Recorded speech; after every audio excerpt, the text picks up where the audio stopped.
Okay, here we are. Holy smokes. That was the exciting introduction. Welcome to another, okay, we got big news, breaking news. Before I even do anything, Curtis is on the mend. Beloved Curtis, the cat of Rob Walker. We're being greeted with good news right away. So wonderful news to hear about Curtis. Okay, now something else is happening. Okay, Gabby's got a message. Hey, everyone, I wanted to leave a message saying hello because I'm actually at a Halsey concert. We're so sorry, Admiral Halsey. Concert tonight. So so far it looks like I'll have a good view, standing room only. This sounds amazing. Gabby taking in the group Halsey. Anyway, it's great to see everybody. Evening, everybody. Everyone above X. Evening, everyone above X. Interesting comment. That's a kiss. Yeah. All right. Anyway, so this is good news about Curtis. We got Tony, a great channel, Two from the Trunk. We love Tony. The Pride of Pennsylvania. I was quick on it today, says Jen. She's, I think, the first in line. Okay, Rach, what do you think about Churchill, Manitoba? I think you'll like it. What about Churchill? I know what it is, but what's the story, Morning Glory? Churchill, Manitoba's up north. It's up by Thompson. I've got relatives there, like distant, on my Indian side of things. I'm a red-blooded Indian, part of me anyway. Dr. Rick is in the house. This comes from, who's our good friend over there? There's Michael Nolan, Royce in the house. It's Royce's brother, Rick. And the legend that is Bobby Gass joins us. Wow. Greetings, Rachel. I was wondering if you had a favorite writer. What a great question, young inquisitive Jim. And Delphinus, and the camera looks great, Rach. As to you, Rachel. Well, I'm 207. I've lost 102 pounds currently. So that's all right. Have a great show. Have a great show and a few laughs, Rach. Got five SG in chat. Wow, Susie's go, Scoozy. So that's a big shout out. Now, Roma, are you going to be around or you got to go out and watch Halsey too? Okay, and other updates. Melinda Murphy is on the mend. She was in a car accident a while back. Yeah. And she made a video about it today. Good. We love Melinda. We don't want any bad things to happen to that lady. We sure love her. Anyway, welcome to the show. I love doing the Beatles tag. Our friend Mark Morris has done the Beatles tag that launched it this year. If you're a Beatles person, I'm a Beatles person, then you want to do it. I'm such a Beatles person. This little cup came from Nadine, our friend Nadine, D-E, disco, soul disco. Not great, how thoughtful, right? The Fabs at the world famous Cavern. I've been there, not the original. They tore it down, but they moved it kitty corner where it used to be on Matthew Street. Not to be confused with our friend Matthew Street. He of the incredible Beatles channel, Matthew Street, good guy. I found the 102 pounds you lost, Rach. Holy smokes, well, Christmas could do it. And Mark goes, I appreciate it. Well, you did a good job. I like the questions. It was a lot of fun to do. Would you agree that Mark Twain is the American equivalent of Charles Dickens? I would agree with that. Yeah, I would agree with that.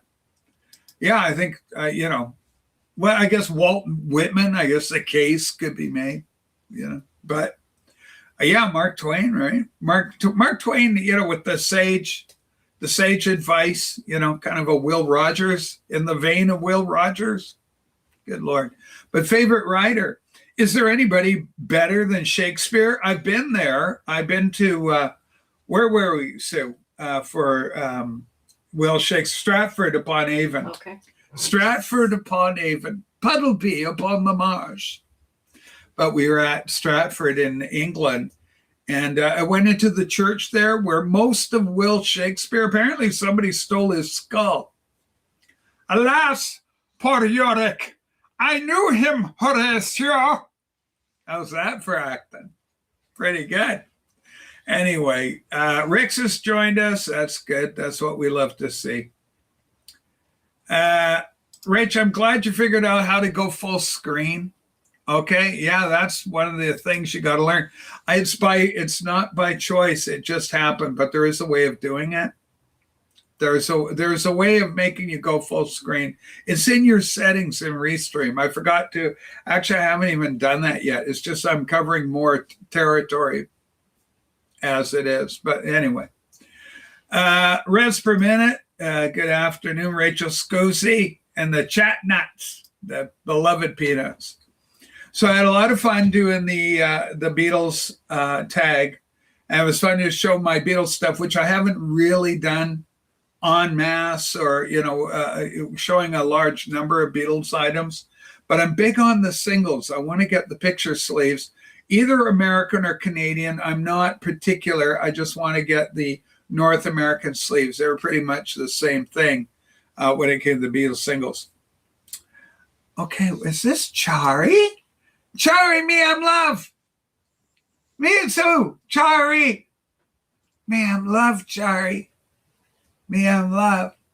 Chari, do you have a wrench? Let me watch our own TV show. Make sure that Chari's got a wrench. Chari said. Chari. Okay, let's mute that. Anyway, there's so much going on.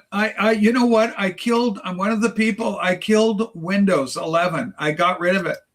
And apparently on the internet, a lot of people are getting rid. I'm seeing YouTube. If you go Windows 11 YouTube, you're going to see a veritable plethora of videos where people are dumping Windows. Now, I'm a content creator, a very serious content creator. And I'm a presenter, as the Brits would say. I'm a presenter, a content creator, but I'm also a gamer. Okay, I like my flight sim, so I'm doing that. Renee's here with us, legend. Renee, we got a Stratford in Ontario, the home of Shakespeare. Well, Shakespeare never made it to Canada, Renee. I don't know. Should I tell him that? I could break the boy's heart. You got dissolution. It's like Santa Claus telling the boy there's no Santa Claus. It's a horrible thing to do. Anyway, Renee, guess what? Shakespeare never made it there. Stratford, Ontario was named after Stratford upon Avon over in jolly old England. Okay, I got headphones in at the show. Not much happening, so I still have time to watch a little of this show. Okay, I'm up against, Halsey. I'm up against Halsey tonight. The stuff I have to go out. Jason Rojas, the legend, this young content creator, Jason Rojas, frequently going up against this kid. And it's hard. It's challenging to go up against a kid, Jason Rojas. But you got to do what you got to do, despite my elderly years. I've got a producer. A lot of people don't have producers. My producer just reached over and grabbed my Beatles cut because I think my producer felt it was leaving an unholy glow upon my visage here on the programming. It's cluttering up your mouse pad. Okay. Oh, no. Okay, this is sad. This is hurtful.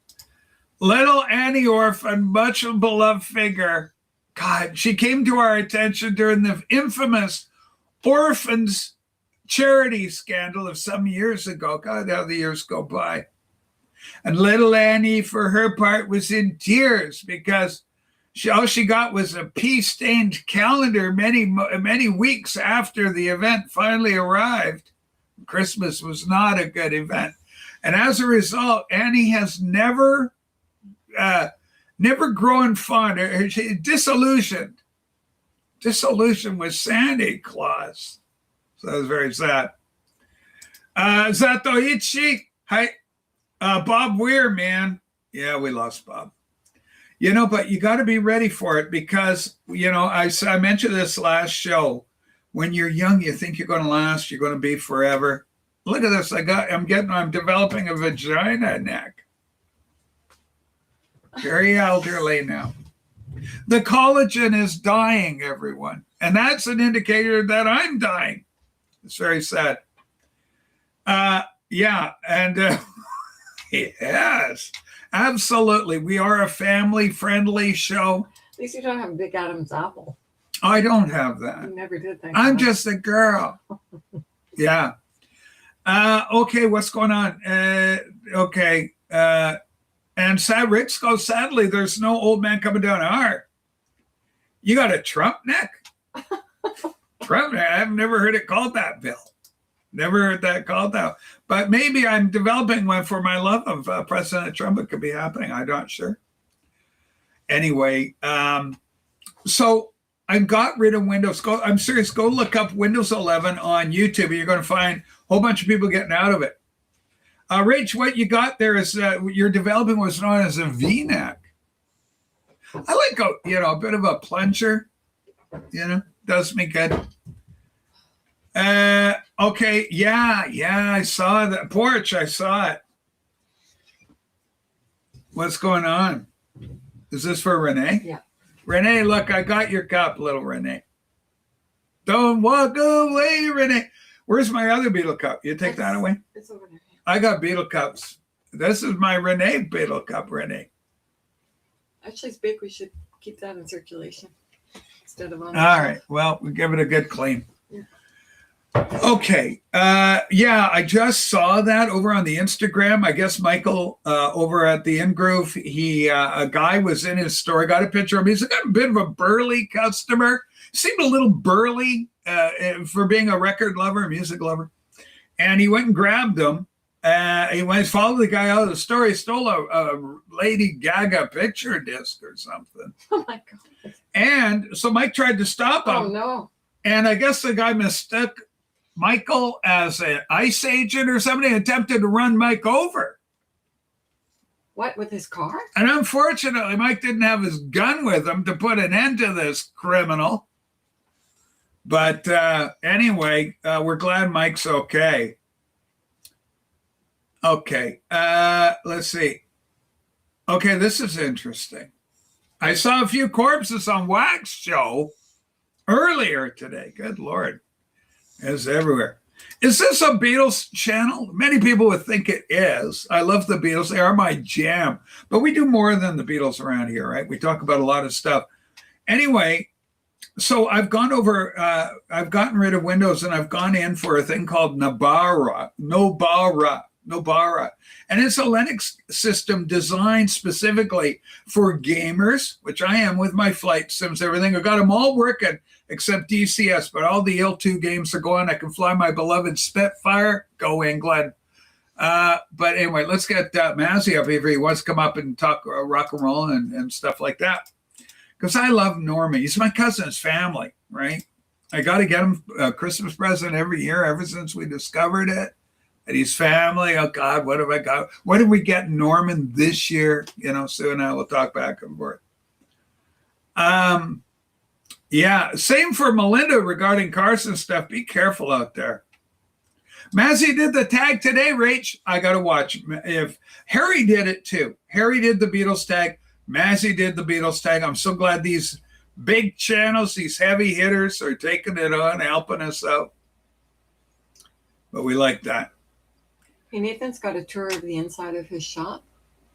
My Nathan? Yeah. Okay, well, we'll get to that. We'll get to that. Okay, Abba Dabba Dabba Dabba. Abba Dabba. Hi, Rach, long time. Hi, Dabba Dabba. Gosh. Okay, well, let's see okay, we got the problem with the glitch, but he'll come in for everybody. Hi, Maz. What kind of glitch are we having? Sorry. It's just me with okay, it's fixed now. Whatever the hell you just did, you fixed me up great. I'm cleaning my my computer. My Mac OS. My Mac OS just updated. Well, it went a little funk. It went funky. Operating system. You look good. You look great. So yeah, I've switched off of Windows. I've gone full in on Linux. You familiar with this Linux animal? I know. Leo Laporte used to go all in on that. Leo's our guy. Now he's a Mac guy. pretty Yeah. much. And wasn't Leo, you were best man at his wedding or vice versa? His first wedding. Or no, his second wedding. He's been married 3 times. Well, we don't do a lot of politics on this show. I got another show for politics, young Spring Hill Jim. I love you. Green Party. I think Massey's more in on Green Party type antics than I would be. I'm just going to take the comment away. Yeah, in fact, Sue's got to just take it away, Jim, and let you think about it. Rach, it's Jeff. Jeff. Abba-dabba-dabba. Jeff, I love you, Abba-dabba, Jeff. What are you talking about? It's Jeff. It's Abba-dabba. You know that. Okay, let me get him. Make sure Jeff is wrenched up. Okay, Jeff, you already got wrenched. It's just that you're coming in as Abba-dabba. Okay. Okay. I'm going to have to move. Gabby's seeing Halsey, the group Halsey tonight, Norman. She may have to move further away in the venue. Tall people decide to stand in front of me. Mazzy knows I am short. You are petite. She is short. Okay. I mean, Gabby, you're doing what's known as petite. Okay. Mazzy, anybody ever call you petite? Because you're not a big guy. I mean, you're average age. You're like Beetle height, to no one's surprise. I'm 5'11", which is Beetle height. Yeah, 5'11", 185 pounds. I love you, Jeff. You're doing great. Okay, Mazzy. So you took it on. You're doing the Beatles tag. I did it. Anything challenging about it? I thought it was pretty good this year. Mark did a good job. I did it. It came out to be 27 minutes. I probably could have shortened it a little bit because I went on a little bit about. Did you do the bonus? I just did 10 questions. I mean, you did not choose to take. I guess I copied them off one of the things. There were 10 questions. I didn't. Well, there are actually bonus if you had spent more time watching the Ghost version of it, which is probably the best. I didn't watch. It's probably going to be the best, and your own effort notwithstanding. Okay, Rick goes. Halsey's got a good voice. I did show some commie records though. So, what do you think about this? Oh, well, you would. Hey, what was that other thing you did? Like, you're sneaky. You were a sneaky guy. You did one on Minneapolis Stars. Yeah. I don't think I don't see these things, Maslow. I showed of all the cities in the world, you go to Minneapolis. I've been to Minneapolis. I used to date a woman there back in the early 80s. Yes. We went out. I like Minneapolis. And I used to go there for work all the time. Okay. Hold on. We got trouble in backstage, Mass. Vinyl Threesome is here. Vinyl Threesome is they've left a message. Let's see what it is. It's like the old Pee Wee Herman, you get the, and you go, oh, somebody's at the door. Somebody's at the door. Let's go see who it is, boys and girls. And then you go and you look at the message. Hey, Rach, can I come up and make it a real party? Vinyl Threesome. I thought it was too long, mine. It was 27 minutes. Okay, this is kind of maybe a critical comment about you. Well, I said I'm not a Beatles channel in the beginning. Well, apparently, I think you are. I like the Beatles. Everyone knows that. I mean, it's not. I don't hide it, but I don't want to be a one artist channel. I think that's a losing proposition, personally. All right. No offense to the Beatles channels, but it only goes so far for you. I mean, if this is interesting. I'm 4'5" and 300 pounds. Wow. Oh, that would probably give you is that person a pinata, a porch pinata? Porch pinata with that. Well, that would be like 4'5" and 300 pounds full of candy. Hi, Rach. Hi, Yukio. Yes, absolutely. No, but I showed 3 comics. I showed 3 EPs from the Soviet Union. Oh, that's nice. On Melodia, and I have no idea. I haven't played them in years, so I forgot what I can't read what songs they are. But I did play them years ago. But they're EPs with these kind of generic, flowery covers, nature covers. Sandwich time. We love you, sandwich time. Remember, I like egg salad sandwiches, and occasionally I do like a tuna. And if I was in the States, which I will be very shortly, Canada is soon to be our much loved and cherished 51st state. But I love a tuna fish, which seems redundant because tuna is a fish. But if you're in the States, you got to say tuna fish, not just tuna sandwich. You got to say tuna fish sandwich, even though it's freaking redundant. Because they could give you an ahi tuna. A what? Tuna? They could give you a seared ahi tuna. Well, I had no idea that was even a thing. Oh yeah, Hi, Tom. Or what's the name of the salad with seared ahi tuna on it? Yeah, help us out, Japan. Niswa salad. Holy smoke. Let's get Paul up here. Paul, you can come up on a TV show if you'd like to be with me and Massey. Okay, what do you season your tuna sandwiches with, Rachel? Okay, I love this question. For me, I just like to have the little onion niblets. Like you chop a little string, the tall, and you throw a little relish. I like a little relish in it. A little mayo. I throw a little mayo, relish, and a little hot sauce. Okay, this is a big event. 7 years in vinyl community. It's my anniversary. Happy anniversary, baby. Yeah. Okay, and Paul's busy. He's shaving. He's shaving his toes. So he's going to be with us after he does that. Trader Joe's chicken salad makes a great sandwich. What style music, Joe? The Beatles. They're Beatle EPs, but they're a Melodia, which is the Soviet label. Soviet label. Yeah. Anyway, so how did you find these? Did you explain how you found these things? I don't remember how I got them, but when you're collecting Beatles stuff all your life, they come to you, or you see them, you come across them. It's possible someone gave them to me. I just don't remember. I usually remember everything, but those I don't remember.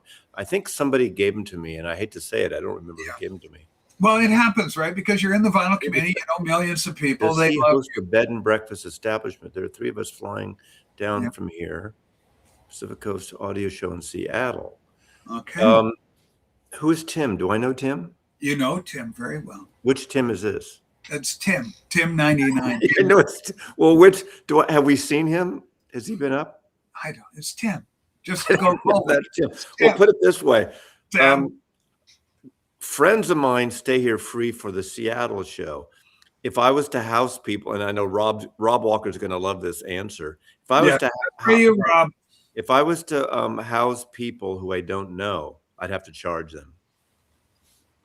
Bed and like an Airbnb type of thing. Okay, you apparently are completely underwhelmed. Underwhelmed at which thing? Which thing? About your 7-year lifespan? Renee Nicole, what the hell is this? You're going to have to come out of your little shell, Renee Nicole Gojin. What is I can't read your whole name there, Renee Nicole. Hey, Pena, Procol Harum is a proto-prog and art rock band and psychedelic.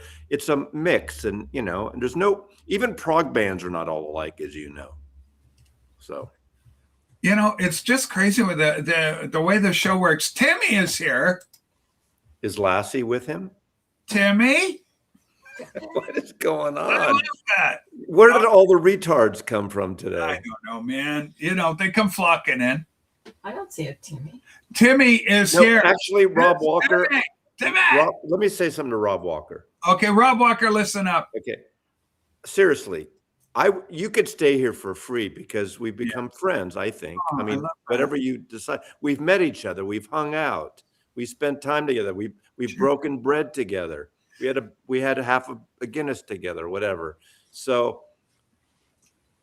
Rob Walker, if I meet someone in person and I like them, and I actually, considering all the bullshit we do, I actually like Rob Walker. He could stay here for free if he came. All right. Well, it's finally been decided. And it had been Timmy or whoever that is in Canada or wherever, I'd have to charge. But I'd have to get references first. I can't just say, Okay, let's see what this is. Special needs Paul? Special needs Paul is trying to come in. Special needs Paul. It's hard to keep up with some of these newer channels. You guys got to show yourself. Paul. Bill K. Kreiner. Holy smokes. I'm not going to be here. Well, am I going to be here next week? I'm going to Portland. You're going to Portland? To see my son. You're going to see Joseph. All right. Mazzy, you know me by my ex handle. This is my real name. Been with Rachel's show all Well, 3 have months. we see you? I need to see who you are. A real person. I mean, not you know, when no offense to you or to anyone, someone who's in the peanut gallery who's just a, you know, I mean, basically Elijah, Gay Joel, I found out who he really is, and he's nothing like I thought he was. I thought he was Elijah when he showed up for our VC meetup at Easy Street. Okay, that's Bex. I love Bex. You know, if you like true crime and stuff, hang out with our friend Paul Cast and Bex and Danny After Dark. They're all incredible. There are a lot of trolls Okay, go today. hit live chat and just. Okay. There are a lot of new fake names today. Well, no, Bex is real. Okay, that's Mr. Beckham. Okay, Fluffy, I'm not going to meet up with anyone for this Portland trip because I'm only going to be there one. Here's the deal. Okay, I'm driving Michelle down. She's coming. She's staying there for 4 days with Joe. Okay.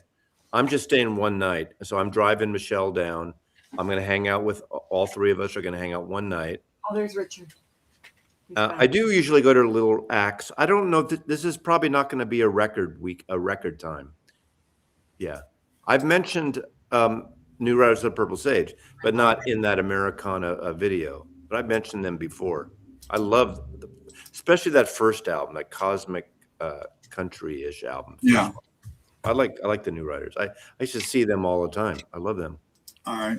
Mazzy, any words, any thoughts about our good friend Richard Dolan? He's a big Paul McCartney fan. I have nothing to say about him. I mean, nothing bad or good. Nothing. Got history. You guys got a lot of history together. I have nothing to say. You know, I mean, yeah, but I mean, about McCartney, like you guys share a love of Paul McCartney. You went through McCartney's trash. Can you imagine? Actually, would you consider Ry Cooder to be avant-garde? Not in 95% of his records, but some of his soundtracks can be very ethereal, avant, moody. What do you call it? Anyway, meditative, introspective.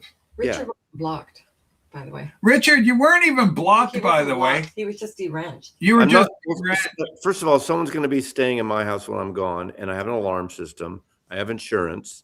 In fact, insurance goes up, I don't know, everywhere in the world. And my auto home has gone up. Scam. I was on the phone today for an hour and a half with my Allstate agent, not a agent, that agent that they tell you their name you can never talk to. You talk to. You're in safe hands with Allstate. But I saved $200 because, she went through the whole thing and, do you have this, and everything, nothing worked. Finally, I said, yeah, I retired. She goes, oh, you're a retiree. I said, yeah, I retired from my business 2 years ago. So I saved $200 off my policy being a retiree. Helps. So it takes to make that call. It works sometimes. We're all pro here. Okay. We are taking on, this is carefully devised by me so that I'm hoping I can get Michael 45 back on the show with improved graphics. So there's no promises, but you got to put the bait out. You're not going to get anything. Okay. Okay. Hey, Well, Chuck T, I wouldn't let you stay here because I'd never seen you, but I'd love you to hang out. I'd meet up with you because I like Chuck T. Even though we're politically opposites, I get you first. Chuck T's got a good vibe, I think. He's got a good vibe. Even though he's totally wrong on certain issues. Yeah, just like me. Yeah. Okay. Oh, okay. Well, thank you for the rent. Yeah, you weren't ever blocked, Richard. We don't block you. I've never blocked you. It's okay, Norman. Nobody's going to take your records. I actually have a rider in my policy for my photography artwork, my record collection, and my photography and guitar stuff. Yeah.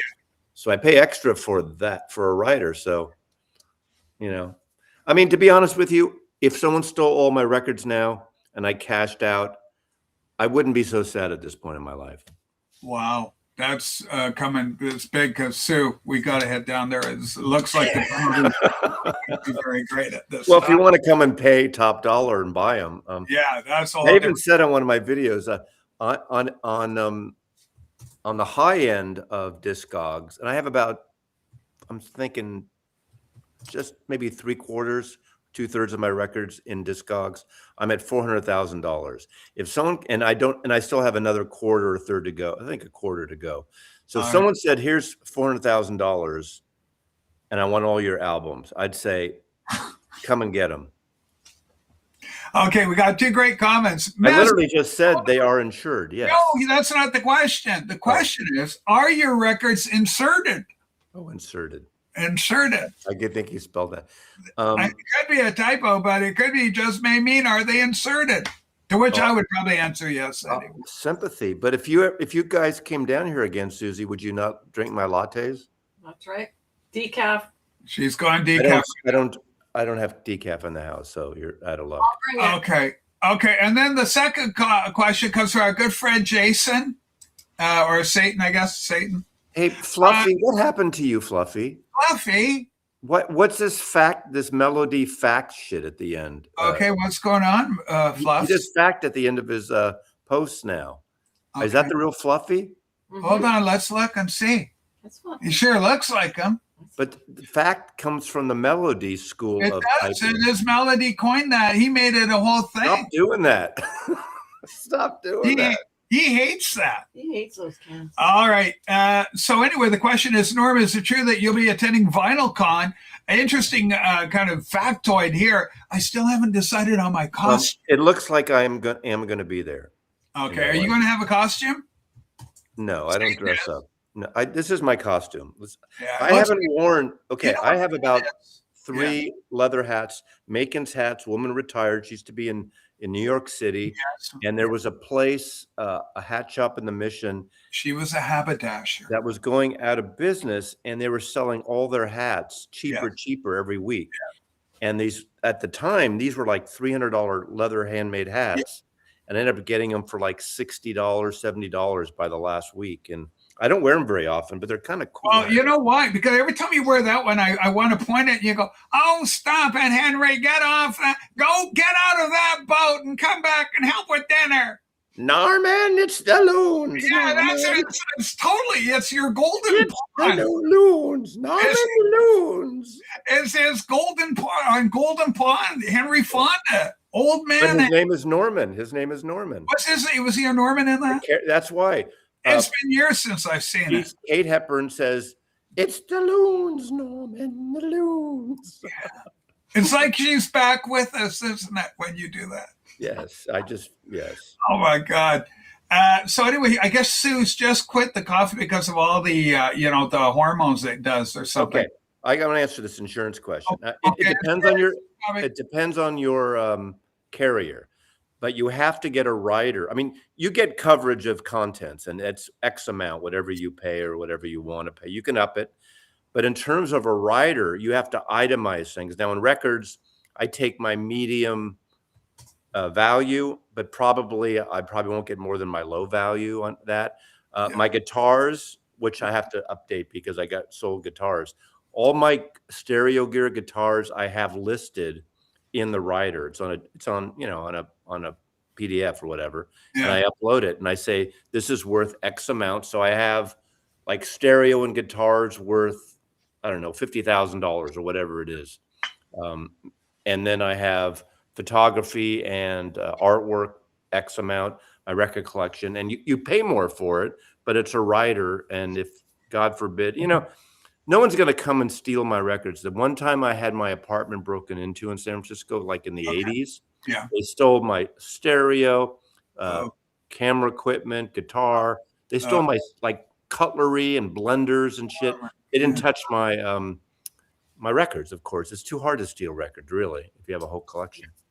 How do you handle pathos? Because this is kind of right there. It wouldn't happen.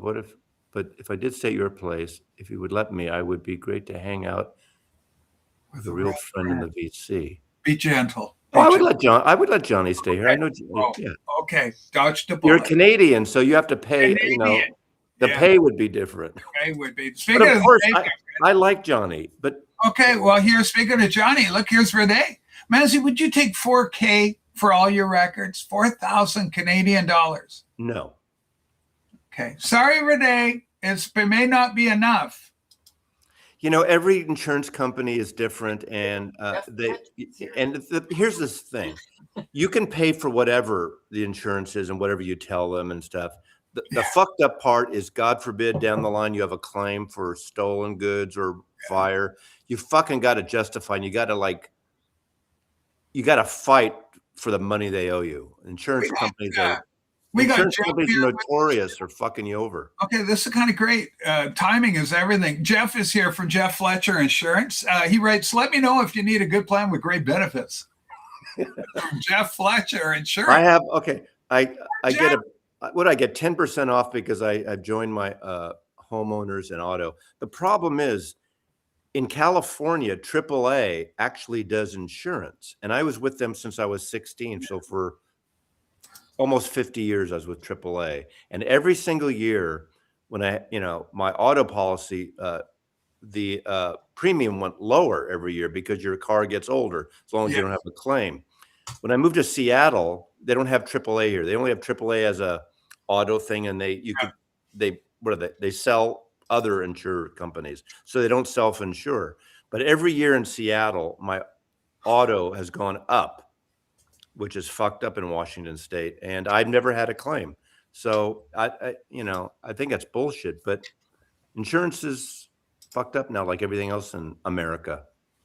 Have you ever been so absorbed or so focused on something other than Trump, where you were keeping the rest of my sandwich? Like, sandwich time seems to be inordinately concerned with great sandwich fare. I like a good sandwich. A pattern with I like a good hot pastrami sandwich. Hot pastrami. With hot mustard, sweet hot mustard, beaver mustard. You know beaver mustard? Beaver mustard. You don't know beaver mustard? We don't have it up here. Oh, okay. We got that film. Okay, come on, everybody. Hang tough. We're going to see some beaver mustard. You seniors know what he means. Rates keep going up in TO, center of the universe. Where's AGK? AGK is supposed to buy a Pokemon card for me. AGK buys a Pokemon card. Okay. This is honey mustard, but they do have a sweet hot mustard too, which I'm out of. I have to get. They also have a horseradish sauce, and yeah. And I think they have cranberry. They have all different flavors, but this is the best brand that I like. This Beaver brand. I've been getting this for 30 years or something. I don't even know where it's made. I should look. It's probably made in China. Hillsboro, Oregon. Oh, it's Oregon. It's Oregon. Oregon, yeah. So, yeah, this is my favorite brand of mustards and condiments, not ketchup. I don't get their ketchup. How do you handle a comment like this, Mass? Pastrami is actually famous. I love pastrami. Pastrami. Some things are so American to me, Mass. One of them is pastrami, and the other thing is my favorite American drink is bourbon. Everything and I feel, even though with apologies to Melinda Murphy, who she likes a good bourbon. But bourbon is always businessman drink. You businessman, you have bourbon. Well, I've been watching. I'm on season 5.5 of 7 of. I'm watching Mad Men again, I fucking love it. There's got to be a lot of bourbon going. I love it better than everything is smoking and drinking, and Don Draper is a bourbon or whiskey guy. You got to have bourbon. Rocks are neat, and what's his name? His partner, the white-haired guy. Oh, Larry Tate. No. He's a gin. He's a oh God, what do you call it? Vermouth. He loves his vermouth. Well, no, it's a Gibson. He drinks Gibsons. You know what Gibsons are? Yeah. You know what Gibsons are? A Gibson girl. A Gibson is a martini made with an onion, not an olive oil. Okay, yeah. He drinks a vodka Gibson. The little white onions. Yeah. Those little guys. Yeah. And if you put one of those instead of an olive, it immediately transforms into what's known as a Gibson. Yeah, you want a Gibson, it's an onion. Now you can get learn from you. Yeah. This is amazing. See, that's why I need a spirit company, a gin company, to sponsor my channel. Ooh, I love that. That would be so good. You would actually should have your own martini named after you. Oh, I'll have them as well. Rob Walker. I haven't seen the new one. Years ago. I saw Judgment of Nuremberg, yes. And I know the story. I want to see the new one. It's supposed to be really good. Yeah, isn't it Russell Crowe as Russell Crowe plays the main German. During the Luftwaffe. Yeah. Great cast. It's got the guy, the lead singer for Queen is in it. Oh, Freddie Mercury. Rami Malek. Did he play Hitler because of the mustache? No, he's one of the military lawyers. I would make Freddie play Hitler. I haven't seen it yet. Did you see it, Walker? I'm sure Rob Walker saw it. Viewpoint of Hitler. Did Rob Walker see it? Wow. It sounds like he's involved with it, Mazzy, on some level. I'm sure he is. Oh, because he works in submarines. Okay. He watched it recently, and in English terms, it's fantastic. If he says it's decent, okay. Well, I know how it ends, so that's the thing. Boy. Okay. All right, we got a good show here. Jen, okay, good. Then I'm the only one, says Richard Dolan. So, by the way, anyway, we had this is really good if you don't like something hot. But I like the sweet hot a lot. I just add. Where the hell's the wax? Did I give a link or what's going on? What's going on? You playing hard to get, Rob? What's going on with you? Here? Yeah, he's here. I spotted him. He's hiding out. Should we make a martini on? I haven't had a martini. Do a martini for Tuesday. It's only Tuesday. Whatever. I don't usually drink martinis until the end of the Rob's week. here. Let's get frickin' blitz. Rob, get into those gummies. Let's dance, man. Hi, Rob. It's Rob. Hi, buddy. We got a great show. I got a great camera. Rob, sure. Mazzy's excited because we're going to get Michael 45 back because I got a Michael 45 type setup going with a nice, beautiful bokeh. Look at this, Rob. I'm all 30. How are you going to get that? Logic just doesn't make sense, Rachel. Oh, it makes sense from an aesthetic, from an artist perspective. Michael's very artsy. I'm artsy. We're going to get, it's going to be old times again. It's called Bokeh. Oh, you'll be so proud because Michael, not Michael, but the Tokyo Brian, who's a real photographer like Mazzy, is teaching me all the ins and outs of lighting and aperture and how to be very popular with the younger, because I'm getting younger people watching the show now because of my bokeh. Soft, gentle. Well, wait. Who's the younger? Rachel, who's the younger person? Who are these young people? Well, there's more than one, Rob. Come on, man. Rachel, and I hate to break this to you. I hate to break this. Baby. I hate to break this to you. Okay. 45 is not really the young demographic.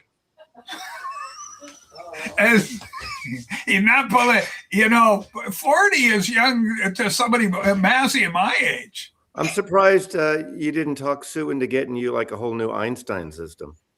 Oh, wow. I'm happy. I love Einstein. Oh, boy, come on. The Harbass, my Harbass are rocking out. You got a great system. Yeah. Super Nate. It kills, man. It is so good. Got to get you, anytime you're up here, in Canada. Next time, we'll get you, swing you over. Come on over. We'll get you a martini or two. You know me. I'm a fan of the British speakers because I have good. It's a very British scene. It is.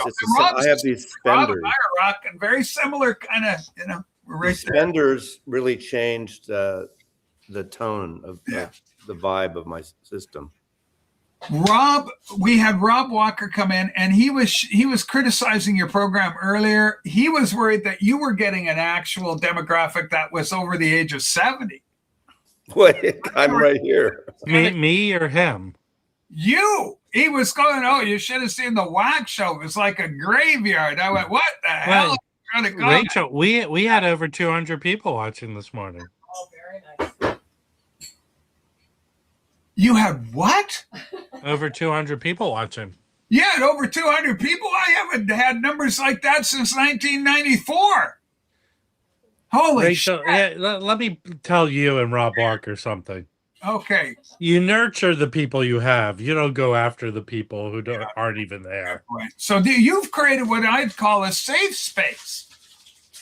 We're a sanctuary live stream, Rachel. The little music loving kids, they all gather around and come in. I think that's fantastic, Rob. That really is. I think my top number ever was like 310 or something. One, right near before Michael left, before 45 bailed out. But remember those Germans, man? It was Peter Plattenladen. Peter, he was getting like 600 people watching his Peter's live. a good guy. Peter's with the store. Yeah. Yeah, but he was getting like 650 some odd. It was nuts. Oh, the kind yeah. of numbers they were doing. Rachel, we had Alex Dickey this morning. Okay, there you go. The numbers went up because Alex Dickey made an appearance. Alex is fantastic. We do love him. Hey, can you tell Fluffy is your friend, Rob? Tell him to get rid of that fact thing at the end of his comment. He's doing fact. Look, Rob, Hey, can you talk about that? Listen, Fluffy. Hey. We've already made an example of a nitwit who did that. Okay. Come up with your own thing. How about this? Rachel, let me help him. Yeah. The numbers went up today because Alex Dickey made an appearance. Ole. Okay, ole. You see that, Fluff? You see what Rob done? He's giving you something that's a little ethnically flavored, but I don't think it's wrong. Are you mocking his heritage, Rob? Okay, I love this. This is really what I love to hear. Yeah, I have the olive branch right here. Can I grab it, Rachel? Oh, Rob, sure. Let's. Is it up your ass, Rob? Oh, there it is. Look out, Jim. Dude, smokes. Fuck off. You don't have the ability to mix with others. Okay. Go back in your cage. That had been building up for some time, young Jim. Remember my philosophy, boys and girls, there's no such thing as a bad boy. So we're open for Jim. But Jim, come on, man. Hey, Rachel, Rob. would you be surprised if you had Jim up here and you said, hey, Jim, enough with the banks. Brush your hair back. And when he did it, a 666 would be revealed. Right there, you'd be the son of the devil. He would be like little Damien. Okay, here we go. Ole Coltrane. Does anybody like the jazz? Okay, Mas, tell us about Ole Coltrane. It's got a Spanish North African vibe to it. Yeah. It's from 1961, I think, or so. Yeah. It is the opening track, or the track on side one, is one whole song. You could compare it to I think it was wasn't this before? This is before Sketches of Spain, right? This is before Sketches of Spain. Now, Sketches of Spain has more orchestration from Gil Evans by Miles Davis, but this is a beautiful record. This is the French cover. The original American cover was that. Oh yeah, there's the one. That's the cover. That was Atlantic Records. This is on in France, and this is a Rhino High Fidelity. It's a Rhino twofer. It's not a twofer. It looks like a twofer because it's got the American cover. The one I know is one you showed inside. Wow, I didn't realize the engineer on this is Phil Ramone, who would go on to do Paul Simon and Billy Joel and all that stuff. So. And he also done what is it? How's that go? Susie is a punk rocker, Phil Ramone. But anyway, okay. Do I end my sentences with jazz hands? Is that what you people want? Rob, take this on. It's Fluffy's freaked out now. No, you've stole. Hey. You stole like a catchphrase from a nitwit. Make up your own.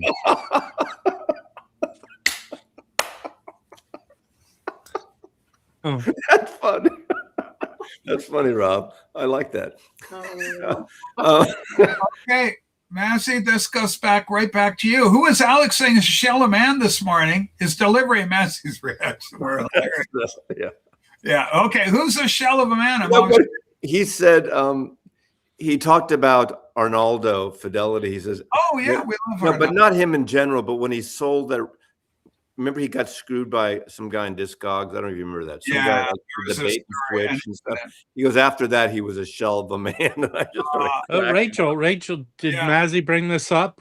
No, not yet. We need all the eyeballs we can get.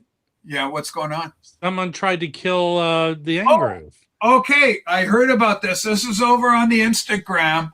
Apparently, the guy had mistaken, this is crazy, the guy had mistaken Michael for an ICE agent and had attempted to run him over. And Mike was just lucky enough to escape with his life. Okay, here's the actual. Okay, we're going to make you big, Rob. Now, there is. Stop, you bastard. Yeah. There he goes. Okay, here's the suspect. Is that Fluffy? He looks like an ICE agent. Just holy smoke! So it was you nearly ran him over. Right, Rachel. The guy stole the Lady Gaga record. Was it a picture disc, Rob? I don't know, but if I'm going to jail, it's not going to be over a Lady Gaga record. Hey, Ricks, that Coltrane box from 9 years ago is excellent. It is digital. It's in UK. Different albums on it. That has albums that this doesn't have. That has who's on the avant-garde record with him? Not Dulcie, the other guy. Don Cherry. Don Cherry, and it's got Bags and Trains with the Milt Jackson, and it's got a 10-inch and a single in it. That's an excellent album.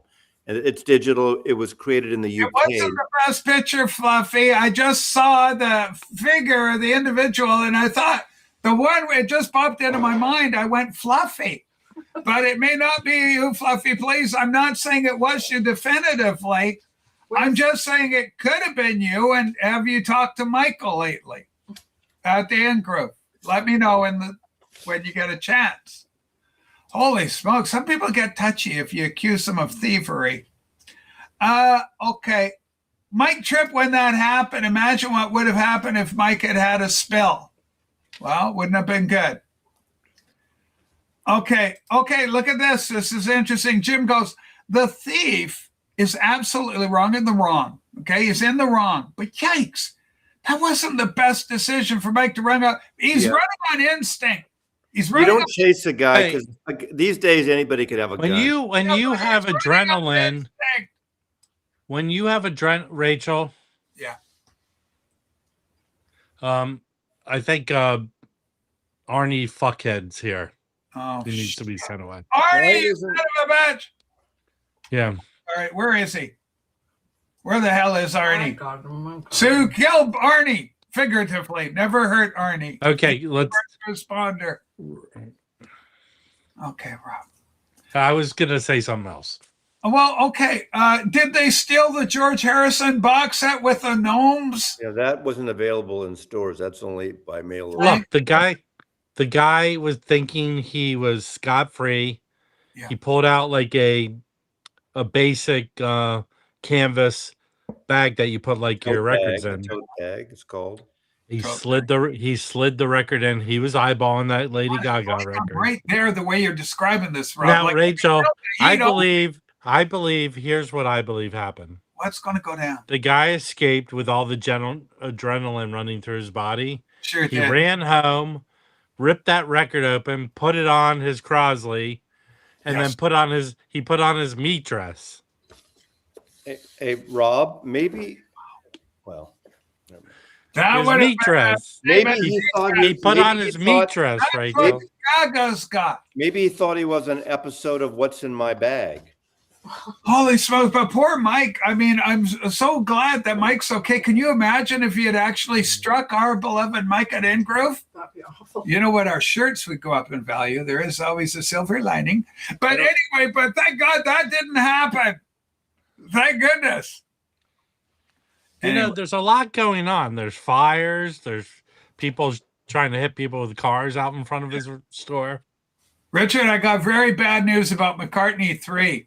Mazzy gave me a copy of it, so I've listened to it. Did I? Yeah. I forgot I did. Yeah, I boycotted it, but you gave it to me. And you got to have a copy. Now I got it. So, yeah, Richard, I've heard McCartney 3. All right. Okay. This is logic. This is how the bad boys. What you're gonna do? How many sob owners could there be in Phoenix? I don't. People keep talking. It's a sob. I don't know. Gaga Steeler. I don't know that it was identified as a sob. It didn't look like a sob to me, but I didn't slow it down. God. Mazzy, have you ever stolen a record before? You love records so much. You have? Okay, which record did you... I said this on Rob's show this morning. When I was a kid, I went into Grants, WH Grants, whatever. It's basically like Woolworths. And in fact, this outdoor mall had a Woolworths, and about eight stores down was a Grant. They have a little record section, and I stole Trout Mask replica, Oh, like soon after it came out. Yes. And I brought it home. I listened to it. I didn't get it. A few days later, I went back to the store and I returned it. I said, I got this record as a gift, and it's the wrong record. And the woman let me grab something You else. got away with it and everything. Now, were you that cute little, gosh, It was a stupid move. I had this long, oh, you know, those safari jackets, a corduroy safari jacket. yes, I they were stuck very it, like, popular. it was like, you know, 3/4 length, and I put it in that. I'm not proud of it, but I did it as a kid. What year was that? So it's probably 13, 14. What year did Trout Map? Is it 68? That album came out? Trout Mask replica. look, Yeah. Tony, Is it 68? Tony, Hey, Siri, grew up what year with did Trout Mask Armando, Renato, George Armando. He went to school with him and whatnot. There's Trout Mask replica. 1969. So I was 15 probably. He was hardly a man. And the whole thing, did you steal any, because you were so youthful, did you steal any chocolate bars to go with it so you could have a snack? No. Rob, did you ever get involved in the exciting world of larceny? Shoplifting? I've taken Did you ever an incident? remember, I don't even know in Canada, are you familiar with Brock's? Rob? Chocolates? Brock's. Brock's. Is it Is that the suburb in New York City? I come from the Bronx. When you went in the grocery store, Yes. it was a kind of a structured bins of candy, loose candy. Okay. And you would scoop up the candy and put it in a bag and weigh it. Yeah. So I would take the loose candy and eat one of the loose candies. I tried to steal that. I love that story. That is so homey. Now, was there a kindly old, and usually they're of a Jewish persuasion, but an old owner with a stogie that goes, "You're a good boy. I'm going to give you an extra Grocco," or whatever, you know, the candy thing you're mentioning. No, And Rachel, Rachel, the real life, that's fiction. The real life thing is, the kids are stealing again. Go get my bat. I tried to steal that Beatle Decatape from Neptune Records, but my bag wasn't big enough. Smokes. Hey, listen, I'm kidding. Why did that work out well? No, that's a real good story. Okay, Bulk Barn. Spindrifter Brackos, what you're talking about is Bulk Barn, Rob.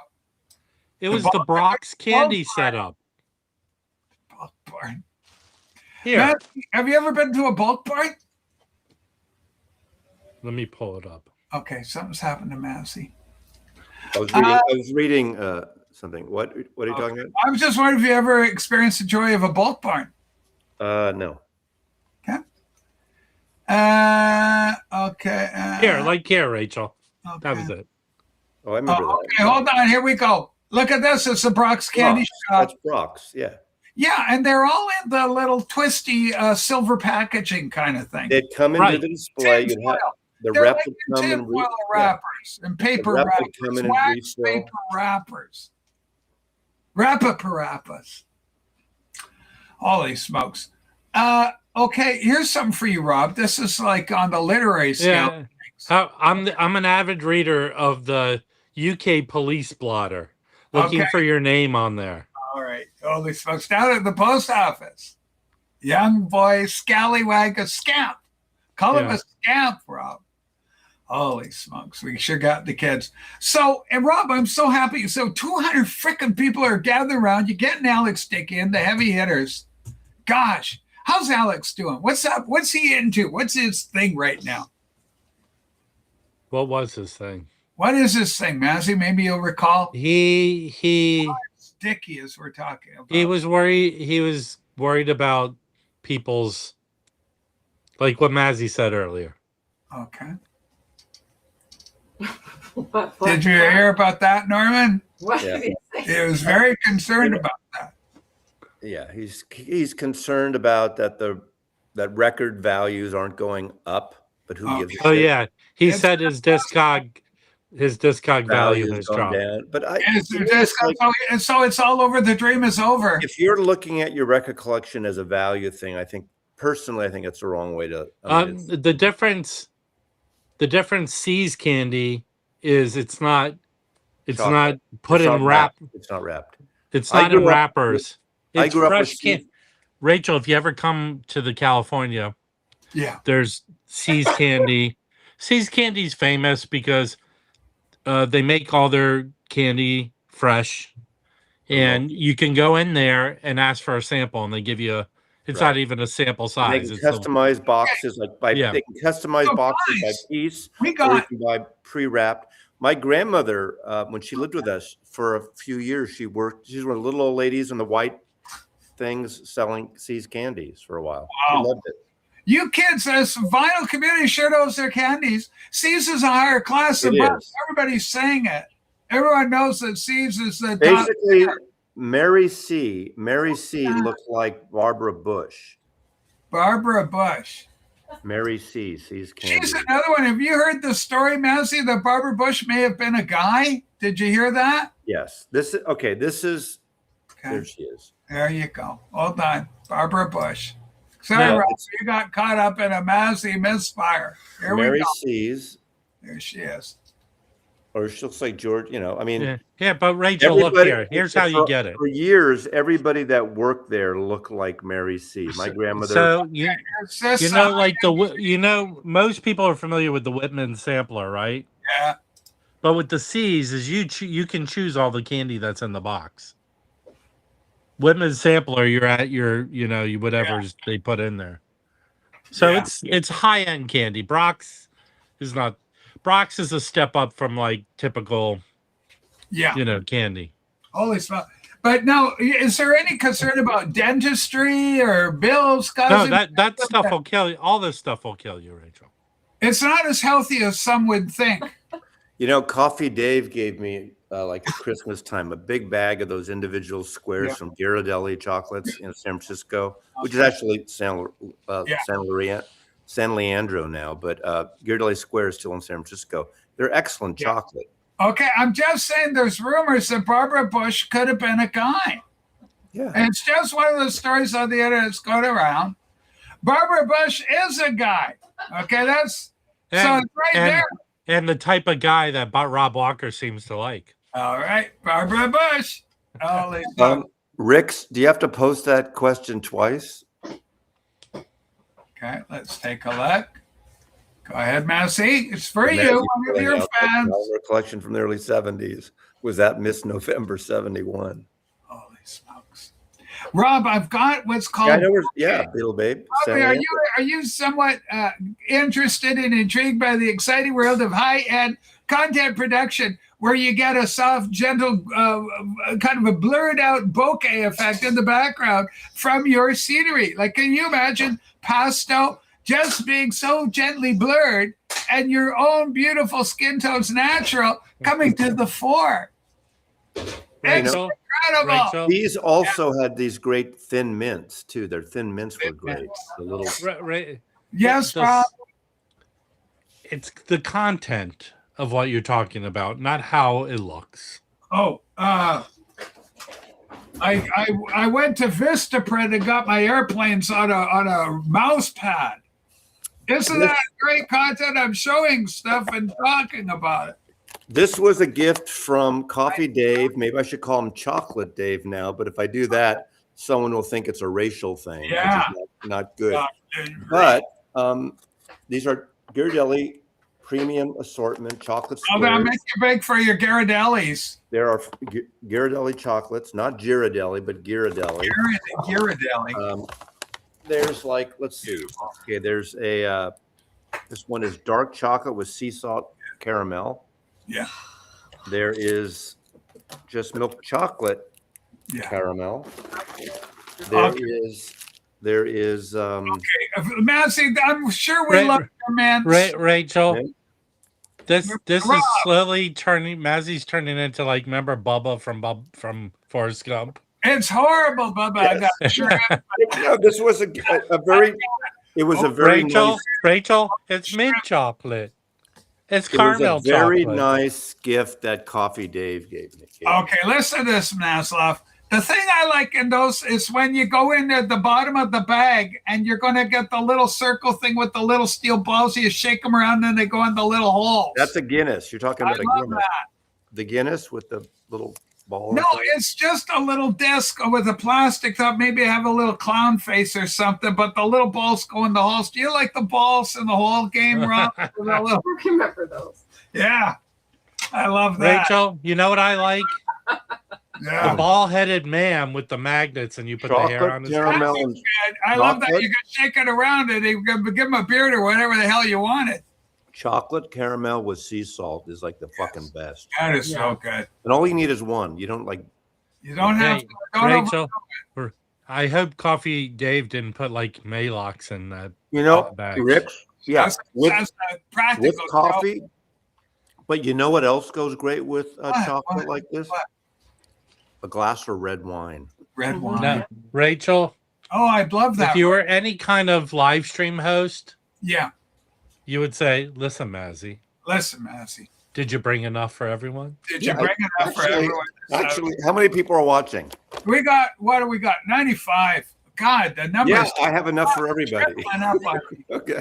That's horrible. I'm putting in Jason Rojas numbers again. Jason, how do you do it? Rojas, how the hell do you do it? I just can't believe it. But anyway, well, we struggle on as best we can in dwindling popularity, Rob. The salt offsets the sugar taste as well. Well, it's just nice, says Rex. Just nice. I think that's a beautiful You call. know, the only thing missing from Mazzy's whole little scenario, is a bubble bath. Some scented candles. Scented candles. Oh boy.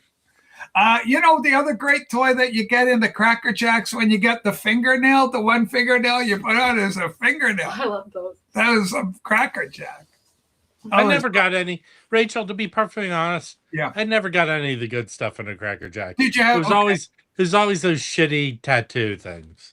Okay, so it was like a little thing, and then you lick it, and then it goes on your face. Yeah. I could find Superman ones. Superman tattoos are pretty cool because they were so bright and colorful with the blue and the red, and it just stick and smudge in there. You go, hey, I got Superman on there. I think Costco sells those Ghirardellis. Now I still want a bag. Oh, there you go. Okay, Rob, how do you handle this? We got breaking news. I don't know what's happened, but something has occurred. It sounds obviously controversial. There's a sadness here. One of the members, we're not sure who, but one of the members of Grateful Dead has died, just died. Yeah. Rob, response, shock response. What happened to the sound effect, Rachel? Okay, Rob, Beep, go beep, with beep, beep, beep, beep, beep. Oh, yeah, right. breaking news. Oh, so, you know, we lost a bit of the budget with the soft camera focus that we're working with over here. Wait, now, how long has this camera been in use? The camera, this is our second show with the camera, Rob. What type of camera is it? It's a Sony A6400. It's a, what do you call it? Mirrorless camera. It came out in 2019. So is it a SLR or is it a? It's like an SLR. It's if go into the Instagram, I put a beautiful picture of it for the perusal of all our fans. Anyway, that's pretty cool. Rob, have you ever been tempted to get a tattoo? The kids are talking tattoos with the idea of talking about the Superman tattoo. Never. Did you ever get even tempted? No, not even close. Yeah. You know, I think I have friends that are fully sleeved or whatever. Yeah. Is that I think the thing they like the most about it yes. is the feeling they get when they're getting the tattoo. Really? I think that's the addictive adrenaline rush of it. Right. So they're getting cut. They're in there. Because that's like a psychological disorder, right? I don't look. Yeah. Here's the problem. Tattoos, if they're done high end, look great. What about the old-fashioned one with a little heart that says "Mom"? Yeah, but Rachel, time and gravity is against all of us, right? Yes. So eventually, your just getting so elderly now. Yeah, it's your skin becomes loose and rubbery and Yeah. more like a Where I'm football. suffering from. Yeah, So basically, it- like Sean Penn's skin. yeah, the tattoo is never gonna live up to the original. And not as good as it was in 1969, say, for example. I'm not a Okay, tattoo I don't know, person. I don't even know if that's accurate, Fluffy. Oh, I regret my tattoos. This is another phenomenon. Tattoo regrets. What happened, Matthew? Did you have your old girlfriend's name on and you broke up and now it's a haunting reminder of a Yeah. failed relationship? Yeah, his says regrets. Oh my gosh. Okay, Jiminy Gleck, the great Martin Short, Canadian talent, Thunder Bay, Ontario. Go right 357 for my post on Kibble's site. Thank you, Rex. Well, wait, well, what is that about? It's just Jiminy Gleck announced the death. Of who? I don't know. It's just like a comedy bit, I believe, Rob, is the Okay. idea. You know, I'm worried, Rachel. Oh, look at this, Rob. This is a chance you got it. What's known in Hollywood as an in. I'm Got not a tattoo. I mean, look, I have a lot more to work on, and Rob, a tattoo ain't gonna help it. Angelina Jolie could be in the next bench over from you. You could have small talk with Angelina. Hey, Delphina, Michelle's brother, Okay. he sold it, but for years he owned a place. You might know it, Studio City Tattoo, down on what's the main street there In Studio City? Sherman Oaks. There, you know, just it's Studio City, yeah. But Wow. This is kind of a shot against the bow. Blake Clement used to own Brian, it. So, Tokyo Brian, I you know, never Studio wanted City- to look like a longshoreman. That is a shot at Brian. Think I have twice one. before I have you one look it up. tattoo. I have one tattoo right here. Okay, what do you got? Oh, is that what do you got there, Tiny? I copyrighted myself when I turned 50. Yeah. What is you think in hindsight that may have been a little That's fine. That's fine. short-sighted? Except the woman, I go in the place and she goes, "How about we put it right here?" You know, I said, Oh no, you're Jewish. I said, "I'm Jewish. You can't have numbers on my wrist." You can't have I that. shouldn't laugh too soon, right? But It is 1940. She was so upset. She thought she really offended me. But you know, I mean, She didn't know who she was dealing with. Yeah. Rob, you've known a lot of Jewish guys. You get along with them? on Rachel- Ventura, yeah, on Ventura. I'll answer your question with a question, Rachel. Okay, I like that, Rob. Let's do it. Michelle's brother. Do used I to get own- along with anyone? Yes, you do. You are one of the most loved. I can't believe I'm so happy. Like Rob got 200 freaking people are tuning in on this cat. I told you already. Freaking boss. He's a Ventura boss, man. Boulevard. Rob, is it going to your head? Are you tempted to get a little too big for your britches with All this? right, make me big, Rachel. Okay, look out. This is you asked. I Oh, asked for God, it. did you hear that news about Timothy Busfield? Oh, Jesus. I'm Okay. better than all of you people. Thank you. Okay, thank you, Rob. Holy smoke. Hollywood's worst kept secret. Apparently, Mazzy, that dude had a run-in a bunch of years ago. Same kind of run-in. Wow. What?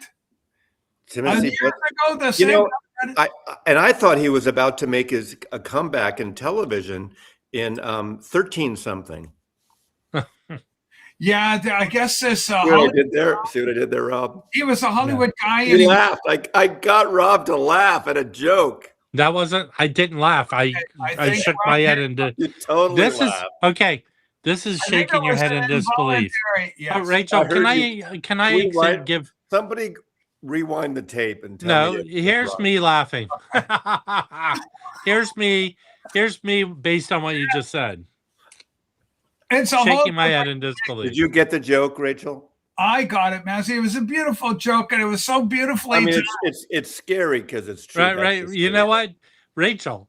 Yeah. Mazzy has the comic timing of an old Rich Little. I'm a Rich Little, incredible Canadian talent, Totally. but comedy timing style. Rich Little was great, though. He What? was a great mimic. I He liked was him an impersonator. in person. I liked Rachel, him better than Frank Gorshin. Okay, growing up, this is where I felt I was like an old person in a little kid's Yes. body. Yeah, When I would see Rich Little on TV, I go, all his imitations sound the same yes, to me. yeah. They He sound the same. I said the same thing, Rob. I said he's no Fred Travellina. But But Rachel, that's another guy. I was All more his into the, imitation. Yeah, I okay, was more into the Jewish. here's my imitation of Rich Little doing an imitation. Okay, hold on, everybody. I gotta make Rob big for this. I'm President Nixon. Okay, that's what I feel Rich Little. Here's Fred Chavellina. Okay. I'm Richard Nixon. Like that was the difference between them two. Well, because Fred was a slender. He had a fellow. higher pitched voice. He was higher pitched because Fred was slender. If you look at the chest cavity, Fred was quite slender. Rich had a little more, bulk. Rachel, I was really into the commie Jewish comedians like Mort Saul. Mort Saul. What about Henny Youngman? Henny Youngman with the violin. I mean, Henny Youngman's good for what it is, but I like Mort Saul a lot. Mort Saul's your guy. He was topical. He was topical. I like the other guy. Who was it? Friedman? Something like Friedman, Alex Friedman. You know the comedian that Mazzy liked? Yes. Foster Brooks. He only had one bit. Yes. He played a drunk. Like he was drunk. He could act like he That wouldn't fly today, would it? That wouldn't fly today. How about the Rachel? Yeah, that was what he's doing. Foster Brooks. He was so popular on the Dean Martin roast. He was so good. Okay, Star Trekker. If you're going to talk about Harry Nielsen, learn how to spell his last name because it's complicated. It's not Nielsen. I saw the movie about it. It had a sad ending. Harry Nielsen. It's like 2 syllables, not Nielsen. Nilsson. Rachel, how do you feel when Mazzy corrects everybody? I am. I sat and drank with Harry Nielsen. David and I did. And I told you, he drank a whole bottle of brandy at the Bonaventure Hotel lobby bar. Whoa. How long did it take him to down the whole bottle? We were probably with him about 2 hours. I believe he went into. I don't remember exactly, but I'm thinking. But he was really great to hang out and just chill and talk to. But he told stories. But he got drunker and drunk. But I couldn't drink a whole bottle of anything. Was he comprehensible as he got so drunk? Yeah, he still understand him. Totally, but luckily he wasn't driving. It wasn't. Any Lennon stories? Did he slip a Lennon story? Yeah, we talked. I don't remember exactly. We did talk about Lennon because he started going to the Beatle Fest because he was promoting in California mostly handgun control because he was totally devastated when John was shot. And I have a handgun pamphlet autographed by him and Lawrence Juber actually. Lawrence Juber, do you know, Mazzy, and this you're going to be intrigued by this, and I know Rob will. Our friend Hudson Rainey interviewed Lawrence Juber. I know. He did. I didn't know he did Juber too. He interviewed Lawrence Juber. Well, it's Paul McCartney. He's a Paul McCartney. You know who Lawrence Juber is married to? Faye Dunaway. No, I don't remember her name, but Rob would know the guy's name. Her father invented Gilligan's Island, all those TV shows. Sherwood Schwartz. Sherwood Schwartz. Yeah. It was incredible. I loved all the castaways. Rob, did you like it when the lyrics changed from "and the rest" or to "the Professor and Mary Ann"? Professor Mary. They probably got more money. They put it in their contract after the movie star. Oh, I love that part. Now, here's another one. Did you know that? And I just watched this on YouTube. I watch a lot of Hollywood Insight because, I love the stars and all that. Dick York, who was the better of the two Dares I Bewitched, actually fell in love with Elizabeth Montgomery. And Elizabeth couldn't handle it. She actually requested, said, we've got to get rid of this guy. It was like she didn't even know him. It's like she got to get. So if you haven't seen me on Rob's show, maybe there's a lesson to be learned from Hollywood in that, because my God, you never see me over there. So we got to get rid of this, Rachel. It was a good guess. Thank you, Matthew. Thank you for that. Holy smokes, we know our Hollywood trivia. Mazzy, are you intrigued by trivia, the knowledge of the stars, their lives? And have you ever toured their homes and gone down there with your camera going, I think one of the early times when I went, one of the early times when David Bacon and I flew to LA in 1976, we went to see Wings at the Inglewood Forum. Wow. we saw McCartney twice at the Cow Palace, and then we went to LA to see him. And I think we got one of those Hollywood maps and drove around. We went up to Blue Jay Way, which is not on the map, up in the Hollywood Hills above Sunset, I guess, maybe. I'm not sure where. I don't remember now. But yeah, I mean, I never went in houses. You don't go in houses, but Okay, so here's the deal. You're driving around, you're looking for Blue Jay Way. Was it fog? Was there fog there? No, it was a sunny LA day when we were there. You want to go where it's fog. There's the fog on LA. You know, this is before you had all this kind of map. You have the little maps, and you're trying to follow shit around, and there's a lot of dead end and cul-de-sacs, and I know Rob probably knows those hills. Mazzy, with your delivery style, I think Bokeh could be your friend in the world. If you want to get up to Michael 45 level broadcasting. I don't think I do. That's what I'm doing. I don't do what Michael does. We don't do what he does. We're different. Well, yeah, but it's kind of similar what you do. It's nothing like what I do. I talk about actual music. I actually know about music. Oh, wow. Oh, holy smokes. And Rachel, he hasn't I'm scammed. Kidding, Hold on, Rachel. Mazzy hasn't scammed a ton of people. That's true. That's true. All right. Okay. This is an interesting comment from Star Trekker. Everyone, please subscribe to Richard the Music Maniac.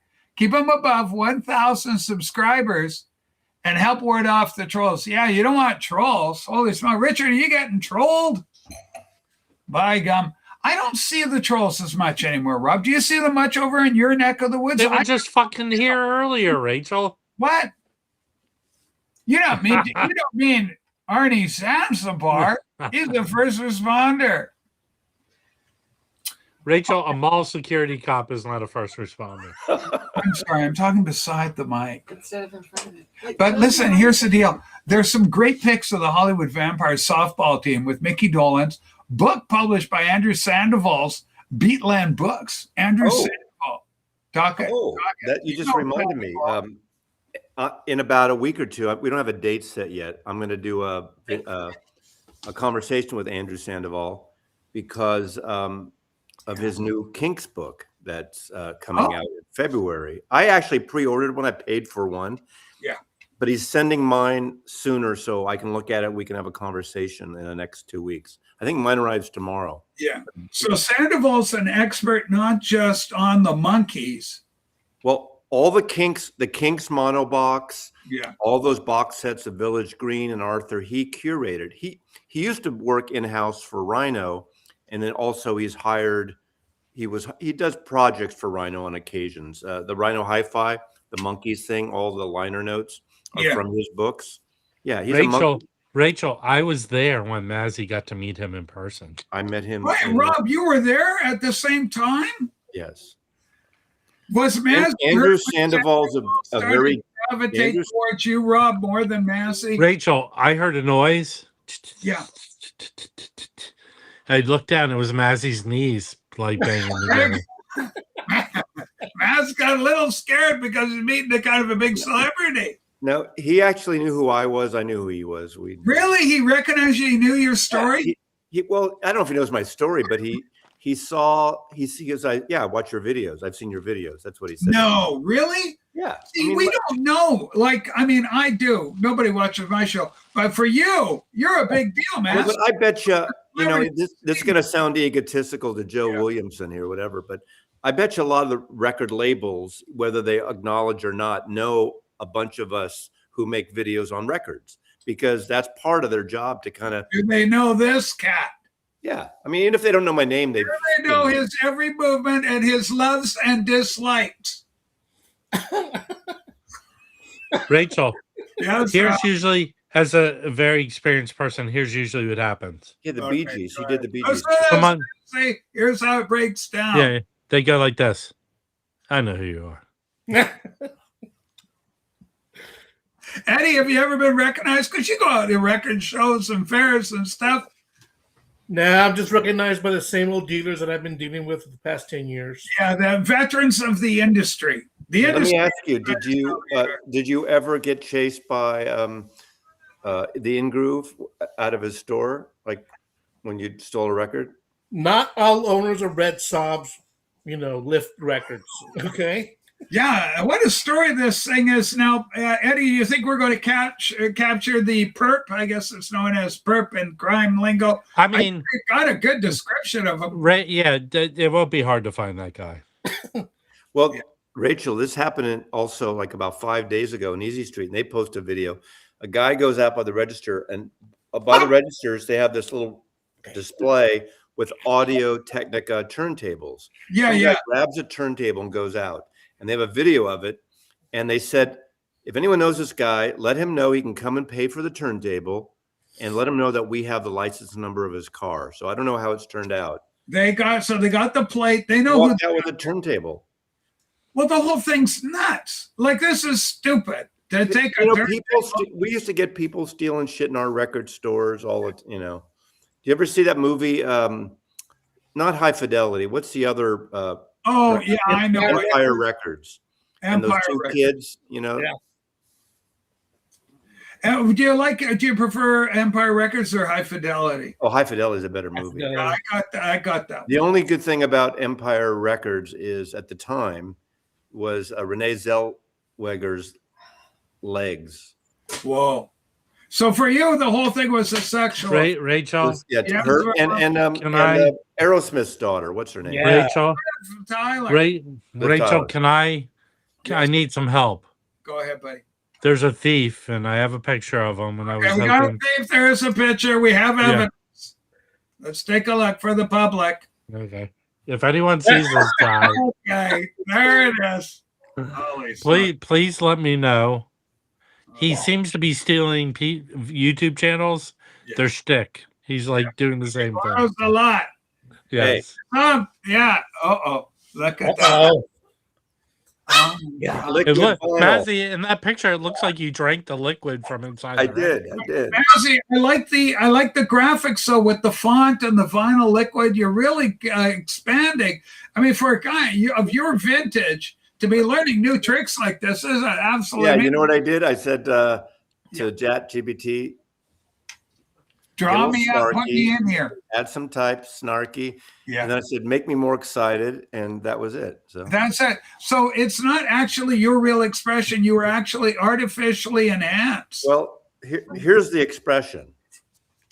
Okay, look, there's Matt. You've done that expression a lot. I do that one. And here's what ChatGPT did. Look at that. I'm going to make this big. This is absolutely amazing. Look at that. That's some famous record with the blood in it or whatnot. Yeah, and then it's gelatinous. It is kind of weird what these AI do. AI can do to you.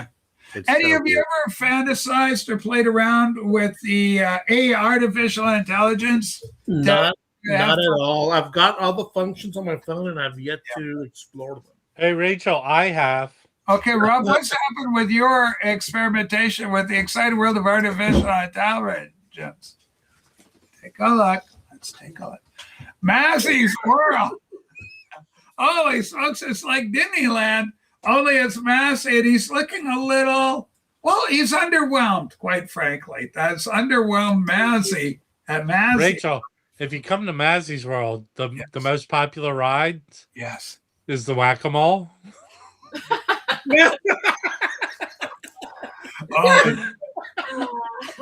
And hey, if there's a line at the Whack-A-Mole, just walk right over to Mazzy's teacup ride. And it's Dumbo stupid. That's a good one too. Holy smokes. It's Dumbo stupid. Okay. I assume Mike is going to let us in the VC know when they catch a sub vinyl perp who should be charged with something for driving at Mike. Well, that's extra charges for sure. I could do It's a Stupid Small World. That one might work. I don't know. Holy moly. Okay, I love this comment. It's a shame you're all so old. You got so much potential. It's true. Our years are behind us. But, as we slide into our elderly retirement, Rob Walker, you young people are poised to take over. We're leaving you quite a legacy, young fella. Okay, Eddie, you're pretty young. I'll be 59 next week. 59? Come on, man. Holy Really, smoke. Bobcat Tail. Holy smoke. If you're getting older, what hope is there for the really old ones like me and Massey? Not much. Massey, have you already done your video for your own passing? There was some. You know, I have not. If you're watching this, I have not, but I actually have thought about doing one and giving, like, the archivist, here's my login information. Yeah. A month after it, God forbid, whenever, you know. Yeah. Many decades from now. Well, who knows? You know, Wow, you never know. I mean, the friends of mine who died, my friend Coleman, my friend Larry, there's like four of my friends. It was sudden, and within 6 months, and a couple faster. Like it was like that. Yeah.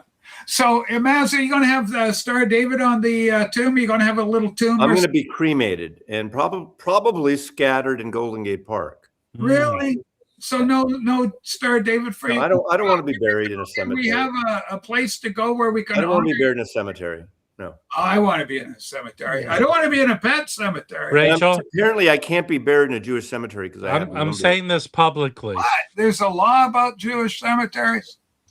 Yeah.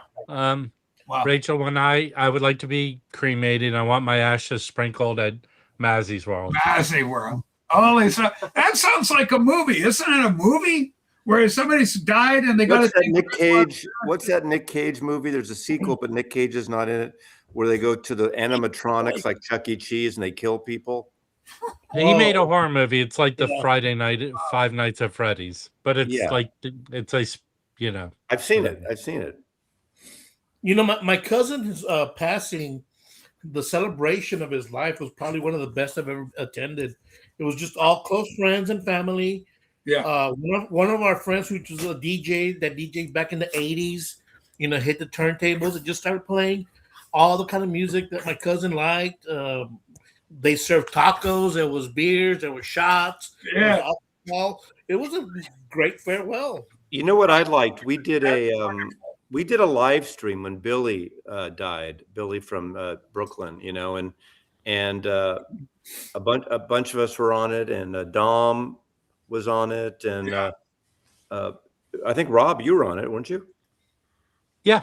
Yeah. I mean, it was nice. It lasted a couple hours.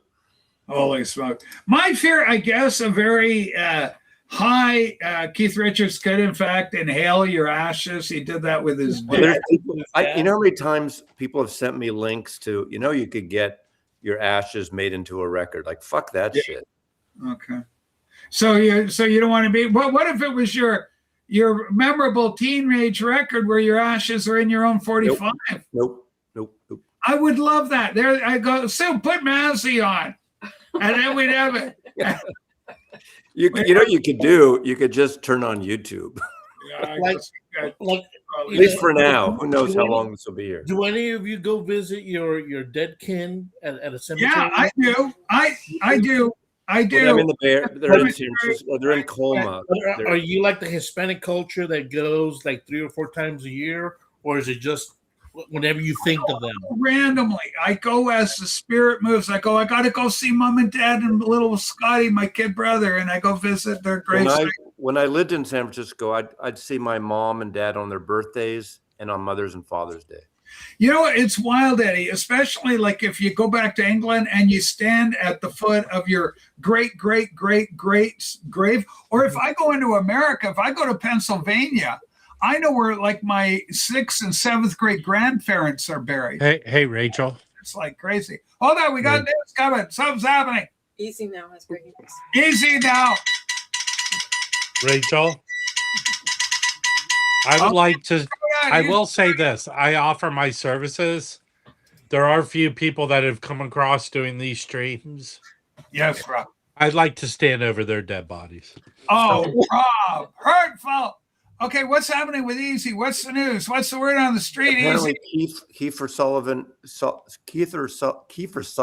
I can't even talk. I had an altercation with an Uber driver Okay, rideshare driver in LA. Was he outside a record store? Yeah, but who knows if whose fault it was yet? Just because it's someone famous. Could have been an asshole driver. I've been into taxis with asshole drivers. Yeah. You don't know. We don't know yet. Holy smoke. What did you say, Donnelly? I'm sorry, I wasn't watching the. Take care, time. David said I just said that. I don't know what Okay, he there's said. the comment. Kevin Gray would master Mazzy's ashes. That would a touching tribute. That would be beautiful. Holy smokes! Wouldn't it be something? Are we allowed? Can I be buried like at where Lennon is at the Imagine thing? That would be kind of cool. Where I'm in New York with Lennon there. Don't think so. You can't even be buried in your own backyard. What? You can't. If they don't know, you can. Is there a bylaw on this, Eddie? Yeah. Yeah. Well, that's unfortunate. You know, there are certain cultures too. If someone dies in the house, like there's a Japanese culture, I think it's or Chinese, or maybe both. They don't want to buy a house where someone died in. But a lot of elderly people die in houses. So A lot of people, and but there's. I can see if it's a murder, but just natural causes. That's It's kind of a good thing. Okay, Mazzy, I'm having some of my ashes pressed in a vinyl 12-inch. Cool. It will be a box set. We can put you in one of my UHQR boxes. Every 10 years, a little bit. We bring David out. We just bring him out every now and then. Let's rock. And away you go. Okay. Okay, I love this. Tokyo Record Style Mazzy, can you give a summary of where we've been with tonight's program? Getting back in, what have been the main topics of tonight? Tattoos. Candies. Tattoos, chocolate, like Ghirardelli Seas candy, different chocolate. We talked a little bit about martinis, what a Gibson is a martini. Tokyo Brian, Mazzy talked about his erectile dysfunction. We talked about Gibson's, which is a onion in. We didn't talk about Vespers, which James Bond. We talk about photography, Brian. You should come up and teach more about photography. Brian has been helping me, Eddie, with my professional I'm calling it the Michael 45 experience. And that new camera looks great on you. Yeah, Frank, wake up, Frank. We talked like several times about the in-grooves chase and stolen goods. Yeah, we're talking about. You guys got to wake up earlier here.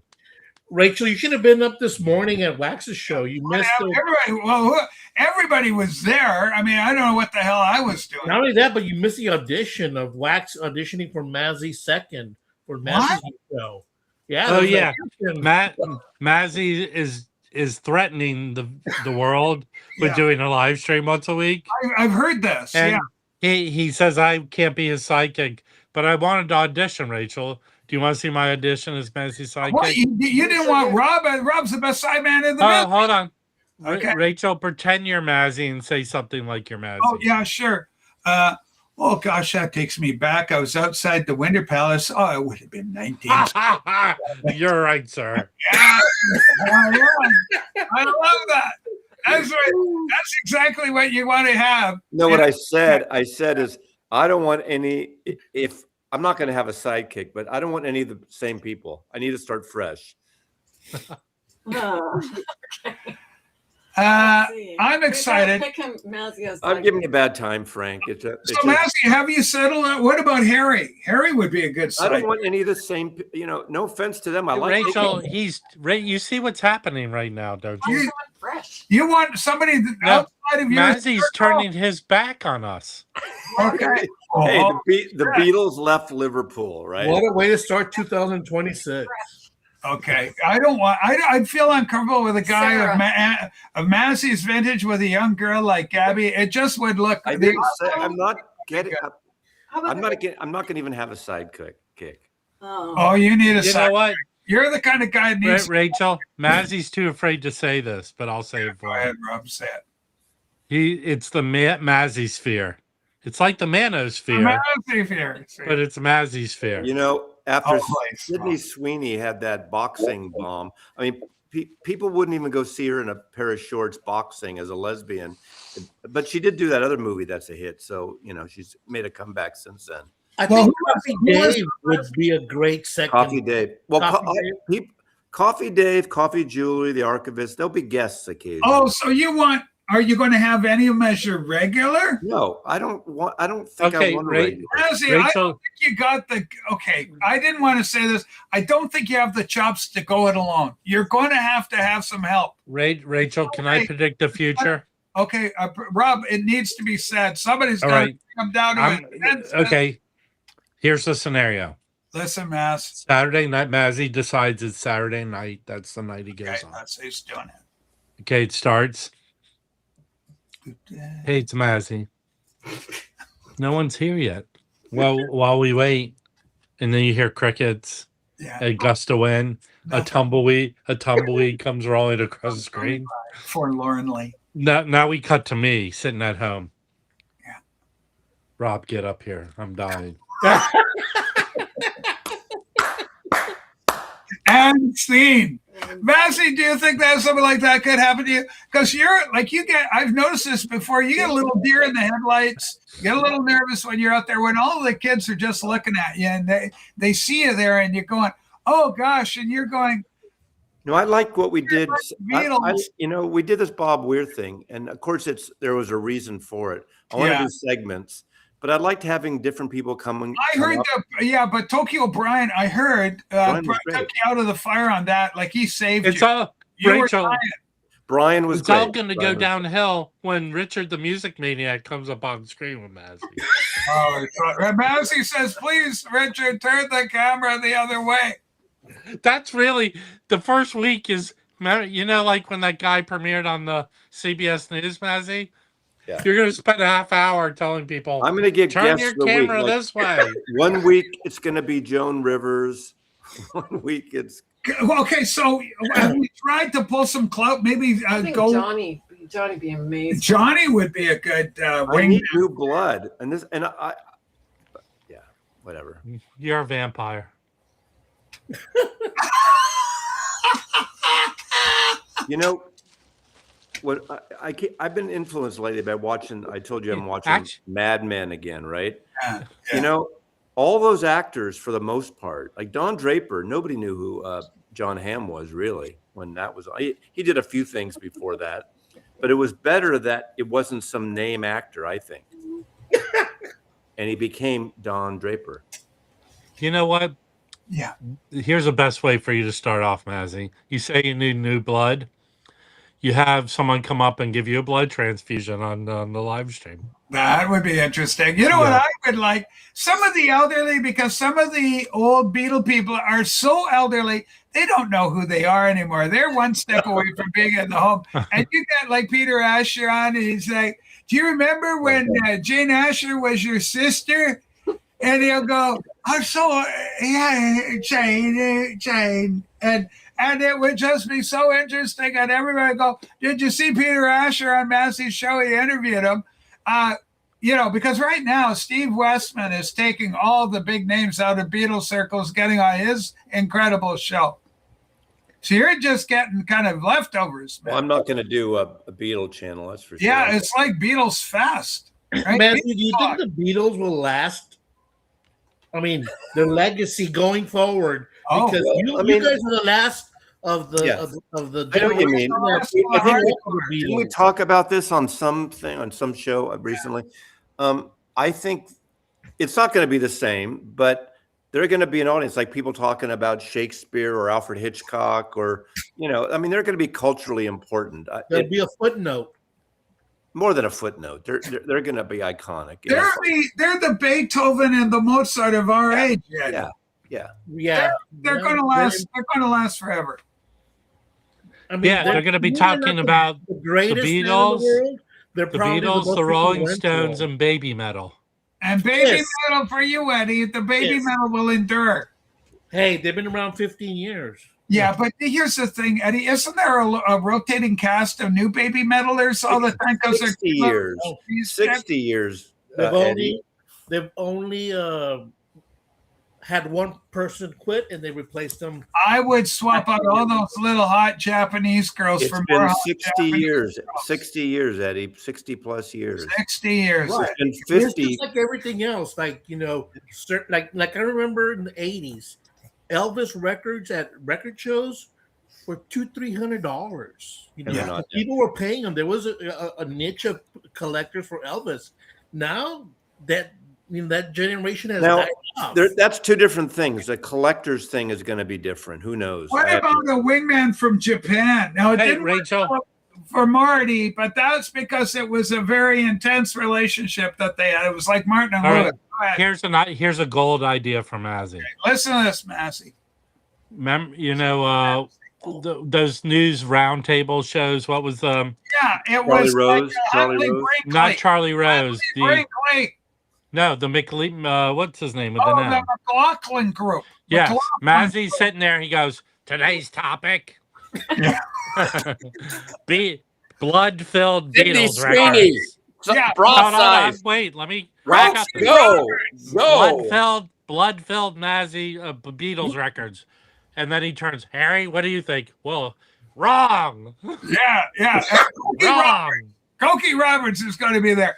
And that would be just incredible, Mazzy, if you get a real, like a hot chick, because everybody bring tuna in just for a check. I want to say something here because Josh Dillard brings up a good point. You know, there's people already bitching about Sam Mendes, the director who did some of the Bond movies, and he did Road to Perdition. He's a play director in the. But he's basically directed movies for the last 20 years. Yeah, and British theater. He directs also theater. Mostly movies. Yeah, but before that, a lot of British. That's how he became famous. Yeah, but he won an Oscar for that 1917 Okay, movie. yes. Well, it's good for perspective, Norman. He was married to Kate Winslet for a number of years. Anyway, he's the one that's doing these 4 Beatle films, and people are always like pissing on him already. They won't even be out for 2 years.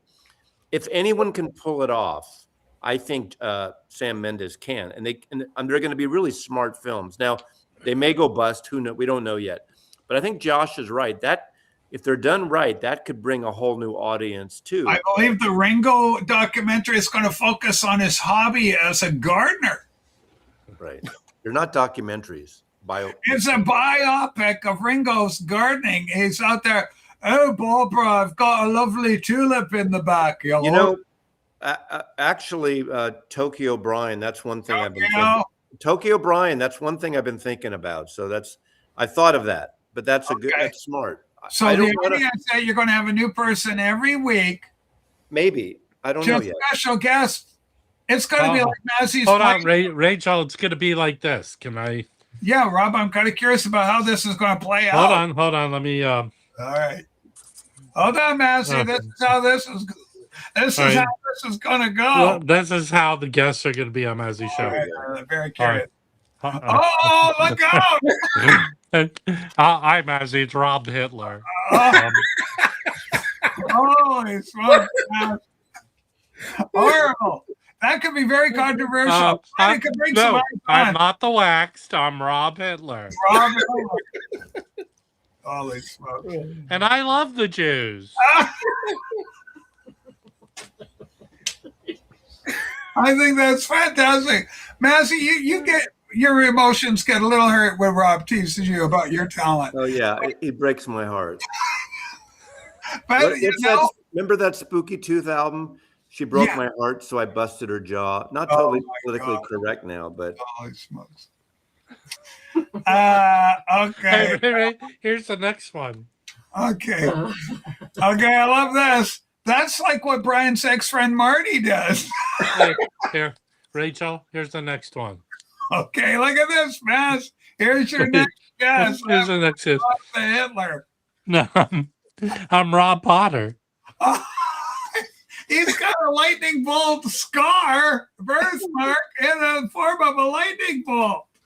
You see what he done there, man? I saw what he done. Yeah. That's like he could talk about all his. You know, it's funny, Rachel. I said this at the very beginning when Rob started his own. When you imploded and he started his own show in the morning on the morning shows. That Rob is a goofball and funny on your stream. On his, he takes it to personally. He's more of a curmudgeon. He runs a tight ship. He does, and you can't talk about this, and you can't talk about that. This is my show. This is I'm God. He's like a Milton Berle type. Oh, Wow. Yeah, it's like some of the funniest people you hear in real life. They could be quite Yeah, stern. Milton Berle was such a big asshole. How do you handle this? You're getting a rep as being a stern curmudgeon. Yeah. Well, Rachel, you do what you do best. Holy smokes, Rob. You got somebody who's saying that you've got a Chevy Chase kind of vibe. Like you're difficult to work with. Now he's got the vibe of those two old guys in the Muppet Show that sit on top and heckle everyone. Week 1, Brad Pitt. Week 2, Sir Paul McCartney. Wow. Week 3, Woody Allen. That'll be controversial, I'm sure, to some people. Yeah. Week 4, it's going to be what's her name? Yoko. No, she was in Gone Girl. Girl Gone. Yeah. Kate Winslet.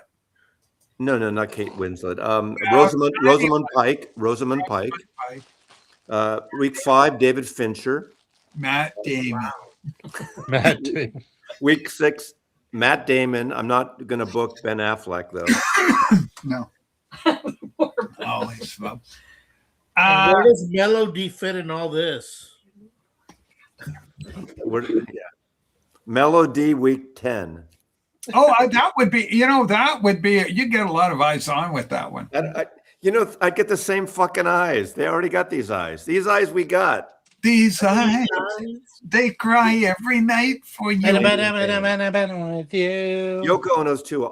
Seriously, I'm going to reach out. Well, you can't get Yoko. Apparently, the poor lady's got dementia. She's Sean. like, I want to get Sean. Yeah, try and get that saber. There are people that won't come on if you're doing a live stream. Okay, like who? Famous people don't want to do. Give me an example. Who won't? And Rob, I don't know exactly. You're thinking cap on. They like when you record stuff, just in case. I know a celebrity who would never do a live. There's so many that come to mind when you think about it. And a lot of it, in that world, and Rob knows this probably is better than anyone here. The publicists a lot of times control this shit. Well, they don't want it happening. They're off camera, like on all those stories that David Donnelly could tell you. You know how many publicists are? Yeah, a bunch of big names light up, and they saw Rob ranting. They killed it dead. They said they'll never appear on this show. I'm gonna do like a hot wings thing, and people are gonna eat hot wings. I think that's my original concept. Hey, speaking of Sean Lennon, isn't he making a new album with a guy from Primus? Yes. Claypool, Delirium. Yes. I'm looking forward to that. Did you know that Sean Lennon didn't know who Rush was until Les Claypool introduced him to him? I ended up selling my Rush albums a few months ago. So, wow, I can't believe that Sean Ono missed out on Rush. There are bands we missed. There are bands that I've missed that I just couldn't believe. How can you miss a band like Rush? You know who I missed up until I think the 1980s, the mid 80s is when I first heard "Forever Changes" by Love. I'd never heard that album. Oh wow! Yeah. I don't know why. I saw it all the time. I sold it, but I never listened to it until the 80s. Yeah. So sometimes a record just passes you by. Maybe that will happen to Mazzy's live stream.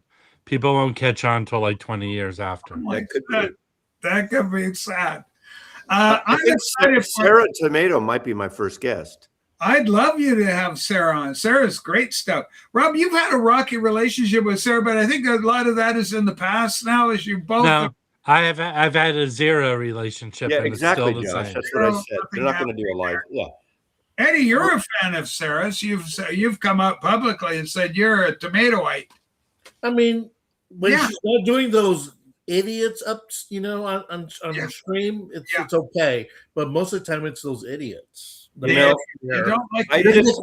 She's kind of weaned them off now, but she's doing what she's got to do. She's got her Instagram account is funny as hell. You got to check that out too. I am disagreeing here with Ricks. He says Sean is not the talents. Not the talent. I agree. I disagree. He's a half brother, by the way. They're half brothers. But as much as I love Julian did what his dad did and kind of did that. He never was innovative. He never pushed boundaries or stretched. Sean goes over the place. Last year, Sean put out a jazz avant-garde record, a guitar record that John Zorn kind of was involved with, and Nels Klein from Wilco. he does adventurous stuff too, and he's more. I think he's more. He's open to a lot of other music. He seems like he listens to a lot of. He produces the Black, not the Black Keys, what the Black Angels, The Black Crows. The Black Angels. He produced. He's produced a bunch of other records and other artists too. So I think Sean is much more innovative than Julian. Definitely, Julian got a lot of money, which is good. He should have. He does his photography. He does his children's books. He does a lot of things. He travels, and I don't think music is his primary thing anymore. He had a nice. No, he just put a new album out. I thought. Yeah, he did. I have it here. You know what? I hate to say it. I got it last year, and I never listened to it. How fucked up is that? So he did get some of his dad's money after all. It's funny. Yeah, Yoko and Sean gave him a. Yeah, I mean, but it wasn't equitable. I mean, he should have had a lot more. But who's to say? It was up to John. How much do you think he got? I bet you got 10 million at least. I think he got John's old comic book collection, something like that. Okay, Maz, you could probably get Bill Murray. Bill Murray seems to be an easy catch. Yeah. Can we get Eddie Deason on? Can we take odds with Tokyo O'Brien here? What's going on? He's like 3 times or 2 or 3 times he's brought up that I'm betting that Mazzy doesn't get this show off the ground. Okay, where is the disbelief coming? Where is the doubt? I will say this, and to Brian's credit, and he's right. I've been talking about this for a while. Yeah. And I said I was going to do it in the new year. We're in January now, and I did one. I think doing the thing the other night on Bob Weir and the Grateful Dead got me excited about it, that I see the possibility. Can we get unlike just coming up like Rob and you do, which is great. I want to have a theme, at least have a starting point, whether it's a band, an artist. Rob and I are huge talents. You throw us a Cracker Jack box, we'll make comedy out of it. We're going to make a topic out of it. Not just anybody can do that, and Eddie knows it. I'm going to have Beetle Babe and Eddie Deason on the first episode. Have you figured out a spot yet, Manzi? Because I think Saturday night would probably be the best. I'm thinking of Saturday night, but on Saturdays. And somebody told me, I've been asking this, no one answered. I have to look it up. I forgot Bill Vinyl something, the guy who's in the Zappa on Saturday. He does a live stream. He does Bill in the basement. He does a 1-hour live stream on Saturday evening. What time does he do? Because I don't want to cross over with him. He only does 1 hour. Bill's box of sound, basement sound. Bill in the basement. Is it 5 to 6? Is it 5 to 6? I know, but I don't want to be an asshole. And I would go over PB Thal because he's got 3 shows. Anytime you go on, you're going to be an asshole because someone's streaming. But somewhere. If it's someone I don't know. Patrick streams on Fridays and well, Patrick, I don't give a shit about. I like Patrick, but he has 3 nights. So if I took one of his nights, it'd be okay. Problem is, I don't want to do Sundays. I don't want to do Friday night because of the jazz bums. Right. And the late night men. Tell me about the jazz bums. Are they still going? How is their career going? How are they doing? How are the boys? Are they getting along? Did Felipe take over? What happened with? Wait. Wyoming Dave. So is 8 p.m. Mountain Time? Is that 6 p.m. Pacific? I'm trying to push Mazzy to go live. 3 a.m. Thursdays. 3 a.m. Is that 6 p.m. Thursday? Is Mountain Time 1 or 2 hours ahead? Rob, 1 hour ahead of us. 1 hour ahead of us, Maz. Okay, so that means it's at 7 o'clock. That's a good time. 7 Mountain is 6. That means I'd have to start at 8 o'clock. 7 Mountain they're an hour ahead of us. He said 8. He said 8 Mountain. Oh, 8 Mountain, 7 our time. Yeah. Yeah, but see, that's not a good. Then I can't start at 7 because I can't be, and I can't start at. I could do 5 and do 5 to 7. Yeah. And if it spills over, it does. Wouldn't worry about it. I'll think about it. Well, it's going to be incredible. People go back and forth. I see. Now I got to get on that Maslow show for a big. See, that's Rick's. Okay, so 8 Eastern time would be 5 Pacific. That would work for me. That's what I did Saturday night with the. I like that time, 5 o'clock. 5 o'clock is where magic time is. Okay, so it's tentatively 5 o'clock Pacific Saturday nights. Okay, we're going to Rob. Rob has got some insight on this 5 o'clock time zone. Here's how it'll open. 5 o'clock Saturday. 5 o'clock. Hi, it's Mazzy. It's 5 p.m. Pacific. Do you know where your children are? You know, hey, Zap. Because it's got a kind of a safety message for the public at large. He can get a tax break. As the Boomtown Rats one says, I don't like Mondays. I will never do Monday nights. All right. Now, Massey, how long a program do you think you got in the tank? I think a 2 hour, but a 2 hour show. And then if it spills over, So much the better. God, I hope You're right, sir. Yeah. I want to say thank you to Eddie and Rachel and Wax for taking the time and helping me guide my way here. Yes. This is as Rachel would say, this is what Jesus would do. This is what Jesus would do. It's so right. Jesus would help Massey. Jesus loves Massey. Okay, look, just pick your time, Mass. I watch live streams after the fact all the time. I know, Joe, but the idea, I like the interaction. The live, and I know that guy I Bill. get most of my views are after the fact. Guy Bill on Sunday. Here, the guy Bill, if you don't know him, in the basement, is a really nice guy, and I wouldn't want to just do it over his show. Really, I mean, if it spills in the end, so be it. But I'm trying to be, certain people I don't give a shit. If someone has like a metal show, that's not my audience anyway. So, Magic Mr. Herman. Hey, Wax, are there a lot of people wanting to attend the LA? What is it? The Vinyl Fest. VinylCon. VinylCon. I'm going to go. I think I'm going. No one's reached out to me. Well, you're going to be the main thing about it. You're LA. You're LA bound. You're the guy. Tú eres LA. Everything.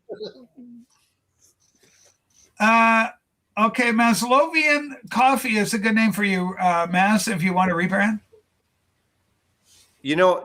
Pat, wait, Pat, I thought of having Rob on, definitely. He'd be a good person to have on. Rob in he's a good guy, and he doesn't come on much. Neptune, yeah. Yeah. I mean, not as a regular, but I would like. No, what about your friend Leo Laporte? He's too busy. He's got his full time. He's a superstar. His Zach, what is it called? Tech TV, whatever it's called now. Yeah, he's a superstar. Yeah, I mean, he would come on once. I could get him on. What about the big LA tour? Everybody's going there. Is there any way we can get down in March to America? Sell a kidney. And then we could go in, we could sell something. Oh boy, talk about, I forgot to tell everybody when we did the big There's a Death in the Family, my freaking budgie died, Eddie, my little budgie. We don't know what happened to it. It's just dead. Now it's my Parks audio preamp.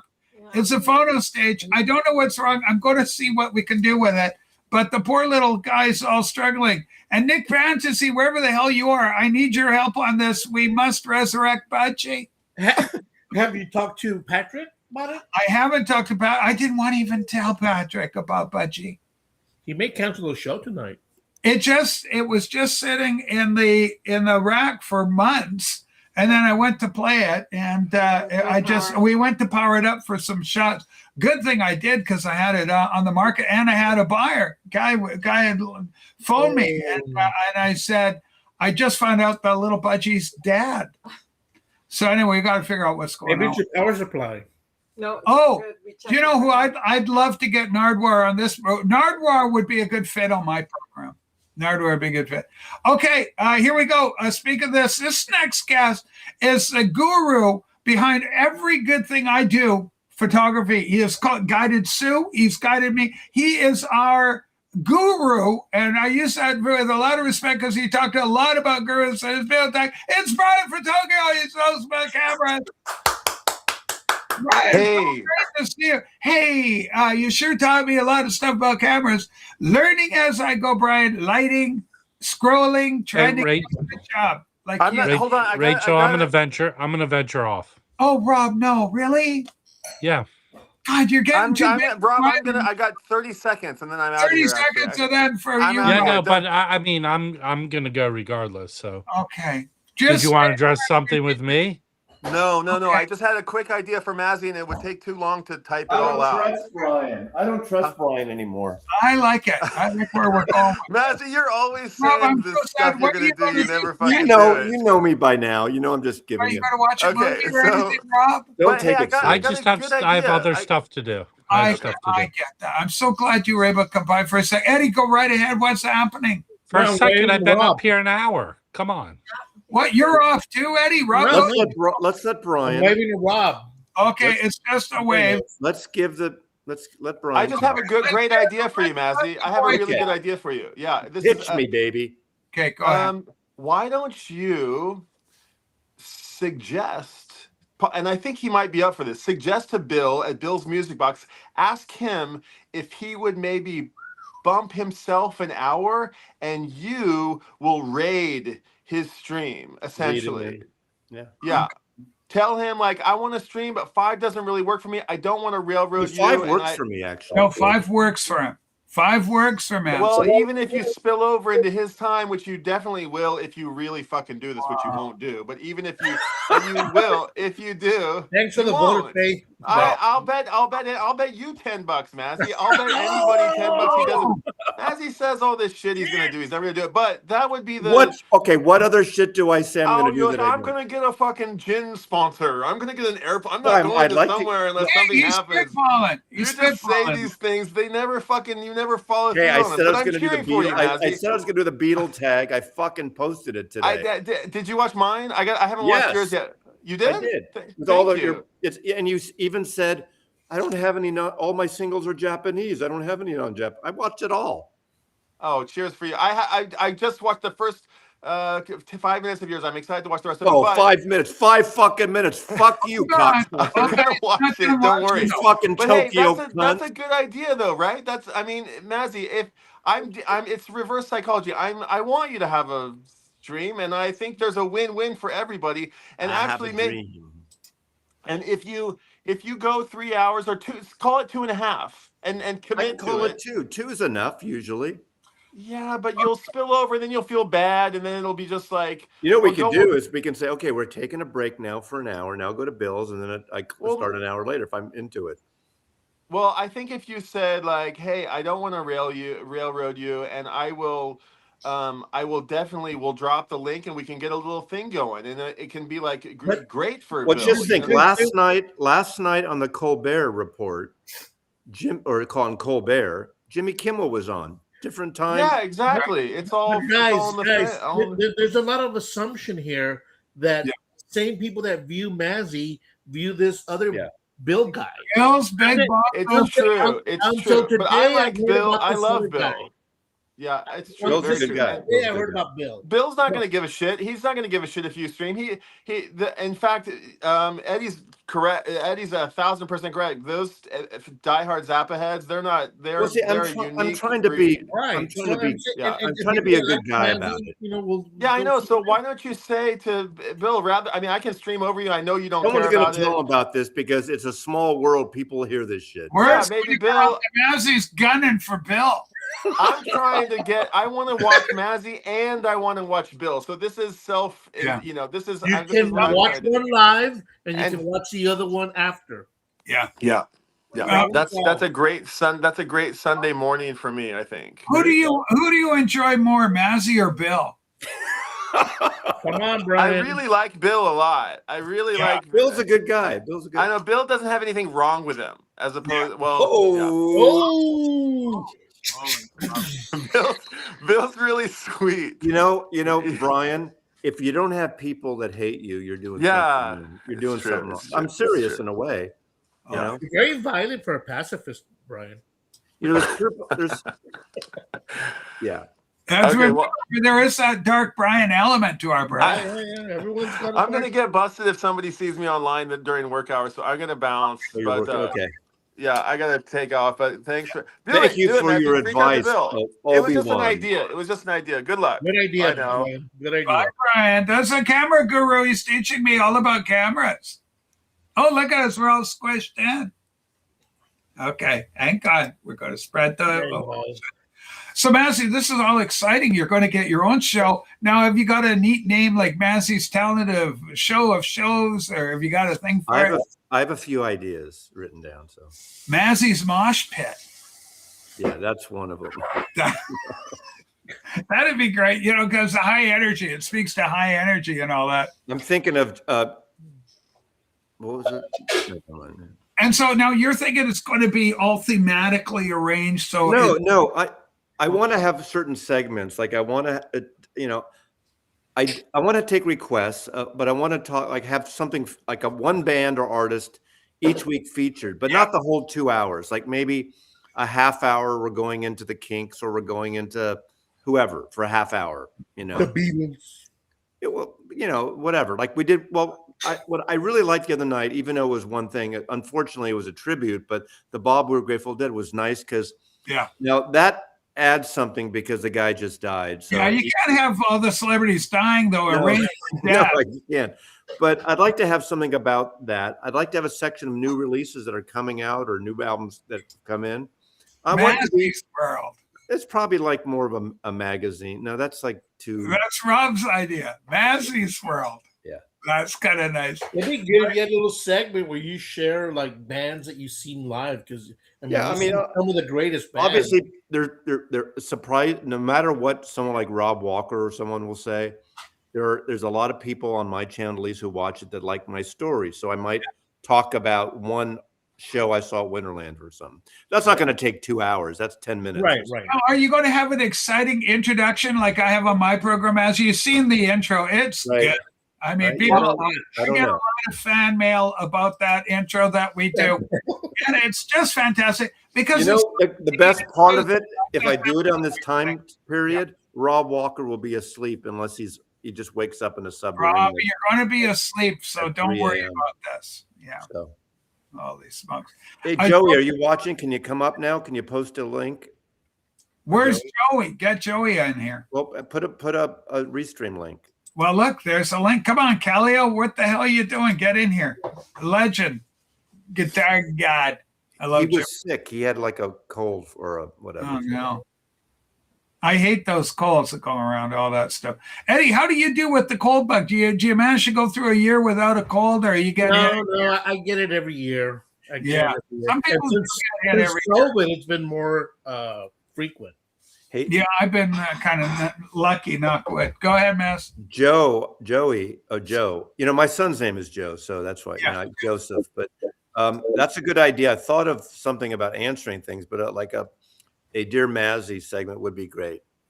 Now, the other thing you can do. Hi, Mazzy. My name is Eddie. I live in a small West Texas town. South, and I have no record store. There's this, Yes, I do. And I work in in the health care industry, and every time I turn that knob up to 10, the person dies. So what can I do differently? Holy smokes! I would like it, kind of do a little bit of Pee Wee Herman, have Cherry, a chair that you talk to or something like that, a little guy, and do something like that. You'd be pretty funny at that. He could talk to his espresso maker. We could do something like that where you teach the children. Do you remember? Some people here of a certain age will remember. Yes. Remember when Letterman left and they hired someone, and out of the blue they hired this guy that nobody knew, Conan O'Brien. Conan O'Brien, he was a writer for Saturday Night Live and a writer. Simpson. No one knew. And the first week or two, he was terrible. He was nervous. His timing. We watched those first shows. We liked him, but he was off. But he finally kind of settled in and became comfortable with himself. But it took a while. Mazzy, how do you handle a comment like this? You're an old veteran of the traditional YouTube community. I understand the channel revamp, Mass. Things have been in decline for years, says Rob Walker. So obviously I'm concerned about your programming. Okay, let's see a decline. Okay, I did a Beatles. Now, when you do a YouTube thing, when you're looking at how many views you get for a video, right away, the actual video count you see is different. When you go under, it takes about a day to populate the actual. So if I go into the Beatle video, it shows that I'm at 2,800 views just from this morning. 2,800 views for your Beatles. But in reality, in my internal count, it says 3,100. So it's been on for how many hours? It's been on for 9 hours. I have 3,000 views for a Beatle thing. Now the Beatles, doing a thing on the Beatles helps, but I've been getting 2,000-3,000 views in the first day or two. Herc, that would be a real little treasure. You know, here's another one we lost. Paul Rubens is gone, right? We don't have Pee Wee with us. And the guy was genuinely funny. Yeah, he had his problems. He had the incident at the movie theater. God knows what was going on there. You know, maybe he lost his mind. He went a little nuts, you know, with all the fame and whatever the hell's happening, maybe getting older. But he was a genuinely funny guy. And the Pee Wee Herman character was fantastic. And that show was so good. Is it right? Did the little genie guy die of what's called the AIDS? Eddie, you will probably know about this. Remember there was a little genie in a yeah. Gabby, what was his name? I think Gabby. You know who he was, but he got Zombie. He got the AIDS. You know, he had a big falling out with Phil Hartman. He was one of the good. Phil Hartman was a regular on Pee Wee. Yeah. Hartman was a legend. What was the breakup about, man? So I'm curious about that. I saw the documentary. It was kind of sad at the end of that documentary. Yeah, boy, Phil gets shot in the head, but that was different. But that was a whole different later. That was a different sorrow. But they had, I don't remember. I forgot. I saw it. It's in the documentary. I can't remember. What documentary? What's it called? It's on Pee Wee Herman. It's like 4 parts. Is it on HBO or Netflix? HBO, Netflix, something like that. HBO. Pee Wee Herman story. Did you all remember the first Pee Wee Herman was on HBO? Zombie. Yeah, it was an HBO. Saturday morning. Okay, yeah. This is crazy. Zombie got buried. He got buried next to Judy Garland. You remember her, Eddie? Somewhere over the rainbow. That lady, and so Zombie is buried right now. And was it the AIDS? Am I right about that? Let me know in the comments below. One of my favorite movies from her is Meet Me in St. Louis. Oh, okay. Here's what happened. Phil co-wrote Pee Wee's Big Adventure, perhaps. And when Paul Rubens did the movie, he left Phil Hartman behind. Phil co-wrote it, but then Pee Wee abandoned his friend. Eddie, have you ever had to abandon someone in the vinyl community and the resentment is still there because you got? Joe. I appreciate that, but Steve Carlson.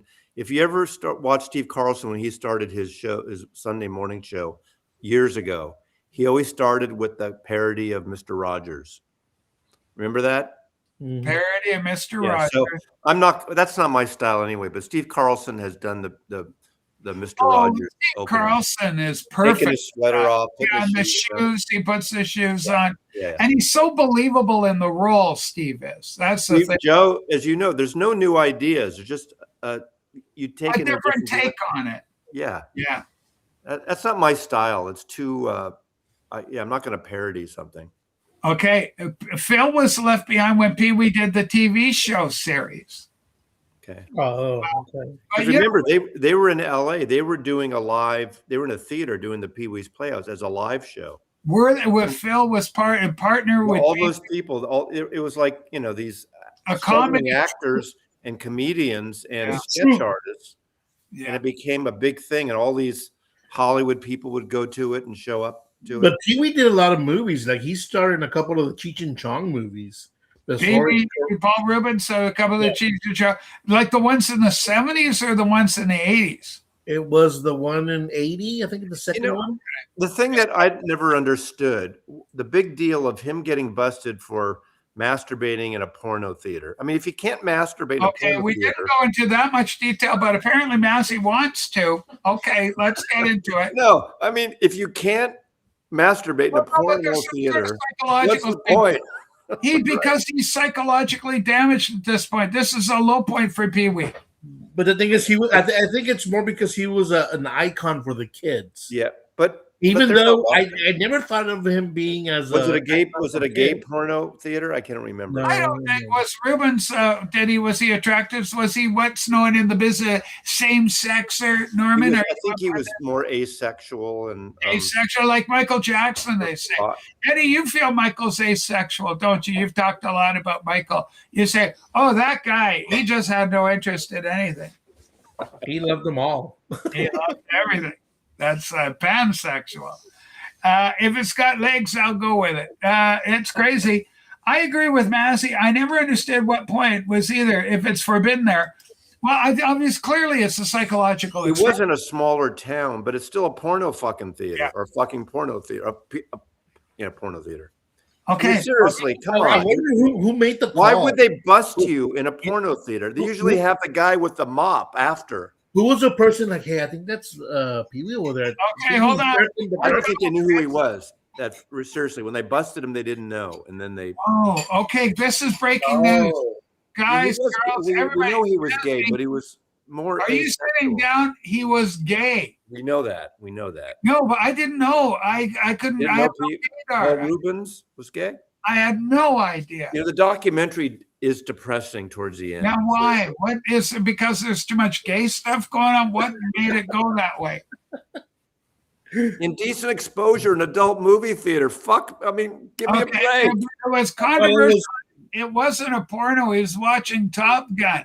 What kind of world are we living in? When you can't masturbate in a Pleasuring theater? to Top Gun. Seriously. I mean, Yeah. you know, have anyone has ever been to a porno theater or a strip club? Okay. Not that I have, but I know about it. I read books.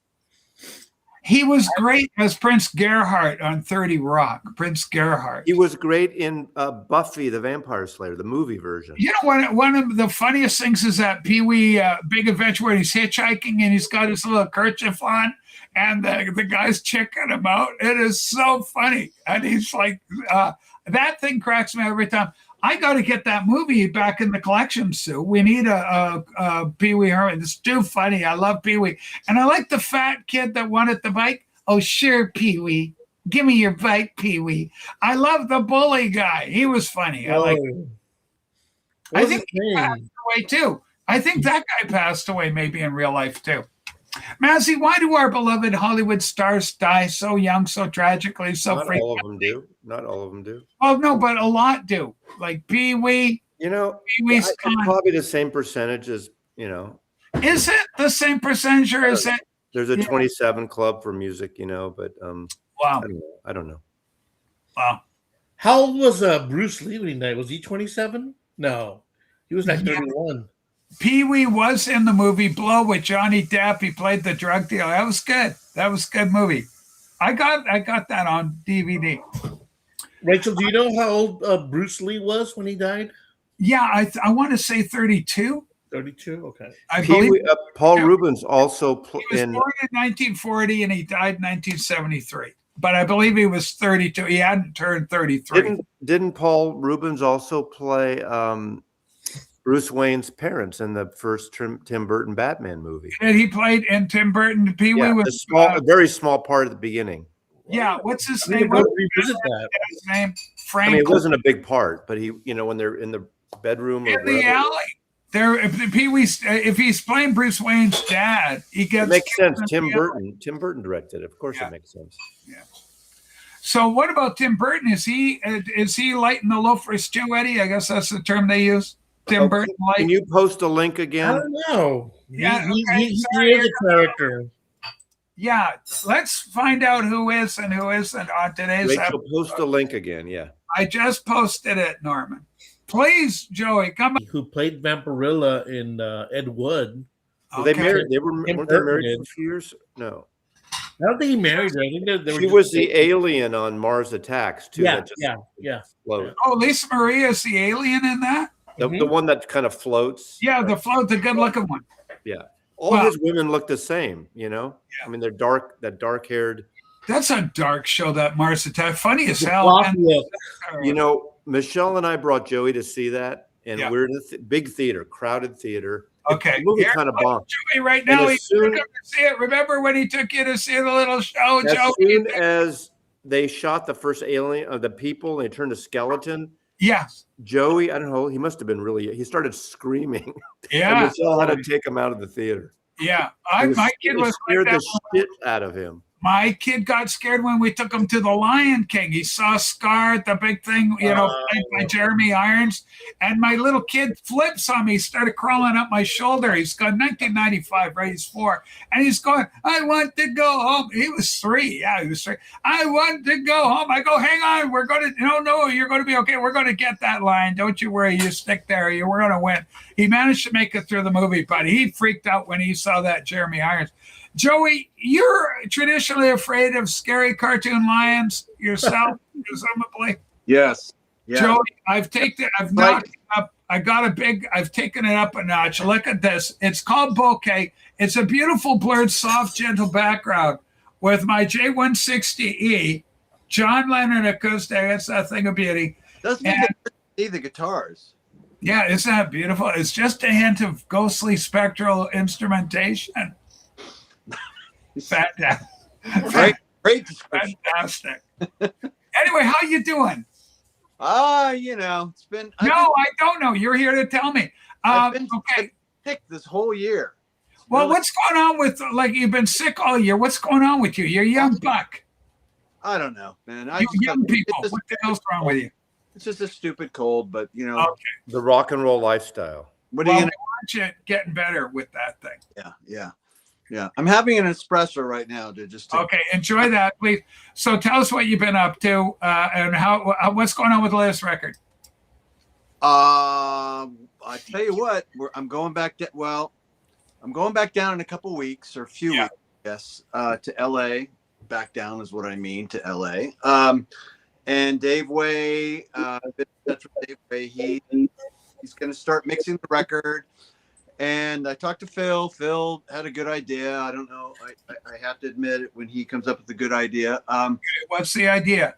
Let's just keep writing new music. It's like, it's true. We're done with this record, but let's just keep going, So we're gonna, well, you strike while the iron's hot. If you got the inspiration, you can't stop. I mean, we just have a thing going right now. It's like we get in a room and it just explodes. So we're just going to keep doing it. But I'm excited to mix this record and, kind of move forward with that. But I don't think we're going to be doing any big touring in the summer this year. I think it's going to be fall. Yeah. So that's kind of the plans. And then, maybe there's a Dada thing in the ether right now. We'll see what happens. Really? That is interesting. I mean, we'll see. I can't promise. No promises, but really interesting. By the way, I'm asleep at the wheel. I wasn't doing anything. I'm missing my friend seeing Joey here reminds me of David Pedrosia, First Boy on the Moon. 2025, last year, David released another album or EP or something. He did something. And I want to get David back on the program. He's a nice guy. He's from LA. I like him. I love all you musician guys, Joe. I really do. I hear that you guys make the music that we rock out to. That's where it gets down to for me. So it's everything, and we just love it. And, I tell you this all the time. I play a lot of Seven Horse just because it's great. And I do play a lot of First Boy on the Moon. But I admit, the song I go to with First Boy on the Moon is I Drown It Out. It's called Drown It Out. It's just so good. It's just Did you see Harry on Wax this morning showed the Dada official bootleg CD? Says it's excellent. I haven't heard that one. Okay, official bootleg. It's a CD that he got on. It was in his wish list and it turned up on Discogs, I guess. Yeah. Okay. Have you heard about this, Joey? I'm sorry? Have you heard about this bootleg? Yes, indeed. It's an official bootleg. It's an official bootleg. We put it out. We did it with in conjunction with one of our the manager at the time. He kind of helped us do it, but it's on our own label, and people love it. It used to be my dad's favorite Dada record, which is I always thought that was weird, but yeah, like I told Harry, I don't really like to listen to myself live, but that one's good. That one's good. People like it. Is it a full album or an EP? It's an album. It's a whole record. I mean, that's like that's not just a random kind of like we recorded all those shows we did the year ago, but we're not going to put those out. I mean, it sucks. What can I say? This thing we did on purpose, and it ends up feeling like a record. Let's put it that way. I think it's culled together from two nights. But yeah, it's good. People like it. See, I'm the kind of person, if I do something and I like it, like I was always critical of my artwork. If I penciled something, I'd always be critical of it. Like, I don't like that. But my writing, I like my writing. I never feel bad about my writing. I'm a decent writer. So for you being a musician, to me, it would be the biggest ego kick in the world. I'm going to listen to shit I made. Why listen to anybody else? This is my record. And you've got so many records. I mean, it's not like you're a one-hit wonder or anything. You got a lot of records. You got a pretty good discography. I'm driving the car. Put me in. Fuck it. Put me in. And then away you go. You know, Harry, Joey, we can get Harry up here. Yeah. We can rip it to iTunes. We could, burn 20 copies and sell it on Whatnot. Yeah. That's an idea. And you can sign them all. It's hard. That is a hard to get record. It's just one of those things. It's supply and demand. We didn't ask him what he paid for it. Do you know? I don't know. He probably didn't pay that much, but I've seen it go up there. I mean, I've seen it for stupid money, Okay. So anyway, so what about my question? There was a question. Do you listen to your own music? You put it in, play it, and it's just for fun to enjoy? No, I don't. And because what you have to remember is when we're making the music, okay, I'm hearing these songs over and over and over. And that's when you want to, you're trying to realize this thing. Like this record we're making right now, I'm more likely to listen to for a little bit. I mean, there's just something about it I really like. Okay, it's more like I keep saying it's more like a record, an album, rather than just a bunch of songs that we're sticking together. It has a feel to it. And we decided on a name. I'm not going to say what it is, but we decided on a name for the record. And you hear it over and over and over in the studio. Then you mix it. You hear it in the mixing studio. Then you master it. You got to listen to the masters. You go out in somebody's car. You listen to it there. Okay. Will there be a dedicated mono mix this time? I get that while it's happening, Joey. But years later, if you go back, I'm going to put Puzzle on. I haven't heard it in years. I haven't heard it in years. You as the artist. And then you return to an earlier piece of music, your second album, your third album, whatever you want to do. I liked when the Record Store Day vinyl came out. That thing sounded. Isn't the production on that just nuts? That is good. I put that on. I don't put it on anymore, but when it came out, I was definitely listening. We had a listening session here with Joey and his extended family. That is a beautifully produced album, ladies and gentlemen. Have you heard it? I don't know. Have you played it on the Spenders? No, I haven't. We should next time you come over. I remember when Joey brought was it a test pressing? You brought a test pressing over. Yeah. And your wife was there and your sister-in-law was there. And I was a little nervous because I thought if you put this on, I didn't like it. Well, I had the CD, so I knew the music, but I just thought, what if, because I was thinking of Jellyfish when they did those Jellyfish records, which I hated, those reissues. So I thought, what if this guy fucked them up? Not you, but the mastering people, Joey, question for you. Was there a difference between the master, the test copy, and the actual one that printed? I don't know. No changes. It's pretty much the same. Although I will say this, they gave us like about 3 or 4 test pressing, and there was one that was on one song a tiny bit better, and we marked that. But I mean, we're splitting hairs. No, it's the actual thing that the mass produced one wasn't even that really mass produced. It was only 2,000 copies. That one sounds pretty much just like the test pressing. I'm about to get some test pressings from something else that I can't talk about, but we'll see. I almost started talking about it. I got to stop. We got some concerns coming up. This goes from one of our younger viewers. Says, I'm very afraid for Joey that Norman will blackmail him into becoming Mazzy's sidekick. He's looking for a sidekick. Joey, do you have some fears that you're going to end up being seen simply as comic fodder for a YouTube personality? No, I don't. He'll definitely be invited on occasionally. Thank you for your question, young fella. Holy smokes. I'd be honored to be on Mazzy's show whenever it's up. Think of this. Max Weinberg, right? One of the great drummers of the E Street Band, was Conan's drummer for a couple of years. Right. That's You right. had the band. Are you going to have a band? I'm going to have a band. You're Oh, gonna you're have gonna lead the band. Now we're talking. get Harry as part It, of that. would be, it actually would be cool to have a band. We could do it in the CD music room. Yep. Yeah.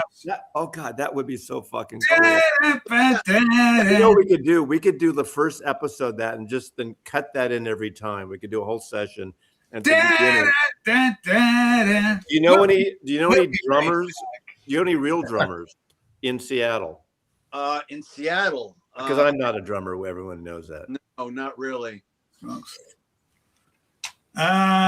Okay, Mousy, you're a great drummer. We should get you doing this. I'm not a great drummer. Hey, have you seen any of that Drumeo? Anybody watch Drumeo, the drummers channel? They get all these drummers playing. Like they had the girl from Mars Volta. She was playing Rush. It was hilarious. It was just gorgeous. And because she hadn't heard the song, the idea is that the drummer, whoever they get, plays the song that from a band, but they may not know the music.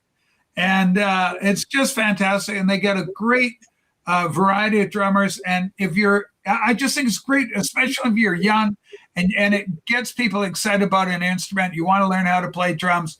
And it's just a great PR bit. Okay, and insult to Joey. Massey will select Melody as the band leader over Joey. Joey will be after seeing your documentary. Yes, Greg. I decided against that. He was in the running, but now I've decided against it. It's that whatever it is, you're against. But it. I might try to draft Joey to write a theme song, or at least. Wait, so what's the latest with the documentary? Is it out making the circuit, the independent circuit? Yeah, quite honestly, or I don't know where things. Greg's done he did an update, a broadcast, but it was more like here's the reaction that people had to it, and my comment was simply that. Don't worry about what the vinyl community says because I'm too polarizing a figure in the VC itself to get kind of an objective look where everybody's too close to the project. If you know the Rachel's Ghost Show, if you know me as a personality, I think right away you're too close to it. What you want to get are people that don't know us and don't know the community and see what they have to say about it. I think more of those kind of opinions would be interesting. Certainly the topic is controversial. It's polarizing by definition. So, it is what it is. As to where it's at in terms of distribution or anything, I believe my understanding he's still trying to get the film into the hands of other people to get their feedback on it. So it's a very small, we're kind of the testing group. The VCs have our look at it, but so far no one else. So you should consider the Austin Music Festival. I know there's a lot of documentaries that are shown there from all kinds of filmmakers. Yeah, it would be polarizing. I think Austin, because it's kind of a liberal enclave for Texas. I think it would score better. My own bias suggests that it would probably score better with Republican audiences than it would with Democrat audiences. I would think. Speaking of documentaries, I think this year the Dada documentary might come out. Okay, so tell us about that, Joey. You had a guy come by. He's a fan. Well, so the story how it worked. It was basically a couple of people that they are professional documentary makers. They started off as an artist kind of based, doing art pieces. They did a thing on a college basketball team. I guess that was kind of big a long time ago. But then they, started making money doing corporate ones. And I think they just kind of got stuck in that for years. So he decided he wanted to do an art piece. The main guy got a phone call from his friend and said, "Hey, have you seen this band Dada? They're coming to your town. I know you're looking for something to do a documentary on. You should check them out." So he comes and sees us the same night. It was in Phoenix. It was like, 1,000,000 degrees at night. And Mike Esposito was there that night. And he loves it. He phones his wife during Moon and says, "Check this song out." And then they approach us, and this was during the Dada tour of 2024. So we say, "Yeah, okay, fine." And this is not the first time this has happened to us. People have approached us and, you know, started things and then finished it. But this is the first kind of legit group of people. So we just had a back and forth not too long, a few weeks ago, and they're getting close. So have you been interviewed for the film? Oh yes, yes. A bunch of they started filming us live. They started filming us together in. Oh wow, okay. Independent. They filmed us separately. I'm sort of the archivist of the band. I'm the only guy that didn't. I mean, just by default, I'm the only one that didn't throw everything away. And so I helped him out with a bunch of stuff. And so he's got all kinds of stuff. I love this. To drum up views, Massey is now planning to offer the remaining members of the Village People $7.50 to reunite on his live stream. Incredible idea. Great marketing. Rob, go to bed. Go to bed. Shush, Rob. Holy smokes! You know, I could, if I was to do that, I could make this. Joey, that documentary would be perfect for me. I could do. I wasn't familiar with your band until you started showing up on Rachel's show. So I want to see in perspective, where was I musically when you were, up and running and the thing. So in 94. I want to see. I want to see the documentary. So I want to see it. So yeah, it's a lot of fun, of course, and I guess there's there's some good footage of you guys from back in the day when you're young kids running around. I think so. And I saw some of it, and it's like I feel like was I like completely blown out on coke? Is what I so energetic. I'm bouncing off the walls, but I'm so excited. I mean, it's one of those things. I've been doing this since I was 5, right? I've been playing around, pretending I have instruments, and I get instruments, then they get taken away, then I get more instruments, and I've been in a band since I was 14 years old, basically.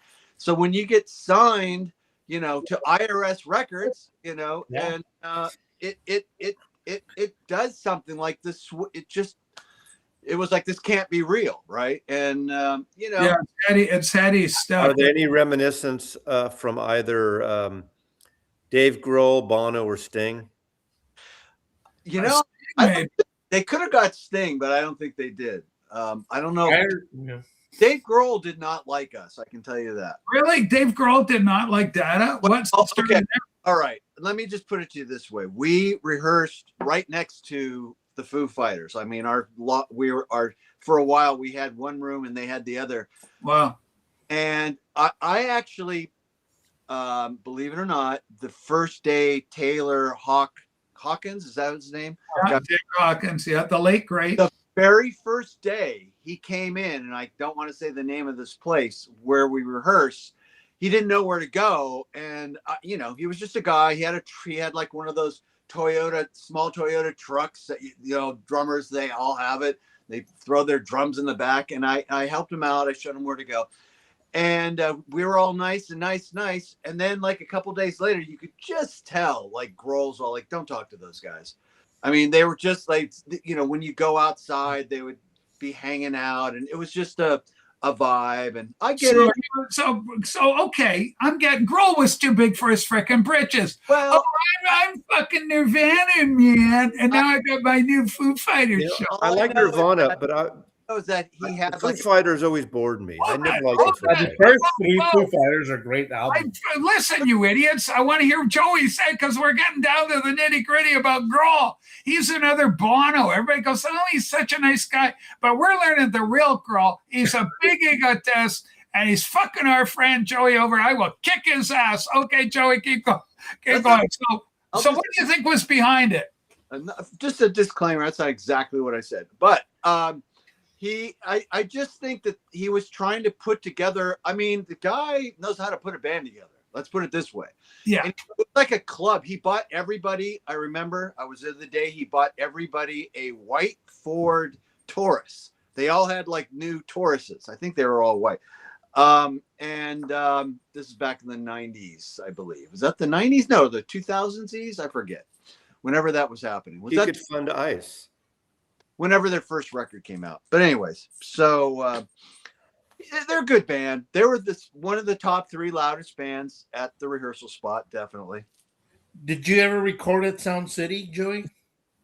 No, never recorded there. Okay. There's a good documentary on that place. And of course, roll is a big part of it, right? Well, the Neve board, I've recorded on Neve boards. A buddy of mine bought a Neve board, maybe not the Neve board, but a Neve board from the Rolling Stones truck. That's pretty cool. Yeah, very cool. I've recorded 7-horse recorded there. I did 2 of my solo records there. I'm going to do another solo record with that guy, by the way, this year. Oh, very cool. So, but I love Neve boards. Can I do bird whistle on it, or like a gong or something? Okay, Joey, so you're in a writing fury right now. Things are happening, the inspiration's striking. You're spending an inordinate amount of time with Norman Maslow. Has Mazzy made it into a lyric yet? Old man, look at my life. What do you think? Something like this. Okay, I'm just spitballing here, Mazzy. Holy smokes. Better left unsaid if that does happen. Let's put it that way. I love this comment here. Finally, for February Sweeps Week, this is going to be big for Norman. Sweeps Week, Mazzy's going to do a 3-hour special and open the newly discovered Michael 45 vault, only to discover the rotting corpse of a young Hudson Rainey. Oh my God. Holy. I didn't realize the Ford Taurus was such a flex. Yeah, isn't that kind of an interesting thing, right? He's going to find a Ford Taurus of all the things. It was back in the day. Yeah, I'd say, come on, man, give me a Tesla. Well, it could have been. Remember when all the starlets? Rob disagrees with me, but I think he wasn't in Hollywood yet. There was a period of time, maybe it was the '80s or early '90s, when the Suzuki Samurai, all the young starlet wannabes had those Suzuki Samurai. They started flipping over then, and then I think they discontinued them finally in America. Those were bad cars. But they were cool looking when you're a blonde and brunette, young, driving through Hollywood. Oh yeah, you like that? And they were cheap. They were the cheap Jeeps. I had a CJ7. That was a real Jeep, although that Jeep ended up fucking up my hip. But that's another story. Hey, Joey, did you ever get a chance to meet Evangeline down on the LA Strip there, down at the Whiskey or whatever? Evangeline, the blonde bombshell, she had the billboards all over, very large bosom. Okay. Her color. I never met her, but me and Phil on it must have been during the first or second record when we were driving around town. Her Corvette was right in front of us. I mean, she has a pink Corvette. Yeah, it's a world famous thing. And it has her name on it. It was like, I remember her billboard. So isn't there a documentary on her or something? I think there is. I don't know. Because it was just it's an interesting 20th century phenomena, really. That she created this industry around herself, and she is the product. Just a pretty blonde-haired girl in LA. What's not to like, right?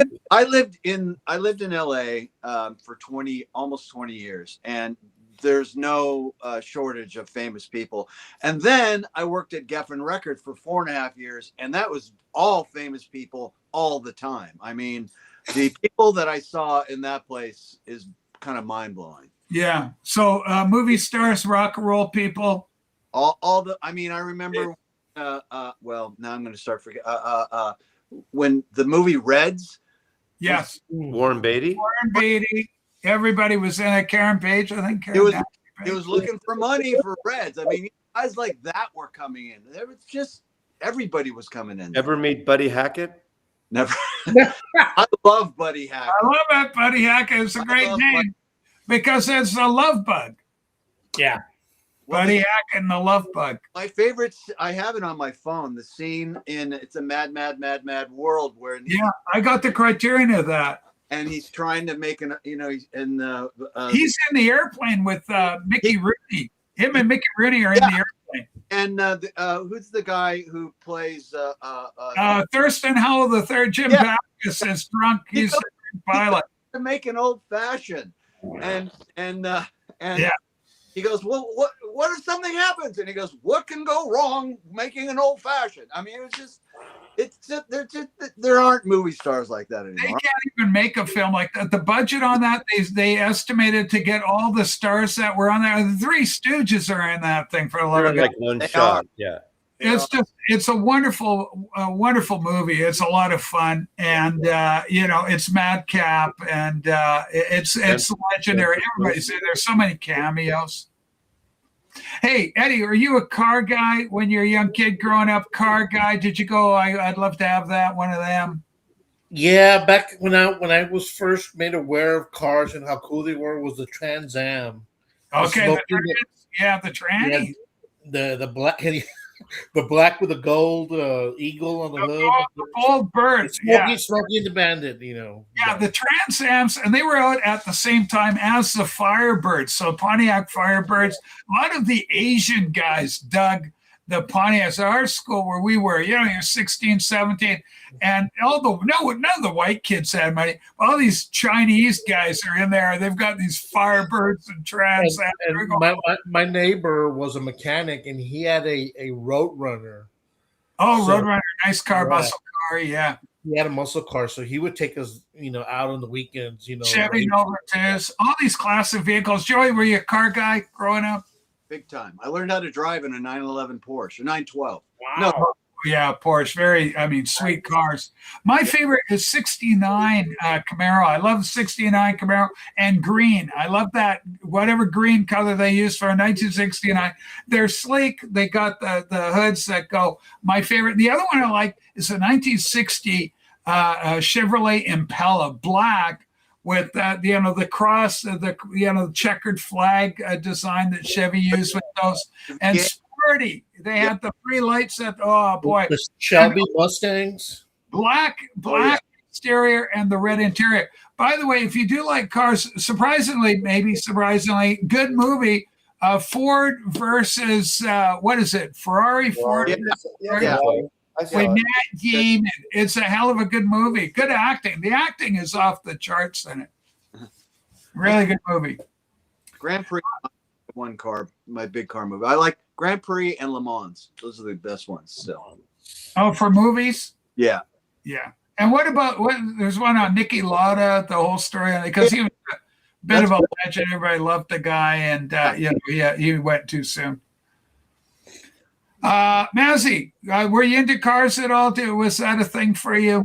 Not really. I mean, my first new car was a 72 Pinto, and I liked a small car. I know people joke about it. And then I had The Firebird. You hit them, they blew up. SR5. But my first car that I used was my mom's 68 Buick Skylark blue with a black vinyl top. I was never like a car guy, like into cars. So My dad always had a Volkswagen, whether it be a Bug, a Carmen Ghia, a van. that's what I have now. I have a GTI, but I had 3 Audis before that. When I was working and leasing cars in my business, I'd get Audis. I loved Audis. They're nice cars. Jen, get yourself a little pink Volkswagen and get the eyelashes things and put it on the front end of it. It'll be such a girl car. You got to, those are adorable. But don't get one of them. God, what the hell are those? The one they're like the. I can't even think of them. Anyway, just try and avoid lesbian cars if you can. Yeah, just there's some cars that lesbians are quite fond of, and They're good cars. Like they're just Subarus are good cars. They're considered Subaru. but they're great cars. That's what I have. I have a Subaru. Well, you have a lesbian car. Amanda has a Subaru too. Amanda's got a whatever Subaru too. Okay, Steve Westman actually drives a Pinto. It's sponsored. He's got a Pinto sponsor. I had a Pinto, but not. I had the wagon. Pintos, when I had it, they weren't exploding yet. Well, if they had been, if we got rid of it and exploded, Art Garfunkel would have died because they were horrible because they were like orange. They came in the worst god awful color, orange and brown. They was brown. That fake wood panel. I didn't have the wood panel. It was brown, and the interior was white with the inset brown, like it was two-tone. They're horrible stuff. And Jen, I'm thinking about stay out of the PT Cruiser. Jen, do not get in a PT Cruiser. You're That's too beautiful for a Michelle's father had a PT Cruiser. That was my dad's last car, a PT Cruiser. Joseph learned I'm to so drive. sorry, Eddie, but Joseph learned to drive on a PT Cruiser that was grandfather's. Mini Coopers are cute. I like the ones with the British flag on them. You got to have, and then the GB Great Britain. The Michelle white. had a Mini Cooper for a long time. She loved it. She likes a 4-speed, 5-speed. those are fun to drive. They're They're like really fun to drive. roller skates, man. They really. Oh, this It's Don't possible be calling cars. it roller skates. It always makes me think of our buddy Rob down at Muscle Beach, down on the boardwalk. He's got the pink little rompers on, and he's got the headphones, and he's just down there, bare-chested, glistening in that Malibu sun. Incredible down there, and he's just Muscle Beach in it. It's incredible. He works out, and I just love Rob so much. But when you see that, some of the videos, go check out the wax and look up rollerblade. Boardwalk, Muscle Beach, incredible stuff. It's like the opening up of Three's Company. Oh, yeah. I think they, you know what? I think that's where that image comes from. I think actually that's where it's coming from. Holy smokes, I'm dating myself. I still drive my Yugo. Remember the Yugoslavia? Yugos. Yeah. Yeah, cheap cars, little cheap things that they put together. Okay, Fluffy's got a question. Mazzy, so Subarus, they are lesbian cars? Well, it's a cliche, I mean, It's because it's true. A lot of people who go skiing or into sports, off-road, they're a good 4-wheel drive. They're great, solid cars. Subarus A lot in Seattle. A lot. Yeah, there's a lot of them up here. Yeah. Yep. It's a cliche. They're not really lesbian, but a lot of lesbians drive them. I'll put it that way. Yeah, Portland has a lot of Subarus also.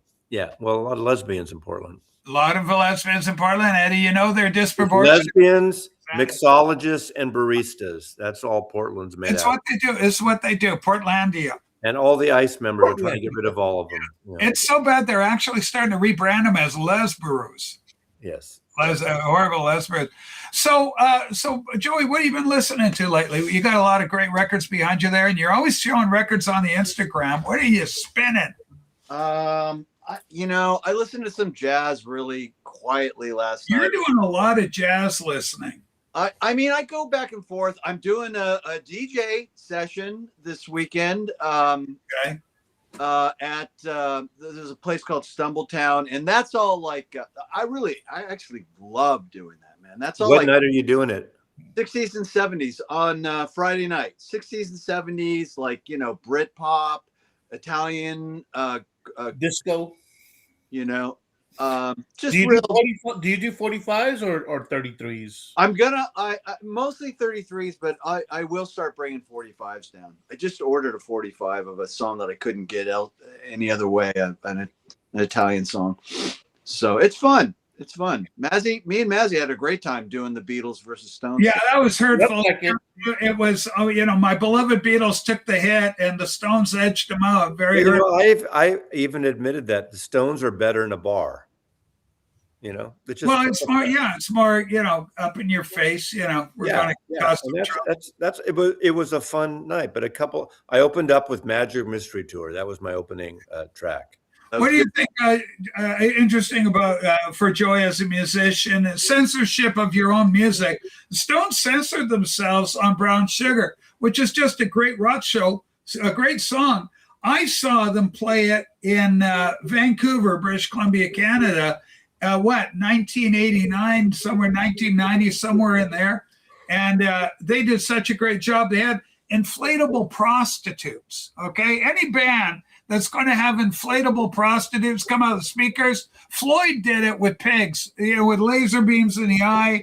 This is something I think Seven Horse needs to toy with. Inflatable prostitutes. But anybody remember the Steel Wheels tour? Though they come bubbling out and they inflate them with the air right out of the speaker, right? And then one smoking a cigarette, and it was very Stones. It was very cool. I saw him in LA on that tour, but when I saw him in Oakland on the 78 tour, he dropped ping pong balls and inflatable women from LA. I saw that. That was at the outdoor thing. Yeah. Was that when Mick was wearing the knee pads and the yellow football band? No, I think it was a little bit before. Oh, maybe. No, I think it was a little before that. But it was on Mick Jagger's birthday, actually. Oh, happy I birthday! don't believe they should stop singing Brown Sugar and all, and Some Girls. And That's my question for Joey. I love Mazzy's answer. I don't think anybody should change that. No, They're great no. songs. They're rock and roll. And Mazzy, you said it really well the other day. Rock and roll is about rebellion, about sticking it to the man. A lot of it's that, and it's about teenage angst and not having any power over your life in a world that doesn't care, a dispassionate world. And so there you are. You're young and you're rocking. You're kicking out the jams, right? And that's what it's about. Have a great time all the time. That's my philosophy, Marty. I mean, Joey, censorship. They are definitely of the sex, drugs, and rock and roll era when it was that's really what it was, And what are you going to do? What are you going to say? I mean, They were not, no go-go dancers going to be smoking and with their inflatable fishnet stockings with a come hither look in plastic. There's no bloody way. Go-go dancers is this. These prostitutes were hookers. There's no doubt about it. I know a hooker when I see one. So, Joey, would you think they should have censored Brown Sugar? You think they should can it and not have it in the repertoire? I think they should definitely not listen to a fucking word I say. I can tell you that. So just do what you want, Mick and Keith. I didn't like when Dada changed the name as I'm Doing Coke in Disneyland, because I went there in '78 with my girlfriend Nancy, and we went in the bathroom in Frontierland and snorted blow in the bathroom.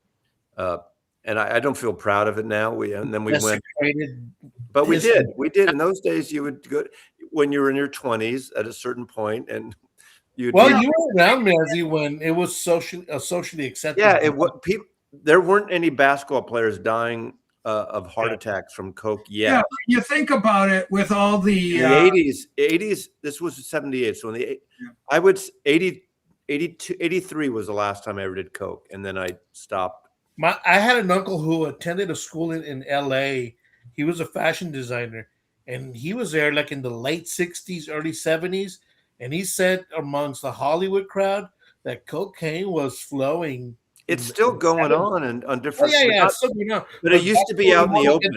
Thing. It was out in the open in clubs and stuff in those days. I think now it's more discreet again. Holy shit! '74, the Swede had an inflatable phallus that shot out foam. Yeah, I remember that. I remember hearing about that. I never saw that. Rock and roll, everything's so different. Remember Steppenwolf, the yellow album with the big purple S on it? You open up and the penis cards in there with the veins, and oh my God. Crazy stuff. And as a teenager, you're like. And John Kay is a Canadian, so. Yeah, true. Well, he's German. I think he's German. And he grew up in Canada. Yeah, grew up in Canada. But we'll claim him. What the hell? We got to claim what we got, We're trying to claim Calio. It's difficult. Passports, all that. There's some hoops to get through, but we're working on it. Okay. Keith playing a song he wrote. Happy. Yeah, Happy, right? The song Happy. I think is that on Flowers? It's Exile. From my Exile on Main Street. Yeah. From my favorite album of all time, Exile. Yeah. It's awesome. I saw that tour. That's the tour he played. They played 4 nights at Winterland. Sort of as a not a makeup, but a apology or whatever after Altamont. They played 3 years later. And Billy saw that when you saw him at Winterland. I saw Winterland. I saw the first. It was 2 nights, one at 4 o'clock and one at 8 o'clock show, and I saw the 8 o'clock whatever the first night was. Same day? Stevie Wonder opened up. 4 o'clock's too early for. So I went to the night show. It was like a matinee. Did you do 2 shows a day? Well, I think that was part of the deal because by that point they were doing large venues, but since all the Altamont fuck up in '69, Bill Graham got them to do 4 shows at Winterland. Winterland holds 5,000 people, so they did 2 a night. They probably got a cut rate, they got what they got, but and it was great. It was a great show. I love the Stones song. I Hear You Knocking. The guitar on that. Oh my God, that is just so mean. It's so dirty. It's so mean. I just love it. Mick Taylor on that guitar with that thing. Oh my God, is that good? I tell you what, the intro for Midnight Rambler, the studio version, is one of my favorite little moments. I can just again listen to it over and over. Yeah. It's perfect. Stevie Wonder, there it is with the Stones. There's the marquee. I took these pictures. That's so Wow. I'm sitting. Wow. Let's Yeah. see. What amazes me is that they're on your phone. What did you Well, I have take? them on. I have them on a Facebook album. You know. Oh, I see. Yeah, yeah. What camera were you using back then? I was using a Mamiya Secor No way. with a 200 millimeter lens with GAF 500 film. How'd you get that in there? Pushed to 2000. You know, up until about 74, they didn't give a shit. Yeah. 73, Oh, 74. okay. And I would bring it into a lot of, there's the Winterland marquee. Wow, man. That's Nice. great. Okay. Yeah. I mean, they weren't searching people or any of that. No, they didn't give a shit. No. This is Wow. a picture. This is a picture I took at Winterland too. Oh, hold on. Let me make a big. That's a nice photograph. With a flying V. Yeah, Flying Nice. V. Wow, look how young the kid is. Larry and I were in the front row at Berkeley Community Theater for this. This is the encore when he took off. He just had a Doris Day T-shirt on. What year is that? That would have been 72. Jesus. Wow. Wow. There's So Berkeley. That's Leon Russell. it's a year before Elton really takes off. No, huh? he took off already by then. Yeah, but when he did Yellow Brick Road in '73, that's when he blew up. Ken Scott worked with Elton. Bloomfield. Mike Bloomfield. I love this shot. This is a cool shot. That's Alvin Lee. Oh yeah, legend. Good guitar player. 10 years after. Yeah, he's good. I saw him. So why don't you release a book of the photos you've taken, man? I don't have enough. Okay. This is a cool one. This is John Martin. Hold on, let me make it big. That was a great show. This was an Island record show. It was John Martin and Free. There's Paul Rogers and Free. Of course, Nice. later Badfinger. And headlining was, I don't have it here. Oh, headlining was Traffic. Holy shit. Dave Winwood, yeah. Yeah. Look how young those cats are there. Right at their height, Mass. It's Chris Wood from Traffic. Right at their height. The percussion for Traffic. Yeah. It's Graham Nash. One more. Oh, two more. This is Ray Davis. Mm. All Demon Alcohol. Mick Avery. Wow. I think I have one more in tribute here. This is a good one. There's Bob Weir. Oh, there you go. Yeah. That was New Year's Eve, either 71 or 72. And then here's the Messiah. Bob. Yeah. That was 74 with the band. Wow. Legend. Legend. I love this. And I went around the back. of Blessed the when stage. Bob goes. I'm going to be a mess when Dylan goes. Yeah, I'm me too. right Me too. now. Yeah. That's going to be That good. one's going to hit me when he goes. Ooh. Miles, there you Oh, go. Miles. That's Yeah. at Stanford. And one last one. I'll just show Yeah. one more. I'll do it, man. Oh, Jill Village, 1974, I assume. Yeah. That's the only time he toured. Yeah, well, he had the, his voice. Except for Japan with Clapton. Yeah, he I did. did take these pictures. Yeah, And beautiful. you could take your camera in. About 73, you couldn't take them in anymore. And I actually have somewhere in this house or in a storage, I've taped a cassette of the George Harrison 74 Cow Palace show, the whole show, with a little tape recorder in my pocket. Yeah, isn't that something that Massey saw, George? So the only Beatle you didn't see would have been John. I saw George. I saw the three George shows, 2 Cow Palace and the Oakland show. Wow. I saw McCartney, 2 Wings. Well, I saw McCartney about 20 times. damn. And I saw Ringo maybe 4 times. Tell me about Harrison. His voice wasn't happening, but what's his show? It was the first time I ever saw Beatles, so it was so fucking exciting. Yeah. The band was great. You know, it was the great solo. I mean, Billy Preston stole the show, but his voice was shot. He shouldn't have put out that album, Dark Horse, but it was still great seeing him. But it was a shock when he first started singing. Yeah. Well, yeah, just because like his vocals weren't happening, but he probably had a top tier band, as the Beatles can do. Oh, he had a great band. I'm blanking out now all the musicians. He had Robin Ford, the blues rock player, who would tour.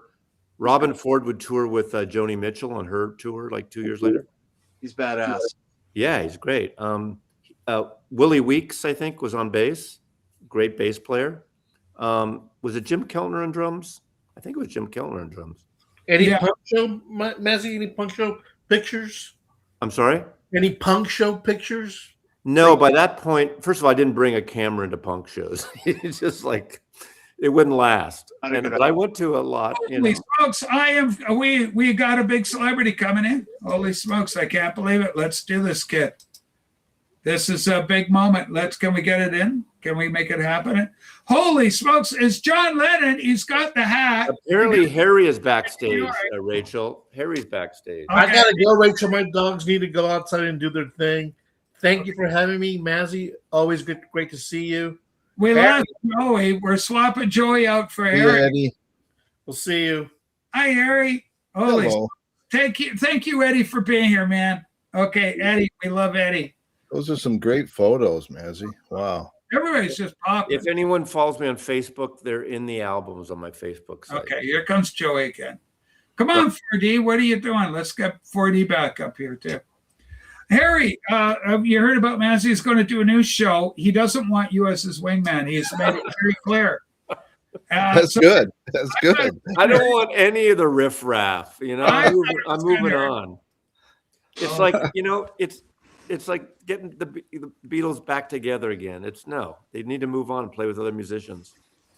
Ladies and gentlemen, not only do we get our good friend all the way from Manchester, 4D. Are you still in Manchester, 4D? Are you still in the hallowed ground? Good to have you on here, man. Last time we had you on here, this show blew up for 1,800 views. Rachel, Power, you really brought the heat. give over with the YouTube numbers. Are those cigarettes or incense?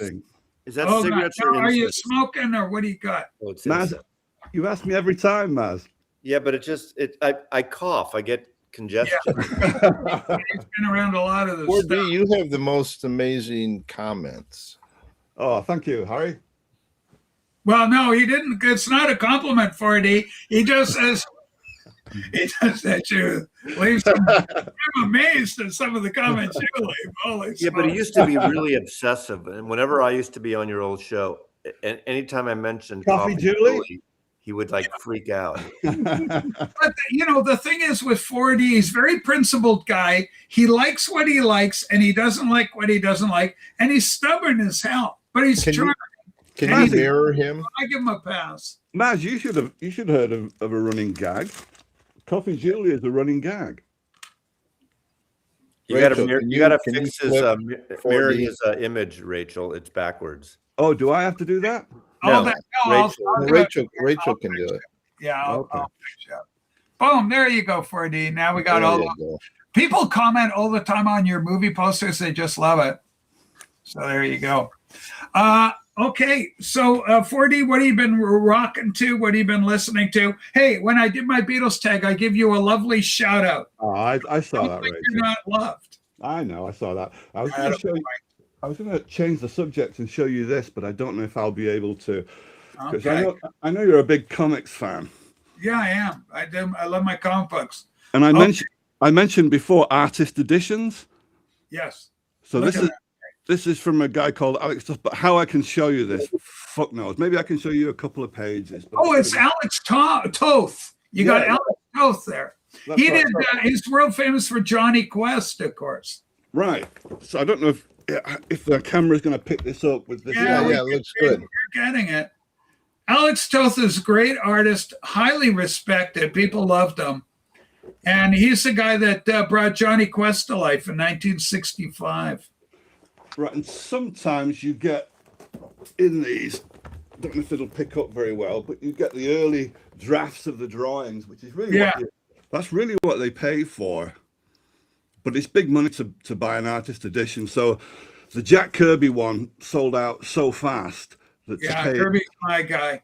Yeah, and mine too, but I just can't afford it now because I missed the boat when it came in. Yeah. But for those people who don't have, hang on, we're going to go big.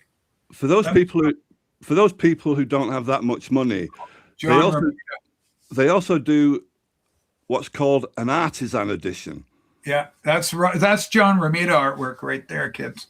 Right. So, and if I open this up, show you a couple of pages. Oh yeah, yeah. I love Romita's artwork. So, and these are affordable if somebody hasn't got that much money to throw out. And so mostly I have these. Yeah, a large scale, big, large print. Yeah, and you got a great one from Will, the legendary spirit, Will Eisner. So I show you a couple of pages from those. Let's see if I can find a bigger one. Yeah, Alex Toth designed the Super Friends version of DC Heroes for ABC TV way back. And Mazzy, this is a fact. That's from our friend Melody. Yeah, great stuff. These are classic. Master of Shade and Form, Will Eisner. And they even have for comic books the Will Eisner Awards. They gave him, he's kind of one of the storied legends of the medium. But yeah, there's so many. John Buscema he was kind of a graphic arts guy, designer, did commercial art. And then they got him into comic books, and he was extremely gifted. I know that you're well into it, Rachel. That's why I thought I'd show you those, because I feel that you'd get more out of those than I love them, but I think you'd get more out of them than I do. Well, I don't know. Obviously you have some sort of interest enough to collect them or to have gotten a couple of editions for. Yeah. Who did the artwork for Magneto and Titanium Man? When Paul McCartney did the tour? Yeah. God, it could have been anybody. Maybe John Romita might have drawn them. John Romita Sr. Wasn't Kirby? It could have been. Jack Kirby drew those characters as well. I remember them because Paul had them when he did the song. They would flash on the screen behind him. Yeah. I remember that from Venus and Mars, but 1975. But yeah, Paul was a comic book fan, so he put in a couple of Iron Man villains, both Magneto and that's right, Iron Man. That's right, they came from there. Yeah, and Titanium Man were. Well, Magneto was, of course, the arch enemy for the X-Men, but he also appeared in Iron Man as well. You see, you know the stuff, Rachel. You know the stuff. Well, because I grew up, I was really enamored of it as a little kid. The psychology is that you have no power. Everybody tells you what's going on. Steve Ditko is the original co-creator of Spider-Man.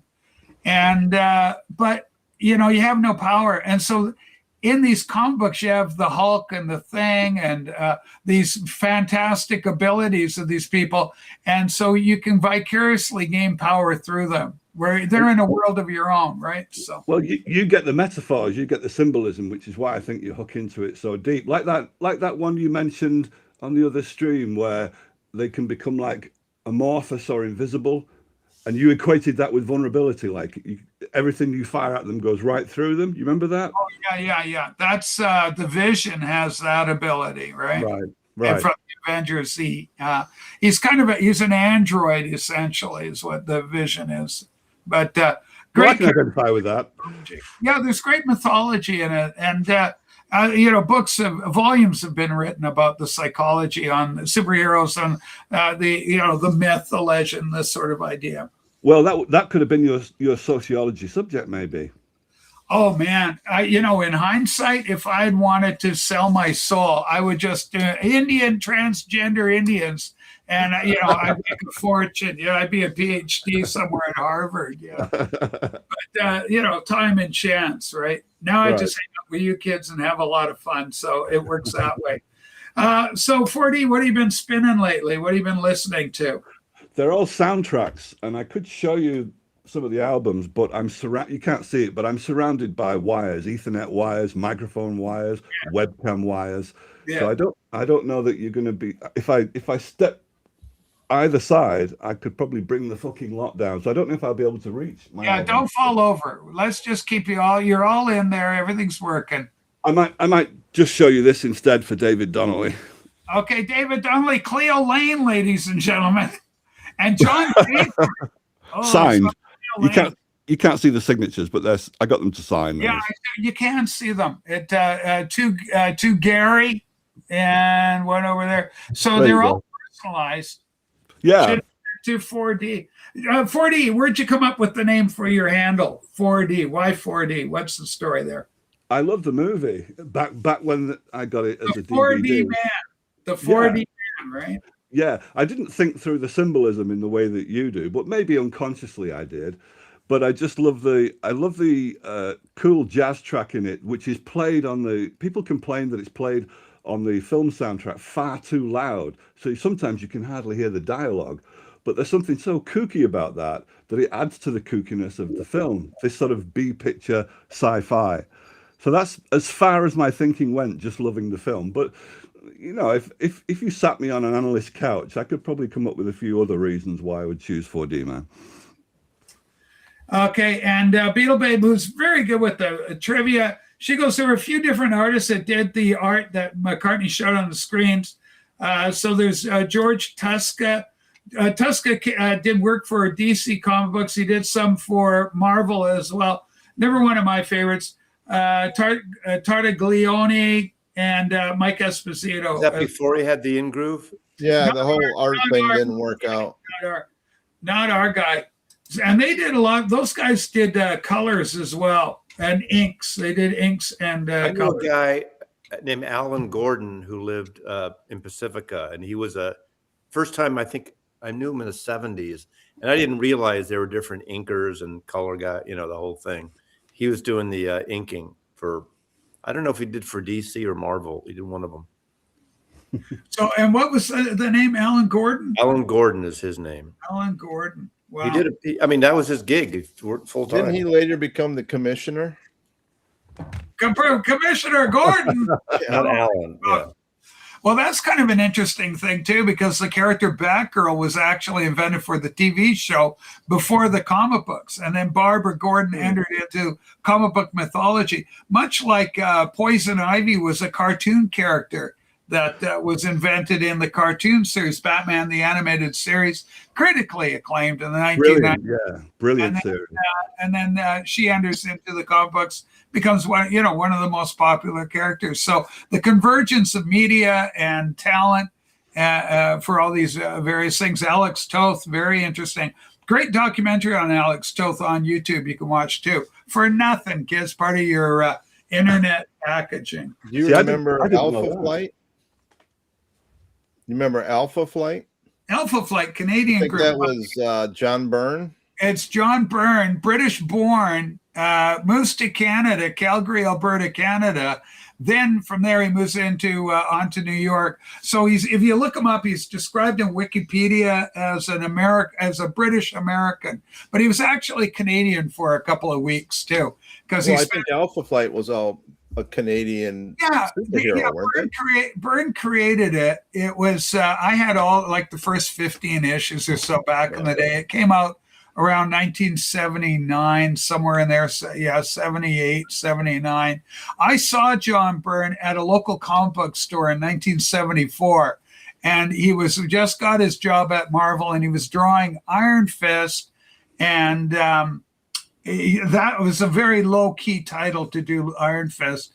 They put him there. But Byrne ended up taking on the Fantastic Four and the X-Men. He became the main artist at Marvel Comic Books. He became legendary, if you will, and stamped the whole brand with his own design, his own ideas, reinvigorated the Fantastic Four. Because after Kirby left, after issue 104, then you get Buscema taking over the title, which was great. Buscema did great work. So what do you think about Sebastian Stan being cast as Harvey Dent in the next Batman and Two-Face? Okay, so tell me about this actor. Well, he was the arch nemesis. He was the best friend of Captain America when he was growing up. He was his buddy that gets fucked up and he loses his arm and he became. Bucky Barnes, little Bucky Yes. Barnes. He would, and anyway, he's going to be. Then he became a senator in the last New Avengers, whatever. Yeah. But he's going to apparently play Two-Face, Harvey Dent in the next. The district attorney that's horribly disfigured by Joker. Yeah, and I think Scarlett Johansson's going to be in it too. Well, anything with Scarlett Johansson. You know, I watch these things sometimes, and I'm like a mild fan of the Marvel, but I like them. I enjoy them. I love that knowledge that you've got, Rachel, because I can tell the difference. That's not Wikipedia knowledge. That's from someone whose imagination is steeped in that world, and I can tell the difference. Yeah, I mean, right next to me, I got the first 100 issues of the Fantastic Four, Spider-Man. Rachel's great with those kind of facts. It's the real facts that she has a problem. All right. There we go. Careful, Maz. Careful, Maz. What? Let's call a spade a spade. That was good. Melody goes, Alex Ross is my favorite comic book artist. Ross is really interesting because he's got, photorealistic art style that he does. Very iconic, great art pieces that he does. But I don't know. I like it and I don't like it at the same time. That's kind of my take on him. Yeah, we got. Are you big on Gene Colan, Rachel? Yeah, I love Gene Colan. Gene Colan, of course, Iron Man, Daredevil artist. He did his chops on there. A very stylistic guy. Right. Yeah. And part of kind of back at the time, he's gone. They're all gone. These guys, right? But he was. Him and Buscema were kind of moving towards the future and moving the art level up a scale over what little kids were used to. Did you ever do any drawing yourself, Rachel? Because that kind of enthusiasm will want an outlet. Oh yeah, of course I did. Yeah, I was so cute. I was an adorable little kid. I'm 8 years old. I had my Snoopy charity. And I draw little Charlie Browns and Snoopies, and then sell the artwork, and then the money I give to the fire station for charity. All right. So how long did you maintain drawing? How long did you keep it up? For throughout up until my teens or whatever. But here's the thing with my artwork. I always saw flaws in it. I could never sit back and just go, masterpiece, this is done.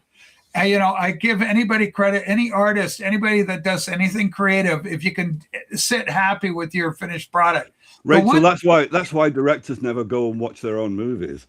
Well, they could see the flaws or something they'd like to do. Yeah. Then maybe it's a little bit like that for Joey as a musician when he listens to his own music or doesn't. I was thinking that when Joey said it, yeah. But the thing I am happy, the thing I can return to is my writing. If I write something, oh shit, that's brilliant. That's beautifully articulated. I like that. That's a good segue, that comment about Joey. Yeah, go. Because this is what I've been listening to lately. Okay, so we were just talking about this earlier in the show, Harry. Tell us what you got.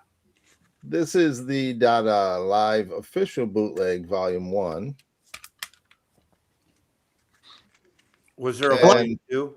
And in true bootleg fashion, the CD is printed mirrored, which I just realized a minute ago. Yeah. This is great. Absolutely. Fucking rocks. Right on. You guys are almost a jam band here. Okay, so tell us the story on that album. Yeah. It's not a bootleg, really. It's something you guys crafted and put out. But is it a live? Are they from your live performances? Where does this come from? 2 nights that I think it was 2 nights that we cobbled together to put it together. Yeah, it's live. Yeah, it rocks too. But like I said, it was it was a purpose recording. It wasn't just like, oh, let's just see what happens. I mean, we worked on it. Who mixed it and mastered it? Because the sound stage is massive. I can't remember. No idea, huh? Okay. It was really drunk at the time. Highly recommended. Look for it. Yeah. No, I never did, Jen. It's kind of like everything, even Marvel and DC kind of run out of creative impetus after a while, where they each, have their own versions of the other company's villains. It was really remarkable in the 1960s, 1968, because, I'm a little kid. I'm 10 years old where I started understanding, and I switched from DC to Marvel in 1968 because the Fantastic Four, Kirby had come out with Galactus, the devourer of worlds that could be neutralized by the ultimate nullifier. Meanwhile, over at DC, it was, gosh, Batman, holy cow, yeah. Batman. It was dumbed down. It wasn't as sophisticated. And so over on Marvel, even as a 10-year-old, I was starting to realize that the concepts and the entities that they were encountering were not so humor-filled or absurdist, but philosophically stimulating, existentially challenging. So I'm shocked that you switched from DC to Marvel. I wouldn't have pegged you for somebody who would switch either way, because I feel like loyalty is a big deal in your. Yeah, well, hold on. Isn't that like? I mean, when I told Rachel when we were discussing who my favorite Beatle was, yeah, I think if I'd have just said Paul McCartney, I think Rachel would have been okay with it. But because I said it used to be John Lennon and now it's Paul McCartney, switch from John. Yeah, Rachel didn't like that. No, it's a step down. It's a step. Paul's great. Paul's a genius, right? DC seemed to be more for kids, and Marvel was more like adult storylines. Really? No, Harry. DC was always darker. Yeah, exactly. DC was not dark. DC was not dark. DC. Jimmy Olsen and got his own comic, and actually, there's your Beatles tie-in. Your Beatles tie-in to DC comic books in the movie help. Paul McCartney at the organ. You look on top. The sheet music is all Jimmy Olsen comics. In comics for me, it was all about Veronica. Yeah, Veronica Lodge over in Archie comic books. Veronica. Yeah, Jughead, Reggie Mantle, the whole Veronica begat Kate Beckinsale. Yeah, I loved Archie. I read the Archies. I read, the Charlton comic books. Harvey, Baby Huey. I read all that. Poor man's comics. Yeah, I read all that stuff. It was cool. I met Burton Cummings from the Guess Who. He was a comic book guy, but he liked Carl Barks, who did the Donald Duck and invented Scrooge McDuck as a character for Warner Brothers. And he collected the old 40s vintage publications from Disney. There should be a VC comic in Record Collector News, I think. Just a regular comic strip about VC characters. It might be controversial. There's probably a group out there somewhere. Yeah, one of our guys a few years ago. Copyright issue. Yeah. Okay. Green Lantern, Green Arrow had the first drug themed cover. That's when Speedy got involved, hooked on heroin. The classic shot. That's a Neil Adams cover, by the way. And but then a Spider-Man in Spider-Man issues 96, 97, you had Harry Osborn got into taking pills. The drug dealer comes up and kind of deals pills to Harry Osborn.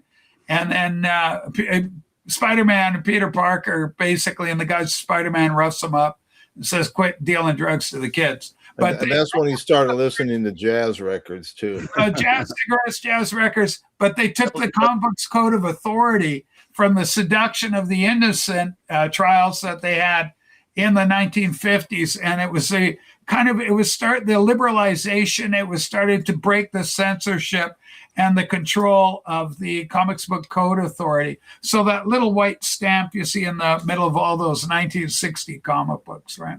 That McCartney song that you mentioned, Magneto and Titanium Man, yeah, which was about, I think that was about 74? 75. 75. It was on Venus and Mars. Okay, what struck me as so interesting about that is that McCartney taps into the conversational style that you get in Paul Simon. So I'm wondering whether Paul Simon's influenced him, because you don't hear that conversation in the Beatles. Where you start a lyric with, well, we were talking last night. Oh, yes. Singing it, and then going from that into singing, and then dropping that McCartney down was to a hack. He conversation. just picked it up somewhere, you know. Well, Paul Simon's a specialist in doing that. So, Yeah. so around that time, I can imagine him being influenced by Paul Simon in those lyrics. Rocky Raccoon sort of has that. Ah, good point. Yeah, good point. He does. Yeah. I can't do that. Like if I try to play Rocky Raccoon, I can play the musical part, but I can't do the intro where he's talking. I can't play a guitar and talk at the same Somewhere time. in the Black Mountain Hills, Dakota, they lived young boy. I can't do it.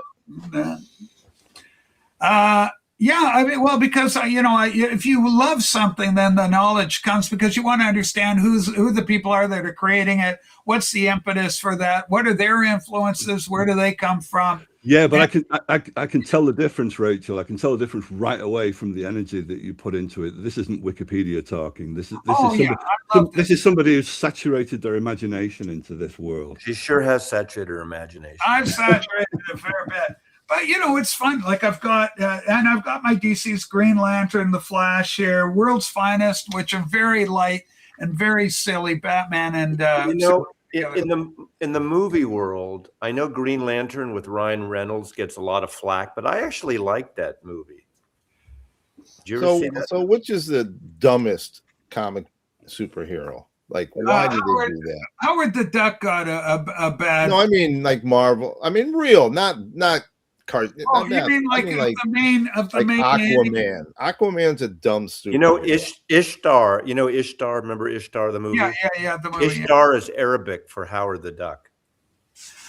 Well, that could be true. There's a joke there. It's in both films struggled.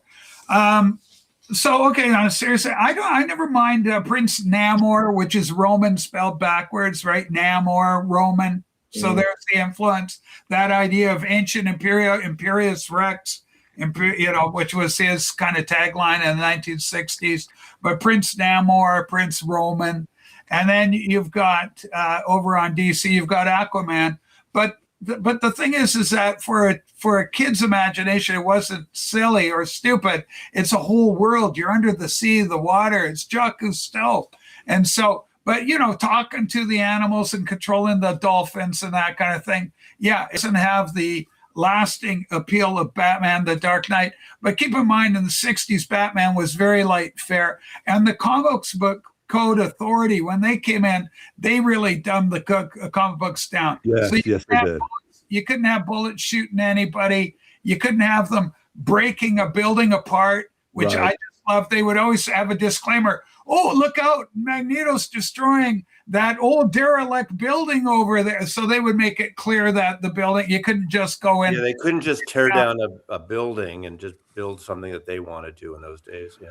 But the comics medium, a bit like. I'm glad you're here, Harry. I need some support. You too, Joey. But the comics medium, a bit like film, is really important for kids, or used to be, and maybe for adults as well, because it lifts the roof off your imagination and can really expand a narrow mind. So if you're surrounded by, I don't know, parochial parents in a parochial neighborhood with a sort of low-grade school, and I went to a low-grade school, but if you sort of indulge the imagination of comics, it can make your imagination grow.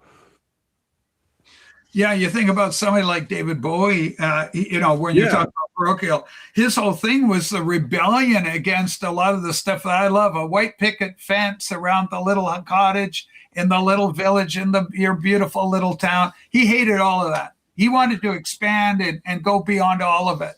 He found it restricting and stifling. I pick up on it because I did a live stream with Steven the other week, and we got talking about my master's degree, which was in education. And what I chose for my topic was potential, because it's such a wispy thing. It's like, how do you measure potential in order to assess it in a student, and how do you cultivate it when it's just the whisperings of something that might exist in the future but doesn't quite exist yet.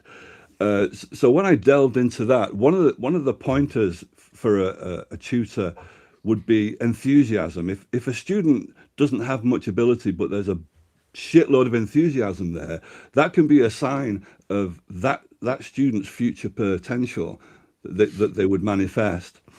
So when I hear the kind of I'm trying to find a different word than information, but when I hear the information that you've got, Rachel, what I'm hearing is enthusiasm all the way through, all the way, which is why I started to ask you about your drawing, because I was Yeah, looking for Rachey falls into that group with his artwork as well. But you look at these, the idea of imagination. What it really impressed me, I love the thesis topic that you're discussing. The idea of actualization, like to make an idea. It's one thing to dream, but if you can make something out of that dream, now you're really cooking. Like those guys, that separates inspiration from genius. And the guys that can actually have an idea and then they actually create something material out of the thought, boy, those guys, they're household words in our world, but to have that ability from the abstract, from the conceptual into the pragmatic, the substantial, that's quite the trick. Yeah. And there's some kind of fear involved in it. At least I find as a writer with a blank page, that there's some sort of fear of the abyss there, which is what I think writer's block is as well.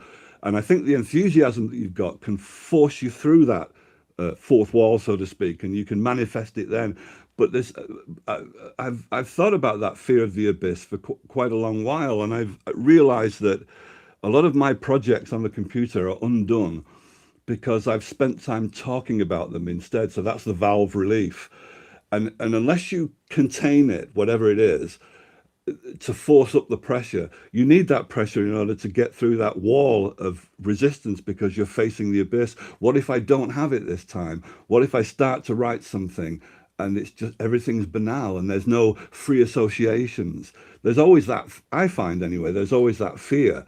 So enthusiasm and keeping a lid on it for a long while can help you stoke up enough energy that you need to find out what it's going to look like. Yeah, so you lose yourself. Yeah. So what happens to that process, and what happens to me psychologically, is that you lose yourself, and so you disappear in the equation, and the vision and the goal become the thing.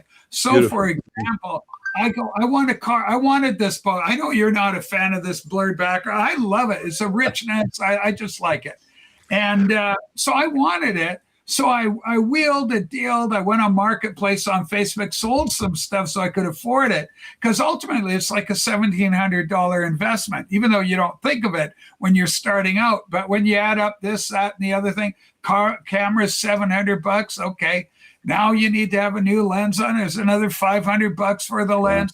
You got to get a little device to hold on so you don't break the little mini USB HDMI port. Get that cable. You need another cable to go in there. You need a capture card on it. That's another $150. Okay. On 4D. Why don't you 4D bring up like you're talking about $1,700 like it's nothing? But it is. But I'm no master. He knows what I'm talking about. I know. We all know what you're talking about. Yeah. I gotta go. Okay. I gotta cook. I gotta eat something. All right. You get some food in you. Well, we'll be here. I got 4D and Joey and Ari. So thank you supporting Truth and the American Way.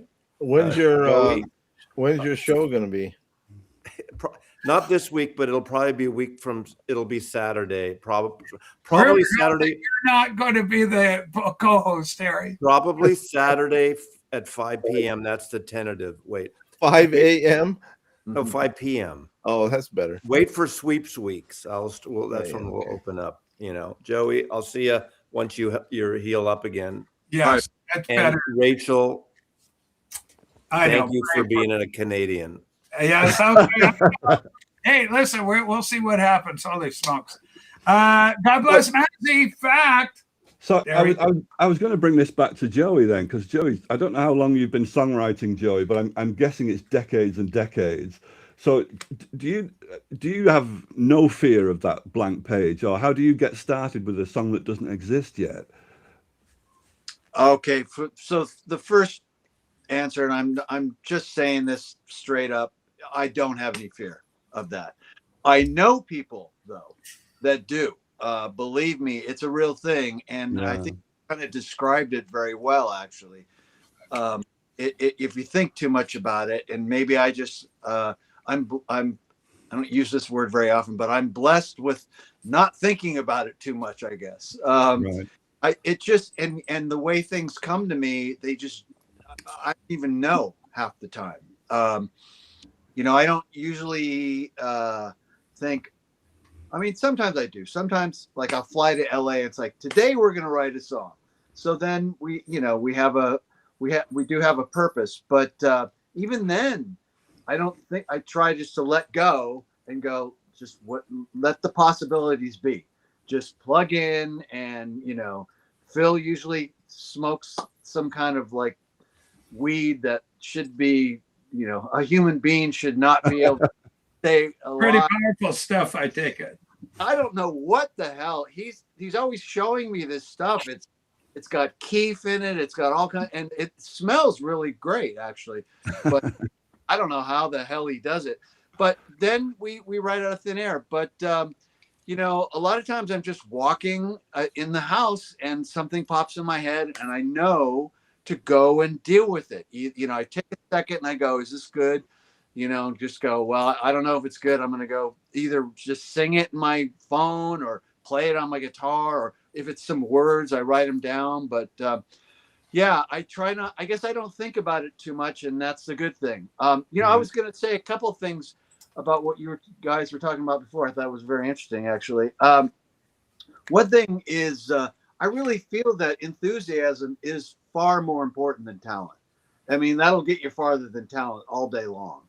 The talent will come if you're very enthusiastic. You'll figure out a way to make it happen. And I think that's a good thing for people to know in life. But then the other thing is, there was a quote, I don't know who said it, but it's like talking about how do you finish something or go, hey, this is my masterpiece or whatever. There's some famous either musician or artist said, an artist thing is never done. It's just abandoned. And I think that is kind of true. You just have to walk away from it at some point. I can't do optimism.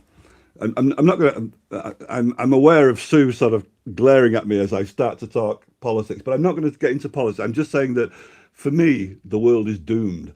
So if you got that genuine, honest opinion, optimism is out of the question. But what I can do is enthusiasm, and one of the differences between the two, I think, is that optimism is future oriented. It's looking forward, but enthusiasm is right now. You're in it. It's an energy that's right here, right now, and is more active. So that I can do. Right.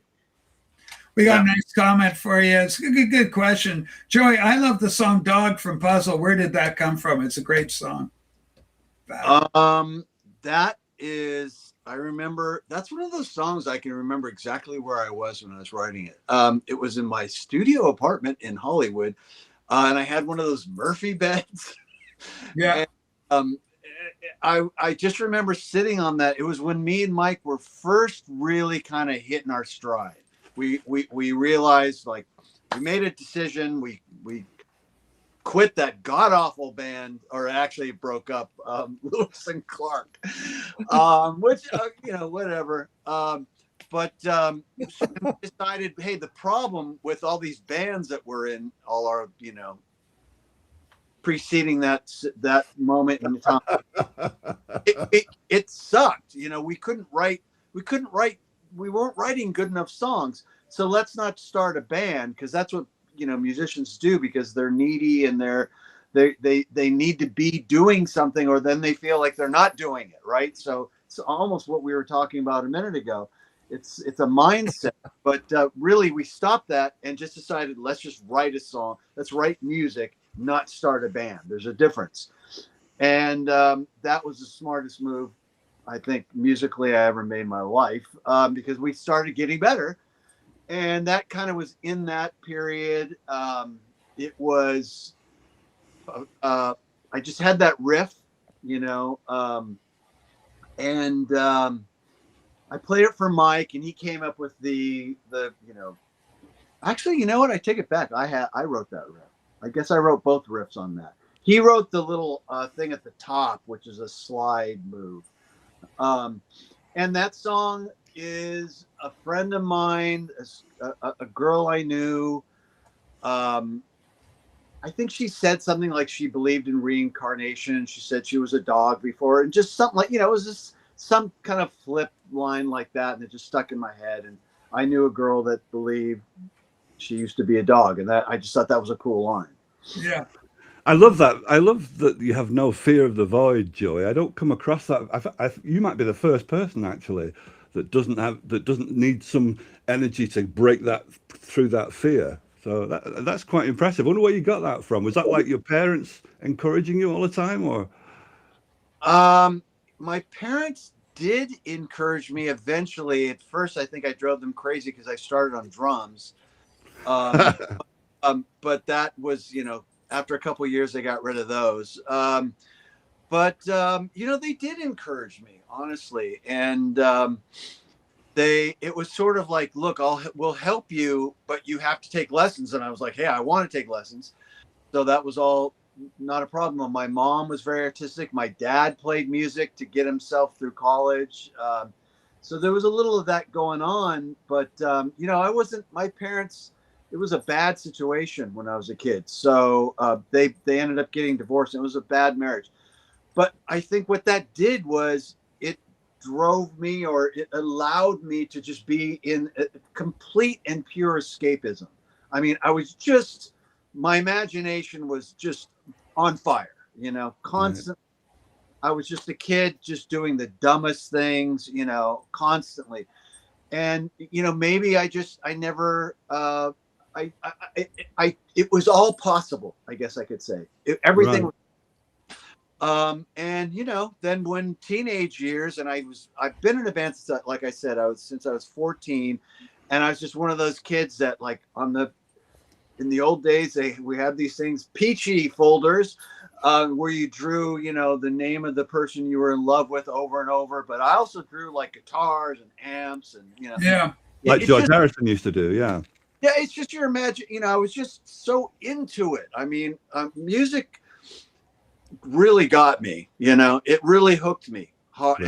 And it was the thing that I've been into my whole life. It wasn't a deal that, when I was in school, I decided to try it out. It was like, no, it was really like a drug, and it was kind of, there was no plan B ever, ever, which is not a great move in life, except for, maybe if it works out. It took a long time, but I finally got it. I mean, I didn't sign my first real record deal. What that Lewis and Clark, okay, there was a record deal. But that was like, I guess I was 26 or maybe 25, 26 when that happened. But my first ink on a real record deal, I was 30 or 31 years old, so Good, yeah.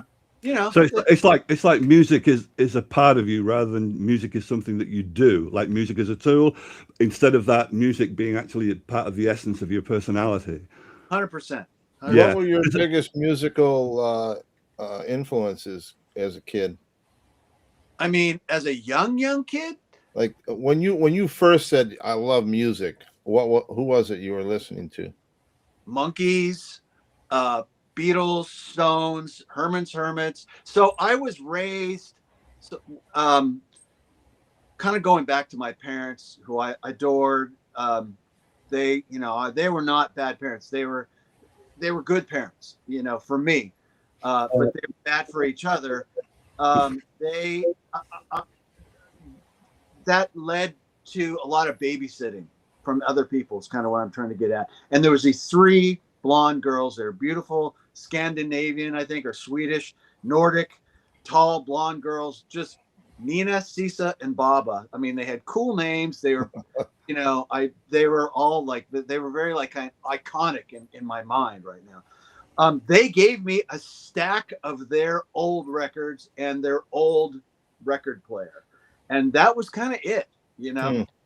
After so it was like, it was basically the 60s, 60s AM radio. Yeah, that's what I grew up with. Yeah. And then the 70s happened, and it was like, forget about it. You know, it was just then, you know, FM radio. It's like, come on, Yeah. you know. So you know, I've been influenced by a lot of bands, but you know, early on, Monkees, Beatles, Stones, Hermits, the Animals, the best of, I think it is the Animals. I have it right over there. Man, I used to stare at that album cover and just go, I want those haircuts. I just love their haircuts, you know. But I never had, my hair was too Brillo'd out, you know. I could never have that kind of cool, or like the Beach Boys, I could never get that cool haircut. But just shit like that, I would, you know, album covers, I would just stare at them. That's all I did. Yeah. Stare at covers and listen to music. Then when I got older, I got stoned and stared at album covers and listened to music. Then I took LSD and stared at album covers and listened to music. And it was just on and on and on until all of a sudden I'm moving to LA and I'm in a band, you know? Mm. Well, the reason I made the distinction, Joey, about music being part of your soul rather than just a tool and a skill that you have, which you do, but being soulful too, is that distinction was first made to me by Jonathan Miller, the guy who was part of Beyond the Fringe, which was Peter Cook, Dudley Moore, Alan Bennett, and Jonathan Miller. And so comedy was a big thing in his early career. And there was a theatrical audience with him in about 1990, and I was sat at the front of the theater, and this guy talked, you know, without an interviewer, just on his own on stage, about directing operas for 90 minutes. And he was talking about how he used directing operas to explore his own worldview, his own understanding of the world. And after he'd finished 90 minutes, he said, okay, let's throw it open to questions. You can ask me anything. He was a bit of a Renaissance man, so you didn't have to ask him about opera. And because his humor is so, I could feel the humor coming off him, even when he wasn't being funny. So I just asked him, how do you use humor to understand the world? It was just a clumsy way of trying to get him to talk about humor away from opera. And the first thing he did was a mime act in answering me, where he was drilling into a block of wood. And he said, that's what humor isn't.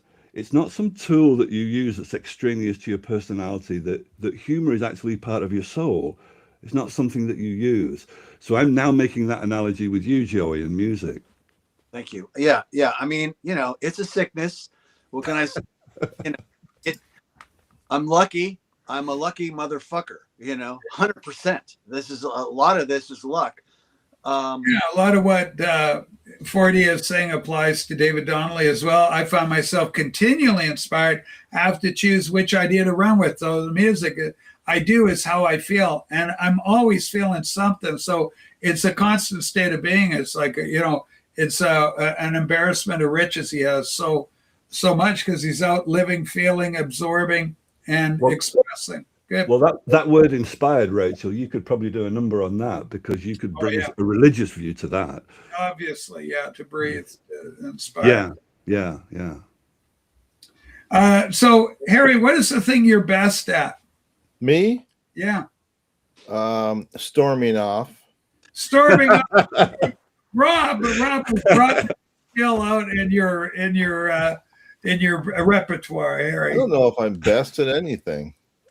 Well, what about music though? Because I mean, there are some things you look at, you go, you know, I'm probably better than the next fellow over at doing this sort of thing. Not everybody can do what you do. I can roll a mean joint. Well, I can't roll. Mine always fell apart. Same with cigarettes. I couldn't roll it. I do like Harry's videos. I'm not actually subscribed to that many people, because the influx of in the subscription feed was just too much for me. So I cut things right down. But I stay with Harry because you've got a really sort of laid back style where you can make any album I never heard of, you can make it accessible by the way you deal with it on camera. So I like your style a lot, Harry. Thanks, appreciate I it. enjoy 4D because 4D is a guy that's interested in so many different things. Like the posters. For me, when I look, I have a hard time with poster. I finally settled on my Tintin or Rachey poster. I got a whole bunch of my movie room. I've got Rear Window, like a facsimile of Rear Window, and I got a real one from Joey in my room from the Manchurian Candidate. But it's hard to settle in, and that's an authentic poster from the period. But I look up, you got Clint Eastwood, you got Chinatown is great. I got I got High Plains Drifter. You got Mean Streets up there.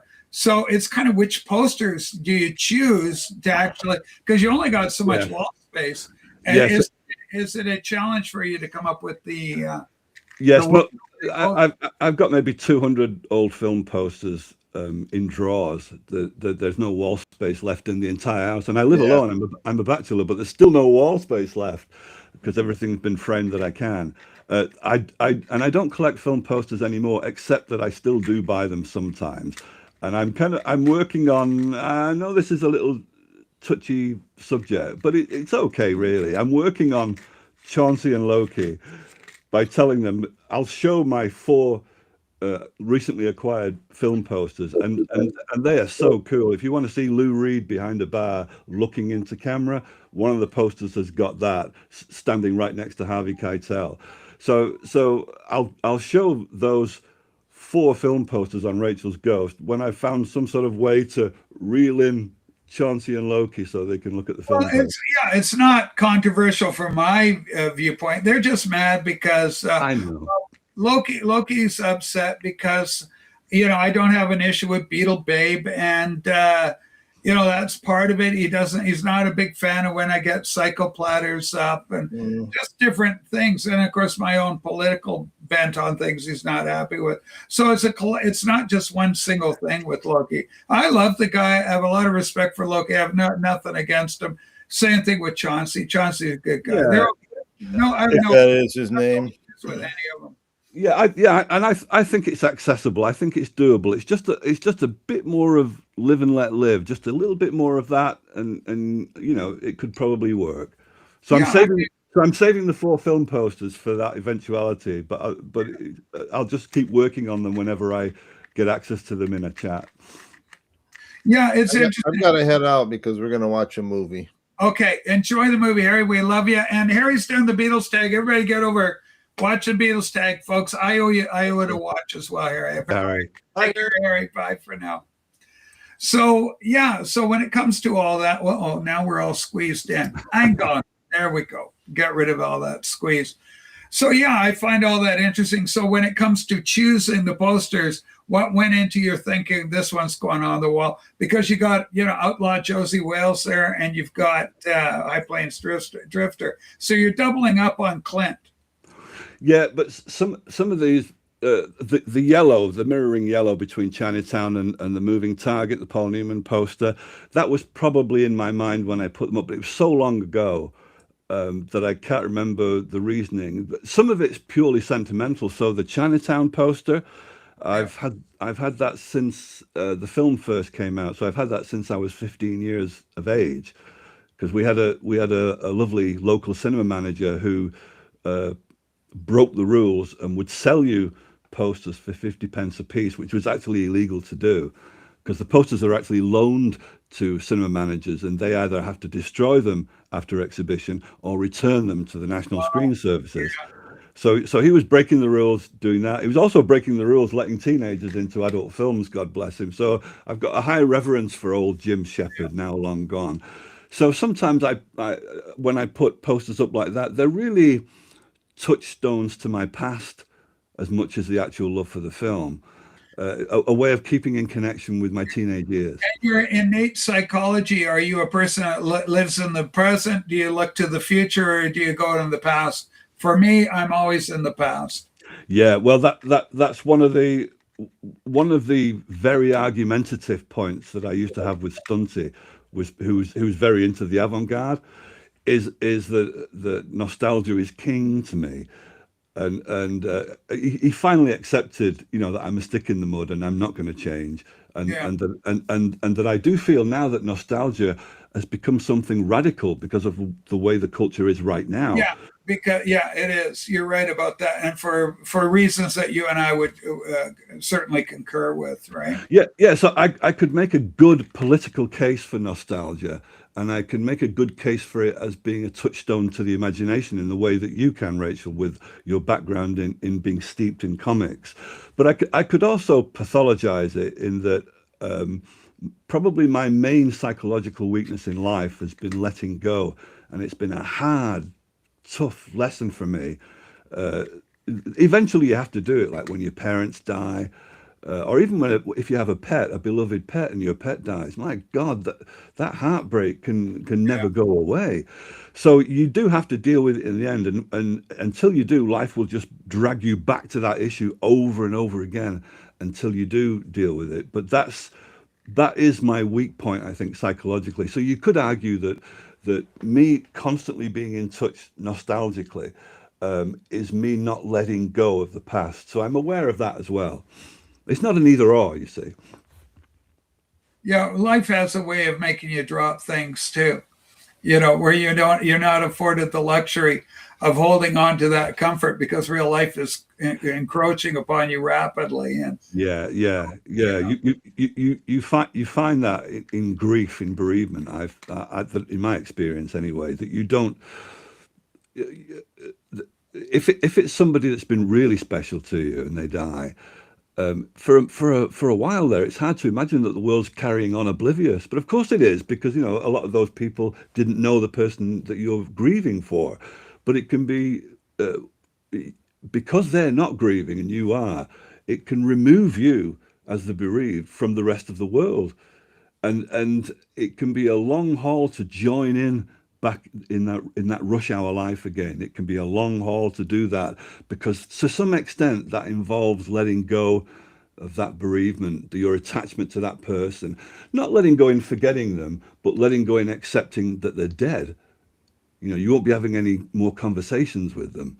So that's been a tough lesson for me, and I'm aware that my big nostalgic streak is part of that too. But that's okay. I don't mind that. Yeah. Go ahead, Joy. I was going to say, because I totally relate to all this stuff you guys are talking about.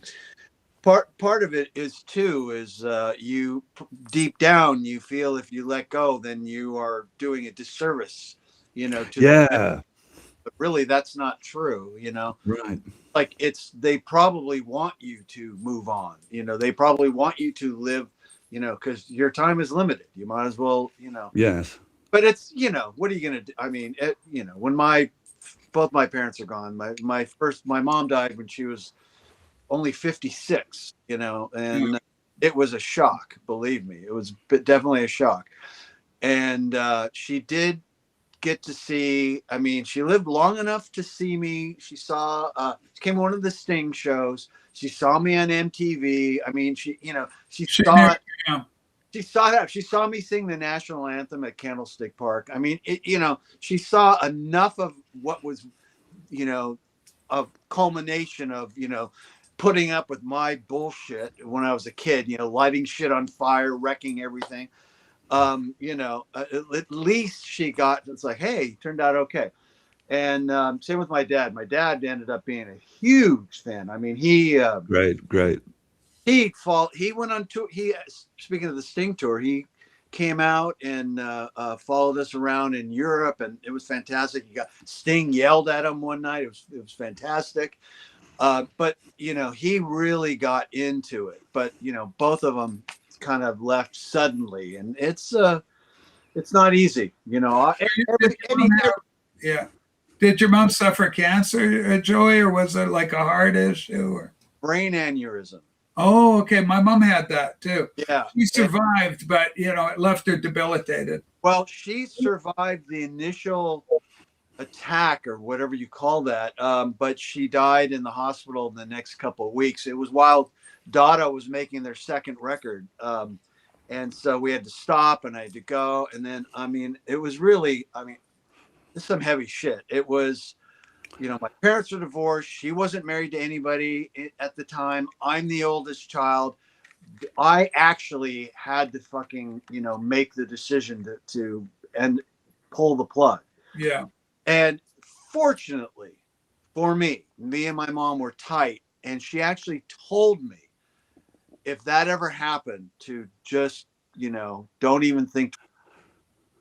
Oh, yeah. Sorry, Joey. You got him back off. Don't even think twice. But he did nail it, Joey, there, by saying guilt is one of the problems that impedes you from moving on when you're bereaved. Because if you start laughing again, if you start enjoying life again, there is a certain guilt attached with that makes the bereavement period a lot longer. So he nailed that. That's true. But the other thing Joey said about his parents made me think of Paul McCartney and John Lennon's mothers. Never. It's desperately poignant to me that neither one of them lived to see their sons blossom. The mega stardom that they had. Yeah, and just to see them fulfill their potential, not just be famous, but to see John Lennon and Paul McCartney fulfill their as potential. big as they were. I mean, it's like Elvis big. The Beatles were Elvis big, and in their respective field, there was nobody bigger, not one. But it would have been nice for Julia to. I usually end up putting Mimi down if I end up talking in this fashion. But the fact is that the person out of the two of them who believed in John Lennon as a musician was Julia, his mother, his estranged mother.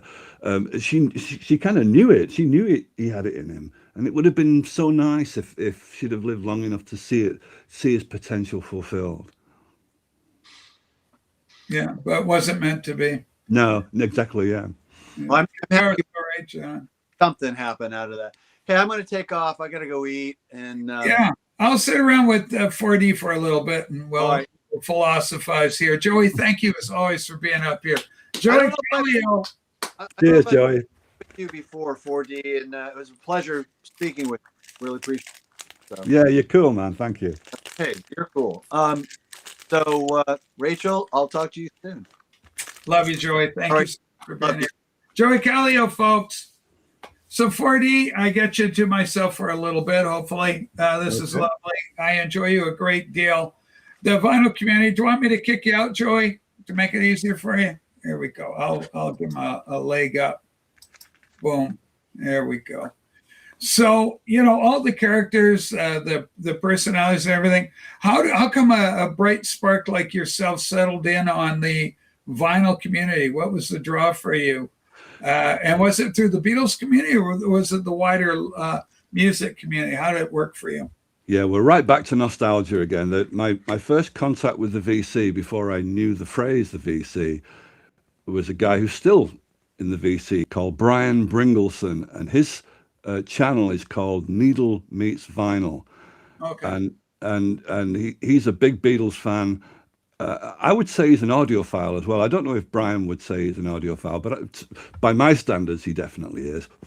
And so about 8 years ago, I locked into his YouTube channel because he stays out of live streams, and I think probably live streams, the rough and tumble of it would probably upset him. So he's probably wise to stay out of live streams. But he does these 20-30-minute videos, often about the Beatles. But he also has a band and he composes songs and he puts out records as well.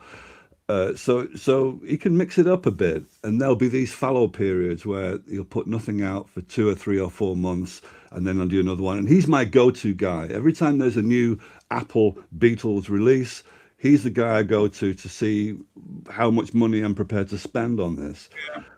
And also Brian's channel was the first channel where I had my first and my only argument actually with Maz. So I met Maz through the comments thread in Needle Meets Vinyl's channel, and that would be about 7 years ago, and it was a political argument that was cooking. But Maz doesn't really get into arguments in comments. He might put 1 or 2 comments and then he'll let it go. Yeah. So that's all Maz did, and I had a bad reaction to Maz because of what he said and my political beliefs. So I went to check out his channel, and I really liked Maz right off the bat. As soon as I found out about his San Francisco background and how he taps into that when he talks about albums. So I went over there looking for an argument and ended up subscribing to him. And that was about 7 years ago. But Maz, although he's talking about it now, didn't do live streams either. So I was still out of the frame of live streams for probably unaware of them. I mean, completely unaware that there were live streams in the VC, probably for maybe 3 or 4 years. So it was a gradual introduction I had to the VC. And as you say, it was through Beatles, and it was through my nostalgia of when I used to have I have one now, but I went for a long time without a turntable. So it was kind of nostalgia reaching back to when I would blow all my wages on records every week. I would go to maybe in Manchester, between the new shops and the secondhand shops, you could easily hit 20 shops in Manchester city centre in any given Saturday. Musical city. It's one of the great musicals. It's one of the nodes, if you will, in the UK scene. Your Birmingham, then Manchester, Liverpool, and probably Leeds, and Well, one of my unfinished projects, Rachel, was the rivalry between the two cities, because Manchester and Liverpool, they're only 25 minutes down the railway track from each Lancashire, yeah. And yet our accents are very different. Liverpool is a port, and Manchester is very earthy and earthbound. The sense of humor is different. But musically, if you start to compare the outputs of the two cities, that's another thing. And also, if you get steeped into the television that's made in the two cities. So I started that as a project, and like with a lot of my stuff on the computer, it was, I think it's something like 250,000 words now. It's completely out of control, because what I do is as soon as I find some research, I paste it in the document, but there's no real narrative that's holding the thing together. So I discovered that one of my ways to procrastinate is to research. It's a way of putting off trying to find a narrative that will string all this together. So that's one of the many unfinished projects on my computer. The relationship between the two cities, and the only good thing that can happen when you have something like that is there's a friend of mine in Liverpool who put out he's done a lot of Beatles books. And he really is a Beatles authority. He was brought up in the Dingle, and he still lives in Liverpool, and he's put many books out there. And I did a chapter in one of his books, and the book was to do with the country and Western influence on Liverpool and on the Beatles. And I just found a way to pluck out of that 250,000 word hodgepodge between Liverpool and Manchester, to take it out. And it formed its own little discrete narrative, just enough for a chapter. So now, like a magpie, what sometimes happens is that I'll look back on some of these unfinished projects and realize I can pluck out something and make a little article out of it. Yeah, well, it's hard sometimes when you write so much, and then you go, where am I going to? How do I market this? How do I bring what I've created to market? And make, again, that's the idea, where you have the concept, the idea, but to make something pragmatic, something practical, that here's a product about said subject.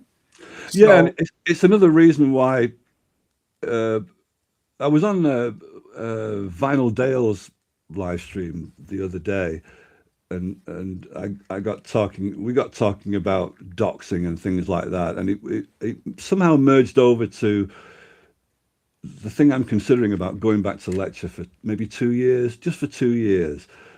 One of the things I neglected to mention when I was talking to Simon is that when I lecture, because of the sort of freewheeling style I have for lecturing, where I try to it's more like a seminar when I lecture, where I get the students to contribute, not at the end, but all the way through if I can. I find myself a bit like Rob the Wax with his jokes, where he starts a sentence and he doesn't know where it's going to go, and he just has that compass for a punchline, and he trusts it. So my conversations are rather like that, and I did find quite often that in lecturing I would come up with a writing idea halfway through a sentence when I was talking to the students. So I'm kind of thinking, hopefully, if I went back just for 1 or 2 years maximum, would some of those ideas come to me, and would that get me back into writing more intensely? Because I've kind of lost touch with it over the last year. Have you apart from writing the little bit for your friend's book, have you been published? Have you got any published works out there? I have got published works out there, and the problem in talking about them is that how much do I want to dox myself? But it is coming to the point where, especially if I don't go back to lecture, if I just keep fucking talking about it instead of doing it, it won't matter because I'm kind of past my sell-by date, so it won't really matter.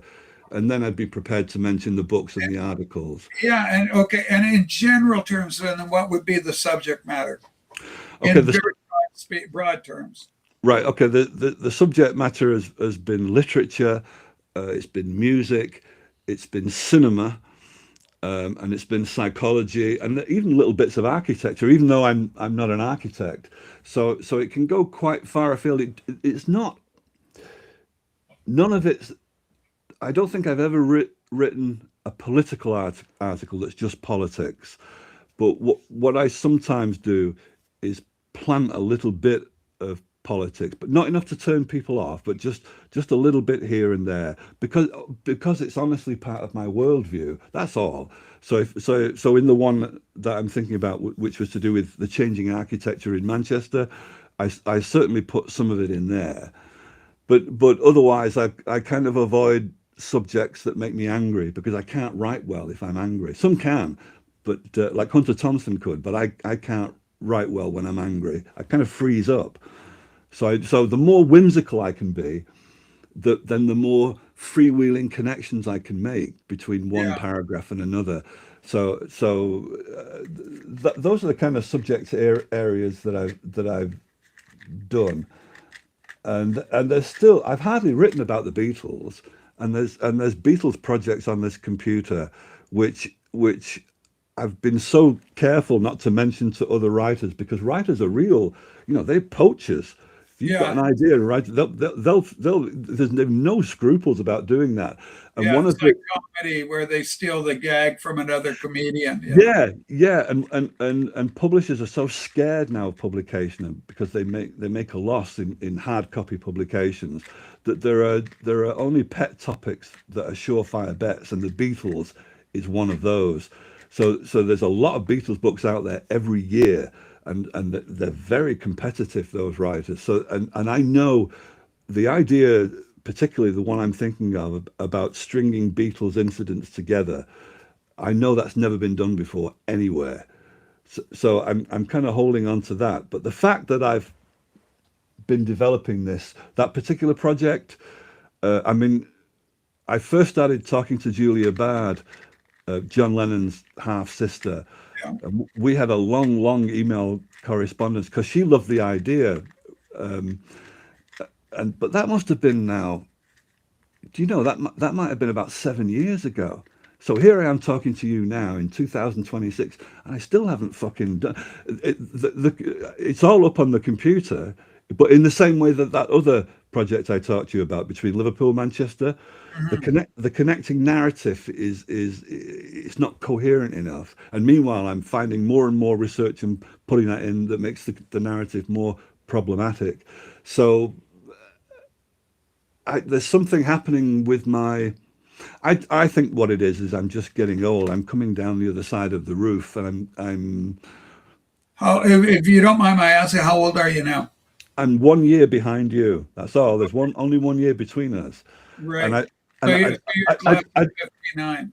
I don't know about you, Rachel, but that's another reason why I chose 4D Man, because that film came out in '59.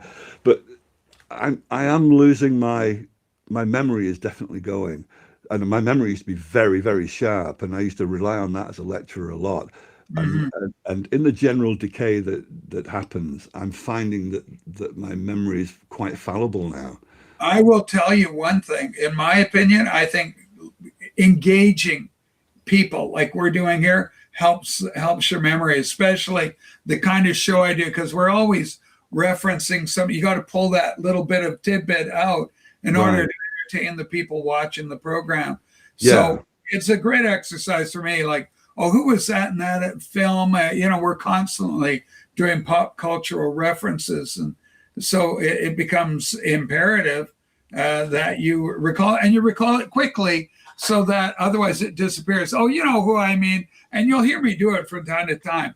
And that's me showing my age, but it's still great exercise for the mind because the way we talk, we bring things up. When I was talking to you before, and I was trying to tap into that enthusiasm that goes alongside your knowledge for comics, and we talked. And so I first asked you about your drawing, Yeah. and you spoke about that, and then you switched over to writing. So is writing something that you still do now? No, I don't. I'm what am I doing? I'm more in my head these days, and and it doesn't upset me, but I'm very interested and focused. Oh, oops, Sue's dropping stuff. You okay back there? Yep. All right. So a lot on the politics of what's happening in the world, but I have the spiritual component to myself. Yeah. So I've got that kind of big picture going. I'm always kind of enjoining the two to see how they interface one with the other. So that's critical to my worldview and how I orientate myself in this time and place. Right. Two things occur to me there. One is that in a way, vocally you're writing because you're on screen doing streams every week. So in a way, you're writing on the hoof, but vocally. So that's where you're creating your narratives there. But the other thing, don't you, as far as your religious experience goes, if you talk about that on screen or anywhere, do you not find that it diminish by trying to find the words for it? Do you not find that diminishes the actual experience, the religious experience you've actually got?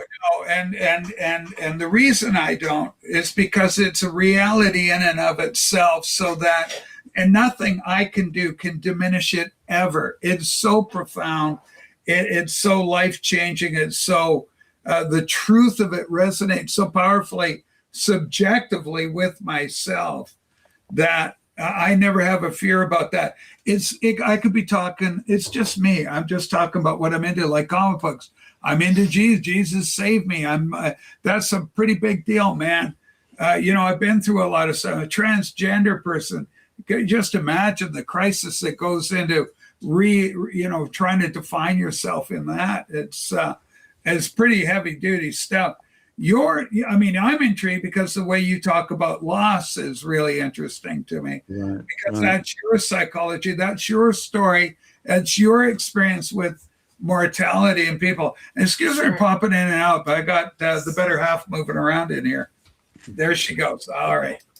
So, well, the reason I asked about that is because I'm not religious in any traditional sense, but on occasion I've spoke about an experience, the closest I've got to any sort of enlightened or mystic experience, and but when I do so, I feel like I don't get to the heart of it at all.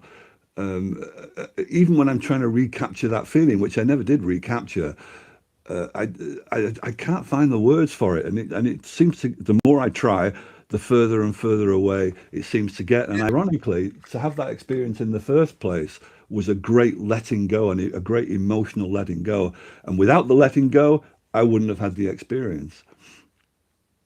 Well, on some level, because of my belief system, the whole letting go is kind of part of the secret to enlightenment, right? We hold on. Jesus said, if you seek to save your life, you lose it. Well, so, you might call it surrender, maybe, rather than letting go, but it comes down to the same thing. Yes. Yeah, I don't get hung up on the semantics that way, even though in the beginning was the word. But no, and then there's logos and rhema, and the Greeks had different ways of expressing the word even is, there's different uses of it in the Greek. But, no, so it never detracts from it. I just share enthusiastically about all aspects, open book. And, and I'm aware of that. And I try and be aware of how I'm coming across to other people. And I try and be sensitive to that. But at the same time, I know why I'm here. And why I'm here is ultimately to entertain. If we inform a little bit, that's great. But the main thrust of what we're doing here, I always say, if I can get one good smile, a good laugh, preferably a real belly laugh, I go, that's it. Mission accomplished for today. That was a good show. Well, like Jonathan Miller told me, humor is an intimate part of the South as well. So when you say all you want to do is raise a laugh, but that can be quite intimate as well, and intimate sharing as well. Oh, it's a natural expression of, I'm a funny character. That's part and parcel. But you know me, I'm a very honest person here. I get angry. People you see me angry. Yeah. You see me dig in. You see me, and I've seen you dig in. You're a very honest guy. One of the reasons I like you. You're cerebral. You're interesting to me. So I enjoy people like you. I think you're my favorite kind of people because you're out there. You're the world challenges you. You're trying to figure it out in the best way you can to the best of your ability. So were you a school teacher by occupation? Like you go into the school, hello, boys and girls, and we go lesson plan. Well, I was a construction worker for most of my career. Then I worked as a jail guard, and so I was doing, making mud. I didn't have enough. I knew I didn't have any heart in it, so I never learned it as a journeyman trade like the Croatian guys that came from Europe that landed in Canada and that took it as a trade. They could build chimneys and walls and rock walls and brick walls, whatever you want. We'll put mortar and build it to last. Stuff that I helped build is still standing, 50 years later kind of thing. Well, I left school with no qualifications, and my first job was working in the same factory as my father. My father was a television engineer. And I tried to be a television engineer, and I got flunked down to a television tester because I couldn't hack it as an engineer. So that took me from 1975 maybe to 1978. A bit later on, I was a postman for 10 years. And so I didn't really get qualified until I was about 33, something like that, maybe 32, 33. So that started the long trail. An enthusiasm, what Joey was saying before about enthusiasm, that it's a really good tip. It might not be a money-making tip, but it's a really good tip if a student's trying to find out what degree to do or what master's or what PhD, is to follow their enthusiasm a bit more than careerism. Because if you follow your enthusiasm, that will do half the work for you until you have to really dig in with the research. So my enthusiasm blossomed when I was 33 to the extent that I had to hide from different universities the other subjects that I was studying in other universities, because the one time I tried to come clean about that when I was doing, it was just a teaching certificate in 1993, but I was also doing a diploma in training management at another university. And the head of the department, who I liked a lot, had such misgivings about me doing these two subjects at the same time that I kind of had to lie and tell him, okay, well, I'll quit the diploma in training management. And I didn't quit. I did them both. And he was bothered that I'd be overcommitted, basically, and I'd flunk. So I did them both. And then I told him, and I didn't tell him in the spirit of I told you so. When I did them both and I passed them both, I said to Bernard, the guy I'm talking about, so you see, it is possible. And what I wanted him to do is, because I liked him as a tutor, I just wanted him to be a bit more flexible, to be so dogmatic about trying to limit somebody's potential in that way. I thought it was a bad trait for a tutor to have. So it was just to wise him up. What he said was, well, you see, exception proves the rule. I thought, fucking hell, if that isn't somebody entrenched, I don't know what is. So after that, when I was doing, this is going to be too complicated to explain, but I was doing a first degree and a master's degree at the same time. So then you'd think, well, how can you be on your master's degree? Because you need a first degree to qualify. Well, because I had a whole other bunch of postgraduate qualification diplomas from elsewhere. And so they collectively, easily, it was the equivalent of a degree. So that got me on the master's. But I still wanted to do the degree in English. So I was juggling those at the same time. And there was maybe 9 years of my life that was like that, where I was full on doing a lot of different subjects, including psychotherapy, which was a complete tangent from some of the other subjects. Yeah. And I think one of the reasons why I was able to be a late bloomer, is because I finally understood that you have to get to know your intelligence as if your intelligence is a separate personality. Different intelligences have different preferences in behavior, the way they need to learn things, and some are quite methodical and they won't move forward to the next stage until they've got this under wraps. But if you impose that on some other kinds of intelligence, you'll stifle them and they will appear stupid because they can't learn that way. But if you let them go off on little squirrely zigzags, they can make the most extraordinary connections between tangents. Yeah. So I found out how my intelligence wants to behave, and I followed that, shooting across different types of subjects at the same time. And I got off on it. I got off on the weird differences where you could be in one type of class with one group of people, say, studying computer programming, and the next day you could be in a psychotherapy class with people sat around crying, which would be anathema to the computer class. Did you ever do like Myers-Briggs or that kind of testing on yourself to kind of figure that? Were you introspective and trying to figure yourself out, so on the psychological, or were you more extroverted, looking at the world and going, what the hell's going on with you people? Well, definitely introverted, and in order to qualify to a postgraduate level in psychotherapy and again in counseling, you have to undergo it yourself. So you will need an analyst and go through that, and that is part of your training, and you can't dodge that. And that also includes, which I found far more formidable than the one-to-ones, the group sessions. Because what I found out was that in a group, usually it's one person who speaks at a time, and the facilitator tries to make sure that your voice is heard that way. But because sat around you, there might be, I don't know, 10, 15 people, each one of their consciousnesses augments the intensity of what you're saying. So you can easily burst into tears, not just because of what you're saying, but the energy that's sat in a circle around you, all focusing on what you're saying, means you can't get away from your own vulnerability. You're just sort of laid bare. That's interesting. So that was part of the education as well. One of my education, yeah, we got past. It's almost. I mean, that what I was saying. I meant to say that to Joey when it came up, but that's definitely true of Rob the Waxed. That his humor is an intimate part of himself. Yeah, it's a natural expression of the man. Yeah, it's not just strategy. That's part of his soul. Brilliant. Yeah, it's brilliant and it's enjoyable. And it is. Yeah. It took me. I feel like I got straight away, like immediately.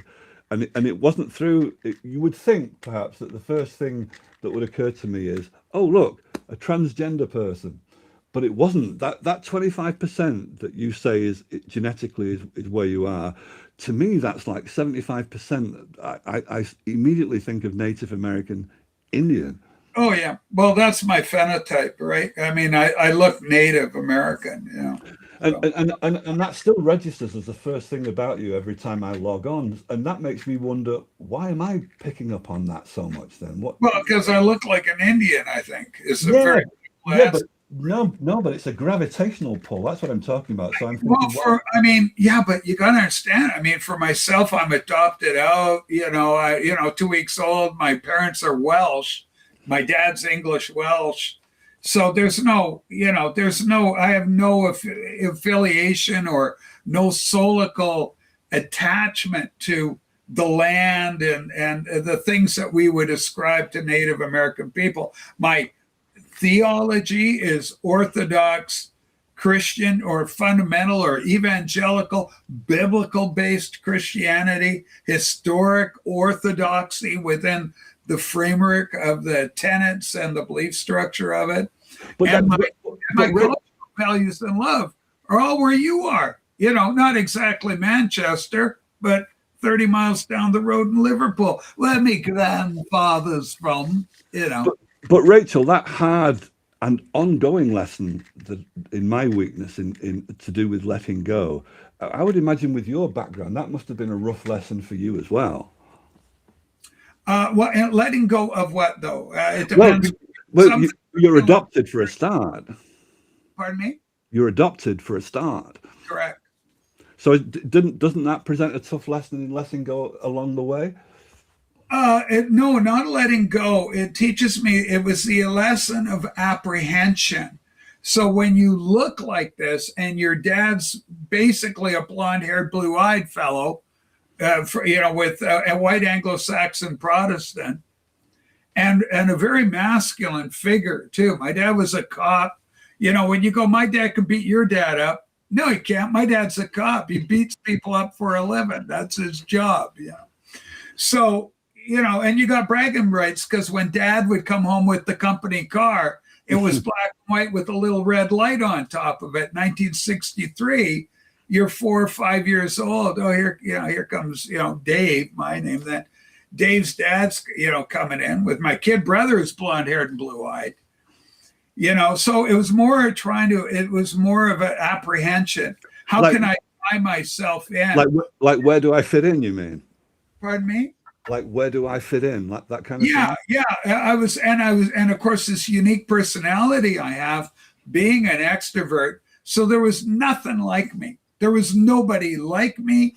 There was nobody that looked like me. There was nobody that acted like me. There was nobody that really thought like me. I mean, even my friends getting in a fight when we're 16 years old over Yoko Ono going, Lennon, this is the argument. It's a literal argument we had. One of my friends is going, Lennon, he goes, Lennon could get any chick in the world. Why would he want Yoko? She's so fucking ugly.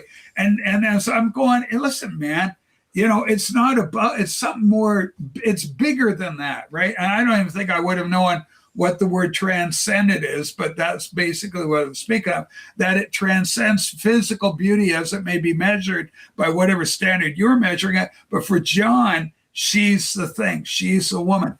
And then he grabs I still remember he grabs shaved fish, and out of it he goes, oh yeah, well, what religion are you anyway? He holds the Japanese flag up. I go, Zit, it's a fucking nationality. You got the Japanese flag. It's not Shinto. It's not a bloody religion.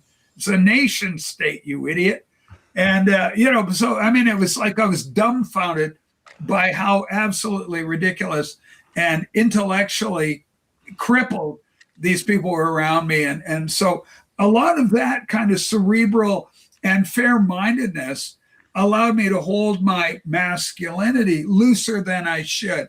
And it was harder to apprehend because, again, my father presented such a strong physical masculine force and was interested in real guy stuff. And I'm the artist. I'm the one that's drawn the art. My dad's not doing that. What are you doing there? I'm drawing Spider-Man. Get a fucking job. Dad! This kind of thing. So you were like, no one I think is in my tree, really. Yeah, very, very much. And so when Lennon comes along, he's the guy I identify with. Of course. There's Lennon, the vulnerable guy, but the tough guy. Right. So I get fights. Fuck you. Boom, boom, boom. So nobody fought more physically in my little posse than I did. I was always good because I'd mouth up. I'm lucky. In today's culture, I'd probably be shot or knifed. But in those days, there was no real danger to it. You just, oh, fuck, yeah. Okay, you win. Yeah, I'm bleeding. You win. What would have been called when I was a boy, North American Indian side of you, that for you is 25%, but I keep picking up on much bigger percentage. Like, maybe you don't compartmentalize yourself like this. I tend to have sometimes an over-analytic mind. It's not the only type of intelligence I've got, but I do have an analytic intelligence. So I'm thinking, did the genetic side of you, which comes from Native American, help you be content in your own well-being where you didn't fit in, and it was enough not to fit in? No? Turmoil. So no, it's a storm. It was a storm. Always like that's where Christ calmed the storm. Christ walks out, and he rebukes the storm, and then Peter says, "I'm coming. I'm walking. I'm going to walk on the water. I'm coming out to see you." And then he gets his eyes off the Lord, and he looks at the water. And, help! I'm sinking. Help me out. That's that. That's a metaphor, if you will, for some of that unrealized artistic and inspired potential. I want to write a story. I've got an idea about this. And so you're walking and you're doing, but then the void appears. You're looking not at the Lord, you're looking at the void. And in your case, it maybe you're not looking at your talent or your passion or your enthusiasm for your gift, but you're looking at, what am I going to do with this? Where is this going to go? Of what practical? I'm kind of losing it for it now. I was burning hot for it. Now what's this over here?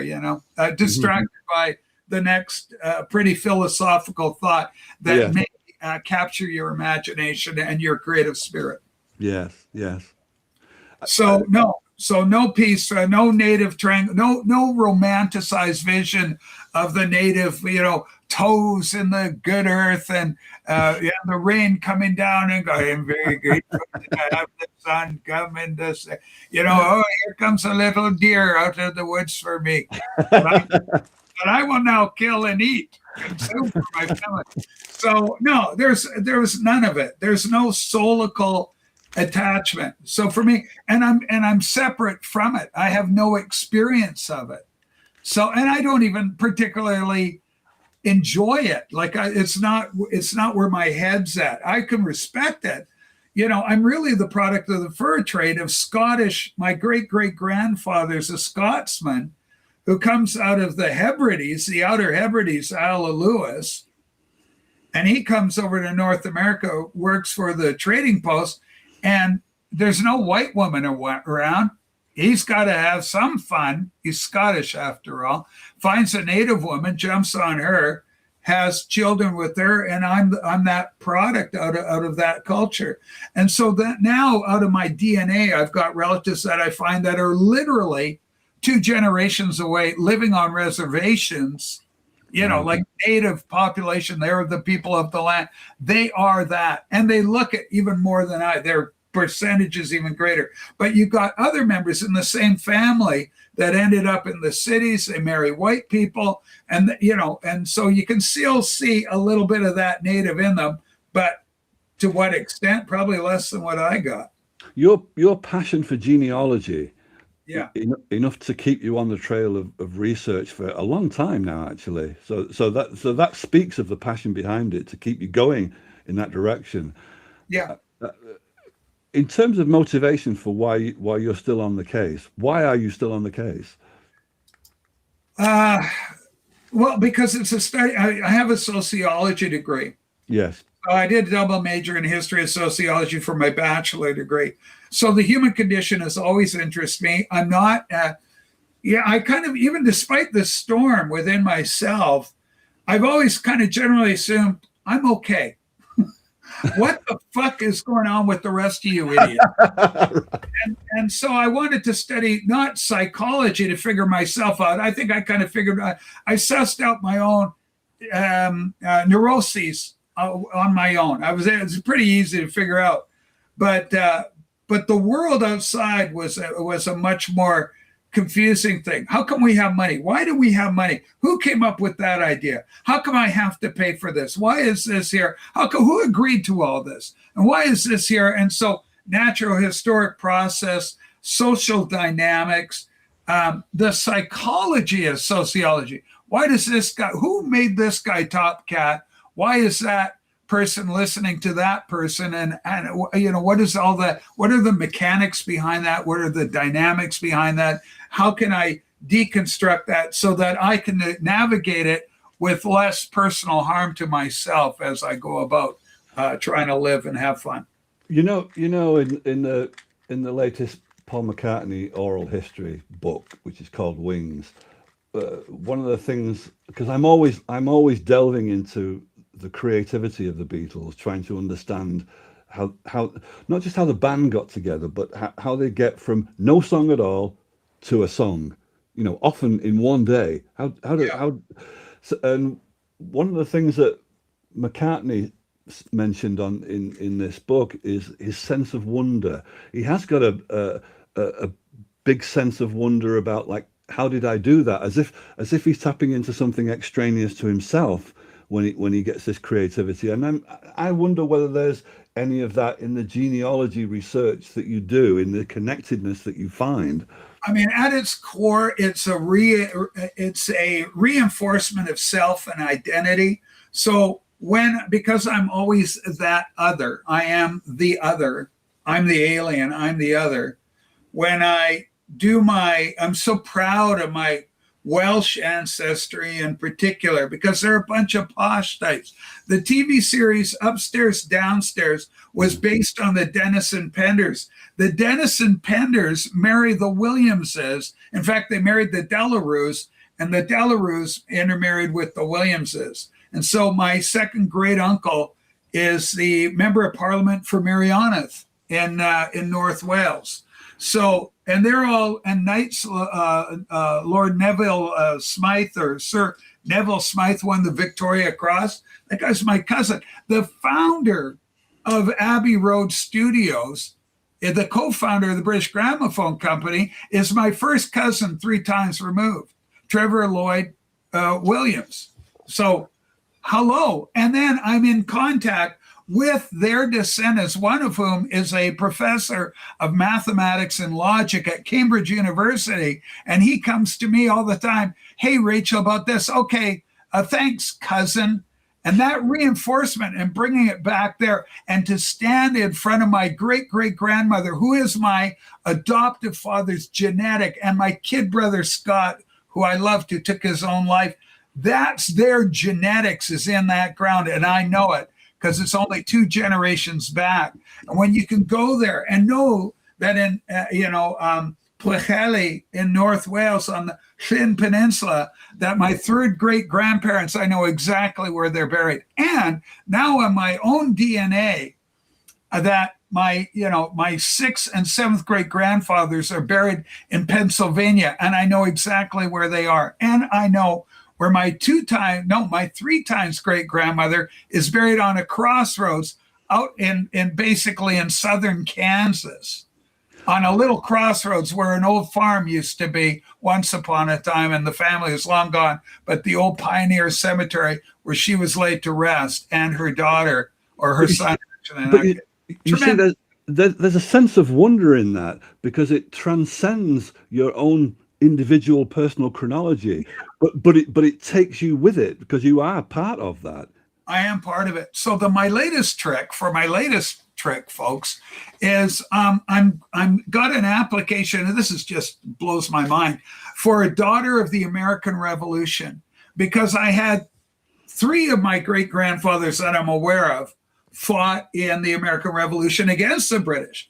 Now, you'll be happy to know that my dear Sue, her people were the exact opposite, and they fought for the British crown. So she's an actual empire loyalist. That her ancestor, her great uncle, I think it was like her 4th, 5th great uncle, was hung in Oxenbrook in New York for treason, because he was actually a British soldier, but he joined the British Army out of New York. But he was an American, he's a British colonist, essentially. Lieutenant Harry, you can look him up. And so here's Sue and I, and here's another one at the Louis Riel Métis, the mixed race people rebellion. Her great-great-grandfather was a guy named George Turner Orton from Leicestershire. His family's from Leicestershire. They come over here. He's a doctor. He becomes a chief coroner for British Columbia, but he also becomes the member of parliament for Wellington, Ontario, Guelph, Ontario region. He's good friends with Sir John A. Macdonald, the first Prime Minister of Canada. That guy is the brigade surgeon fighting against the Métis rebellion.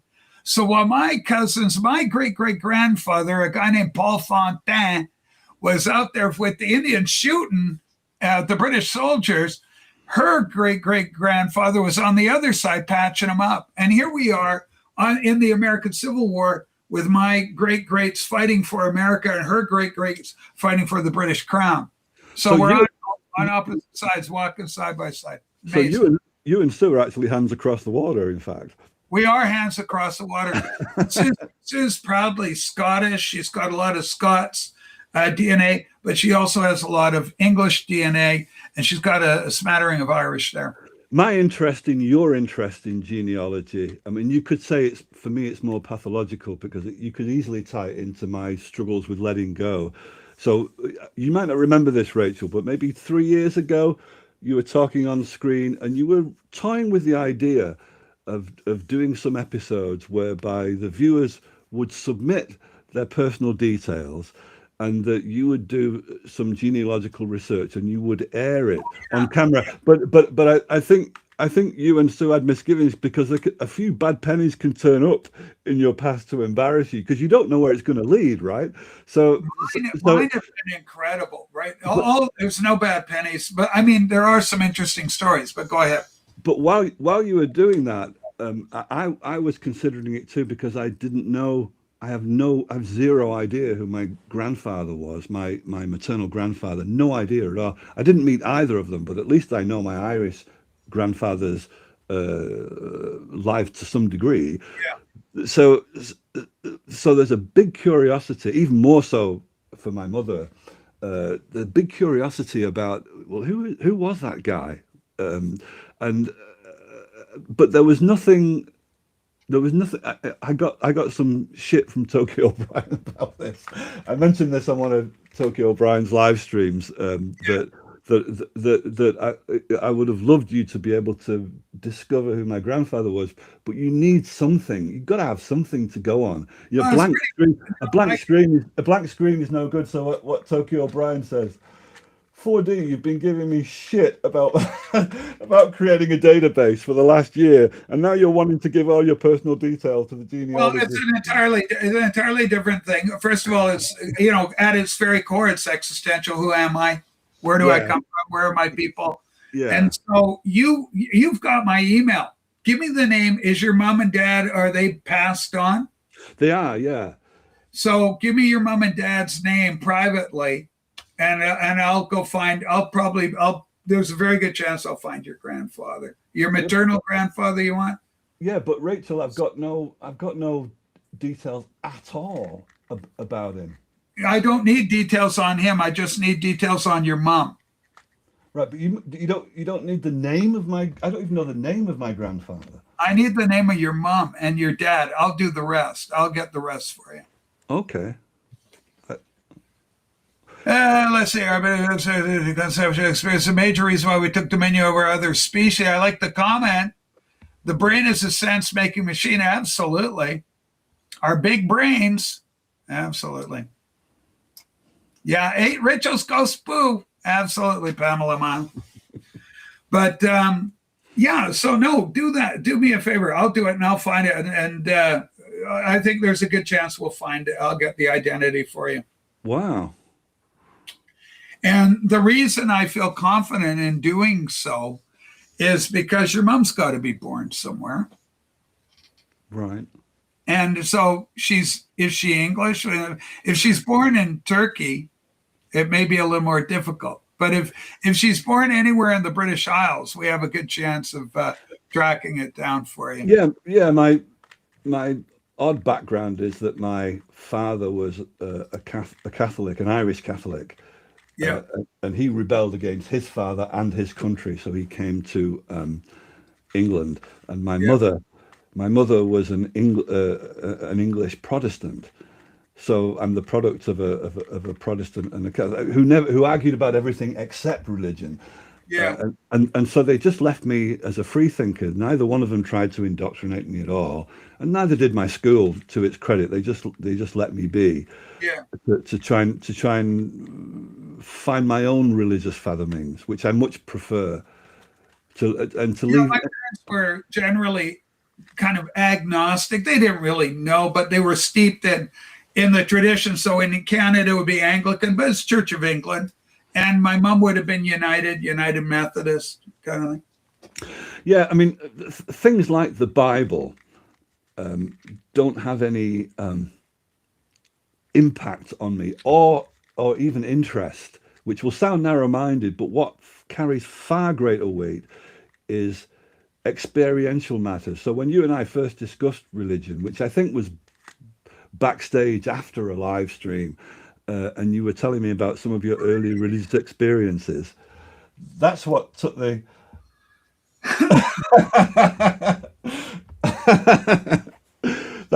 that's what took my interest, is the fact that you could back it up with personal experience, which means far more to me than whatever the Bible says. Yeah, I mean, but the thing is that what you want in a perfect world, what I like to do, and it's like genealogy. It's great to have the DNA connection, but it's even better if you can get your DNA matching, so you see you're related to so and so.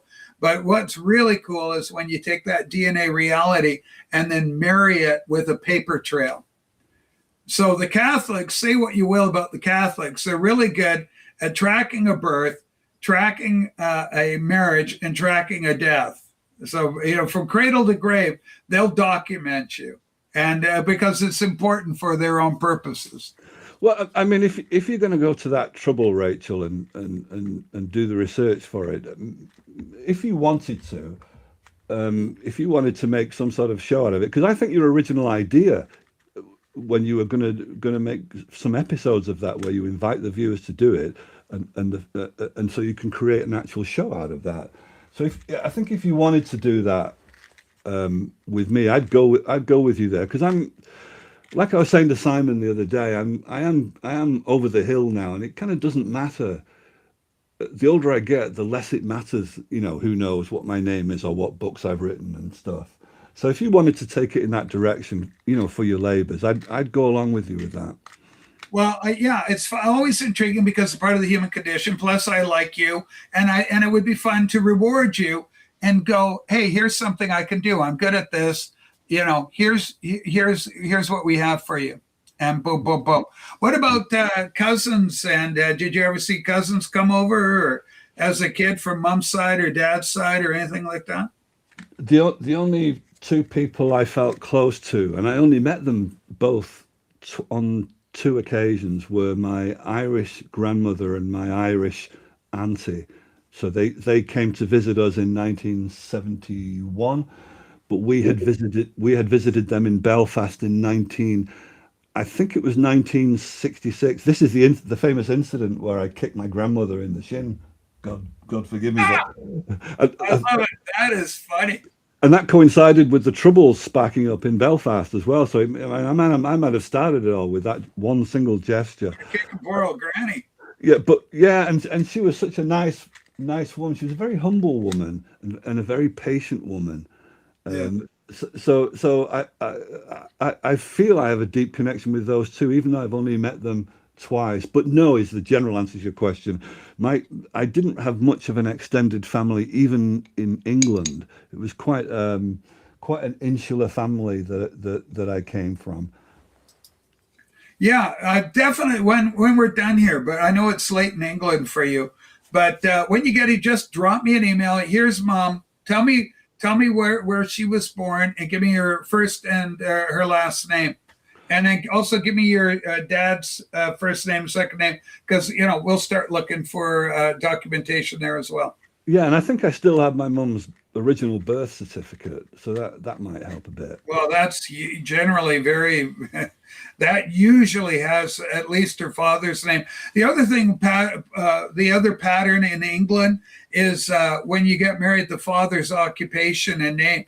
This is one of the great clues. Like my great-great-grandfather, Robert Williams, was the principal officer of Her Majesty's Customs in 1846 in Conwy, Wales. So he's the head principal guy for the customs office. He's the head customs guy in Conwy, Wales, big city, relatively, for Wales, it's a big city. Yeah, so that was my family used to holiday in Conwy in the 1960s every year. Right. So when you go to Conwy, Wales, and and you're looking for a Robert Williams, and you see a Robert, well, that's my great. No, I need on the documentation and the marriage certificate, if you got a principal officer of Her Majesty's Customs, you know you're not dealing with a slate worker or a farmer or any of the other occupations or baker or anything else he might have been in the good old borough, good old town, and the good old world. So there's a 1951 Alistair Sim reference. But, you know, so you can track by occupation and you line up all the variables together, location, occupation, relationships, and then you go, that's the household, that's the people, that's where they are. And it's so rewarding, the endorphin rush you get. I had a great uncle. He was shot in the back. He was an apothecary. I wrote an article called Who Shot the Apothecary? And it forced the family, after he got shot, for whatever reason, maybe somebody died through bad medicine, whatever, they emigrated to San Francisco. I never knew it. And so just in a roundabout way, I'm researching, and suddenly I get a hint from San Francisco. I go, it can't be.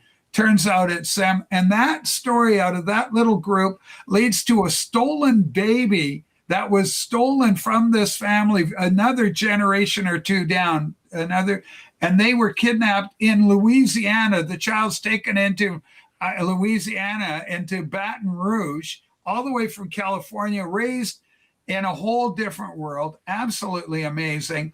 Every trail that you go down, every trail that you go down as this series of anecdotes that you pick up along the way. It flowers out and it opens up.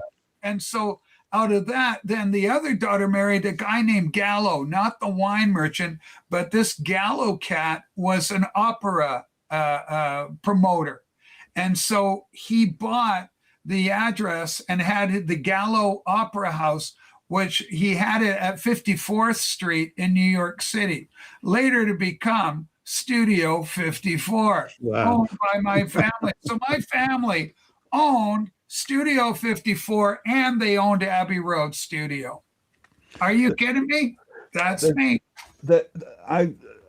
I'll struggle to find it because it's so tangential, but there is a connection there between you as a kid having the roof of your imagination taken off by comics, which means you accessing something beyond your own experience. And metaphysical, and to a large extent. Exactly. Yes, metaphysical. And I feel like there's something similar when you go down another rabbit hole in genealogy, that the roof is being lifted off, certainly off your own individual chronology, because you're traveling beyond yourself, but within a connectedness to where you're going.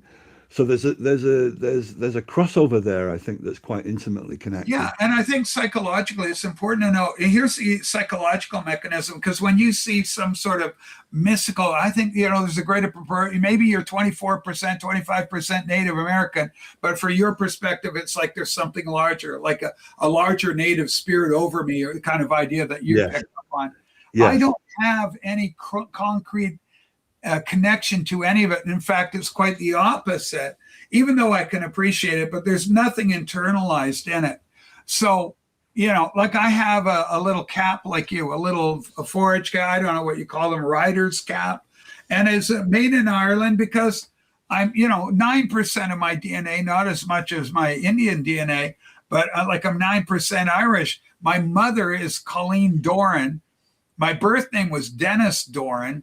So when I was born, before I was adopted out. So Irish. When I was adopted, and, I go, Mom, well, am I Indian? When am I? And she goes, you're French and you're Irish. It's on your birth thing, your adoption papers. They told me, to their credit, I always knew I was adopted.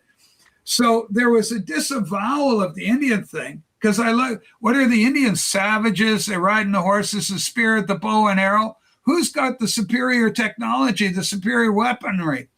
Buckskin's okay, but you people are freezing in your teepees. It's a testimony to your ability to survive in harsh conditions.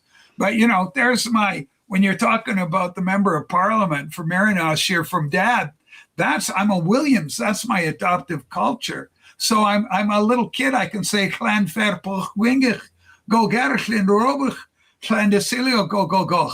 Right? Not everybody can do that. there's a really nice paradox there between not fitting in, no one I think is in my tree, to an ultra connectedness down the genealogical trees every time you go down one of those routes that you follow. That so on one hand you're individualized, and on the other hand you're part of something much bigger. Oh, my genes and my culture are like integral to the founding of both the United States and Canada. But going back, like my Irish DNA are very poor. They're Catholics. They're in County Clare. They're people of the land. The potato famine hits 1848, and by 1856, my people are starting to come over to Canada with a brief stop for my great grandmother, Mary Ann McGuire. And she ends up in Bolton, Lancashire. So she goes to she goes to Bolton. She hooks up with a guy named Thomas Leach. And she's a maid in Thomas Leach's house with Thomas and his mother. Thomas and her, the son, the sire of the abode, she gets together. Whether he jumped on her illegitimately or whatever, they get married. They come to North America. He goes into Florida. She goes into Toronto, Canada, where her dad is. Her dad comes out of Toronto. He came over from County Clare, goes back to Bolton, picks her up. The husband and wife come. He goes in the States. She goes into Canada. She remarries a guy named Joseph Kennedy, another expat Irishman. They get married in Lethbridge, Alberta. And she says, I'm a widow. Not true. This happens in 1914.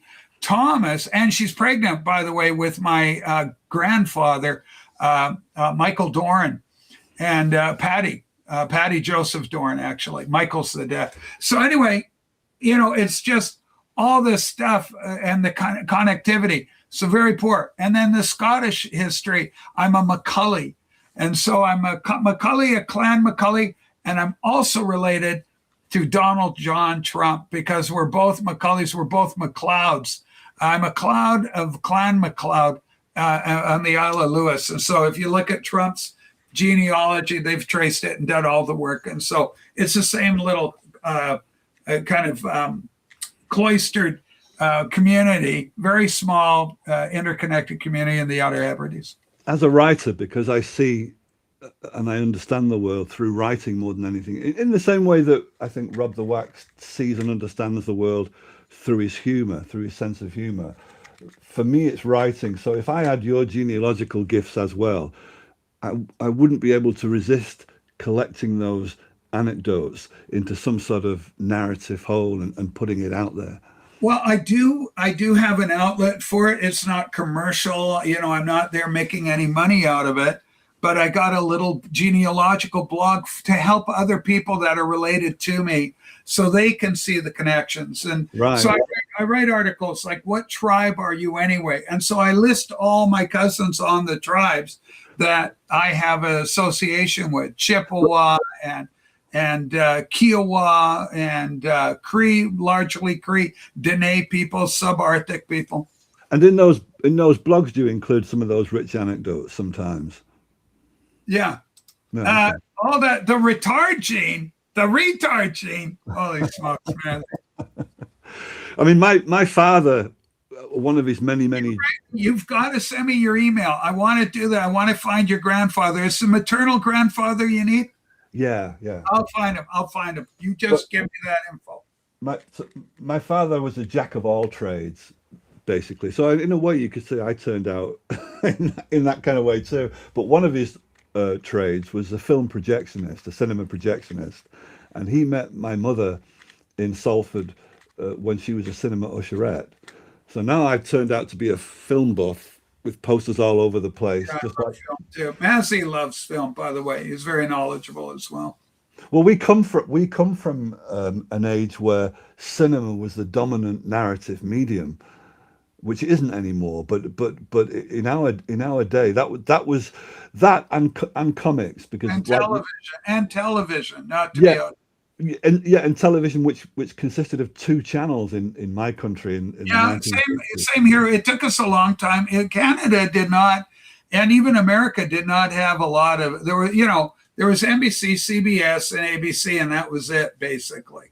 But yeah, the television does that. In fact, television. I won't go into it now, but on another occasion, I'll tell you how one of Paul McCartney's songs started by him watching television in Cavendish Avenue, around the corner from EMI Studios.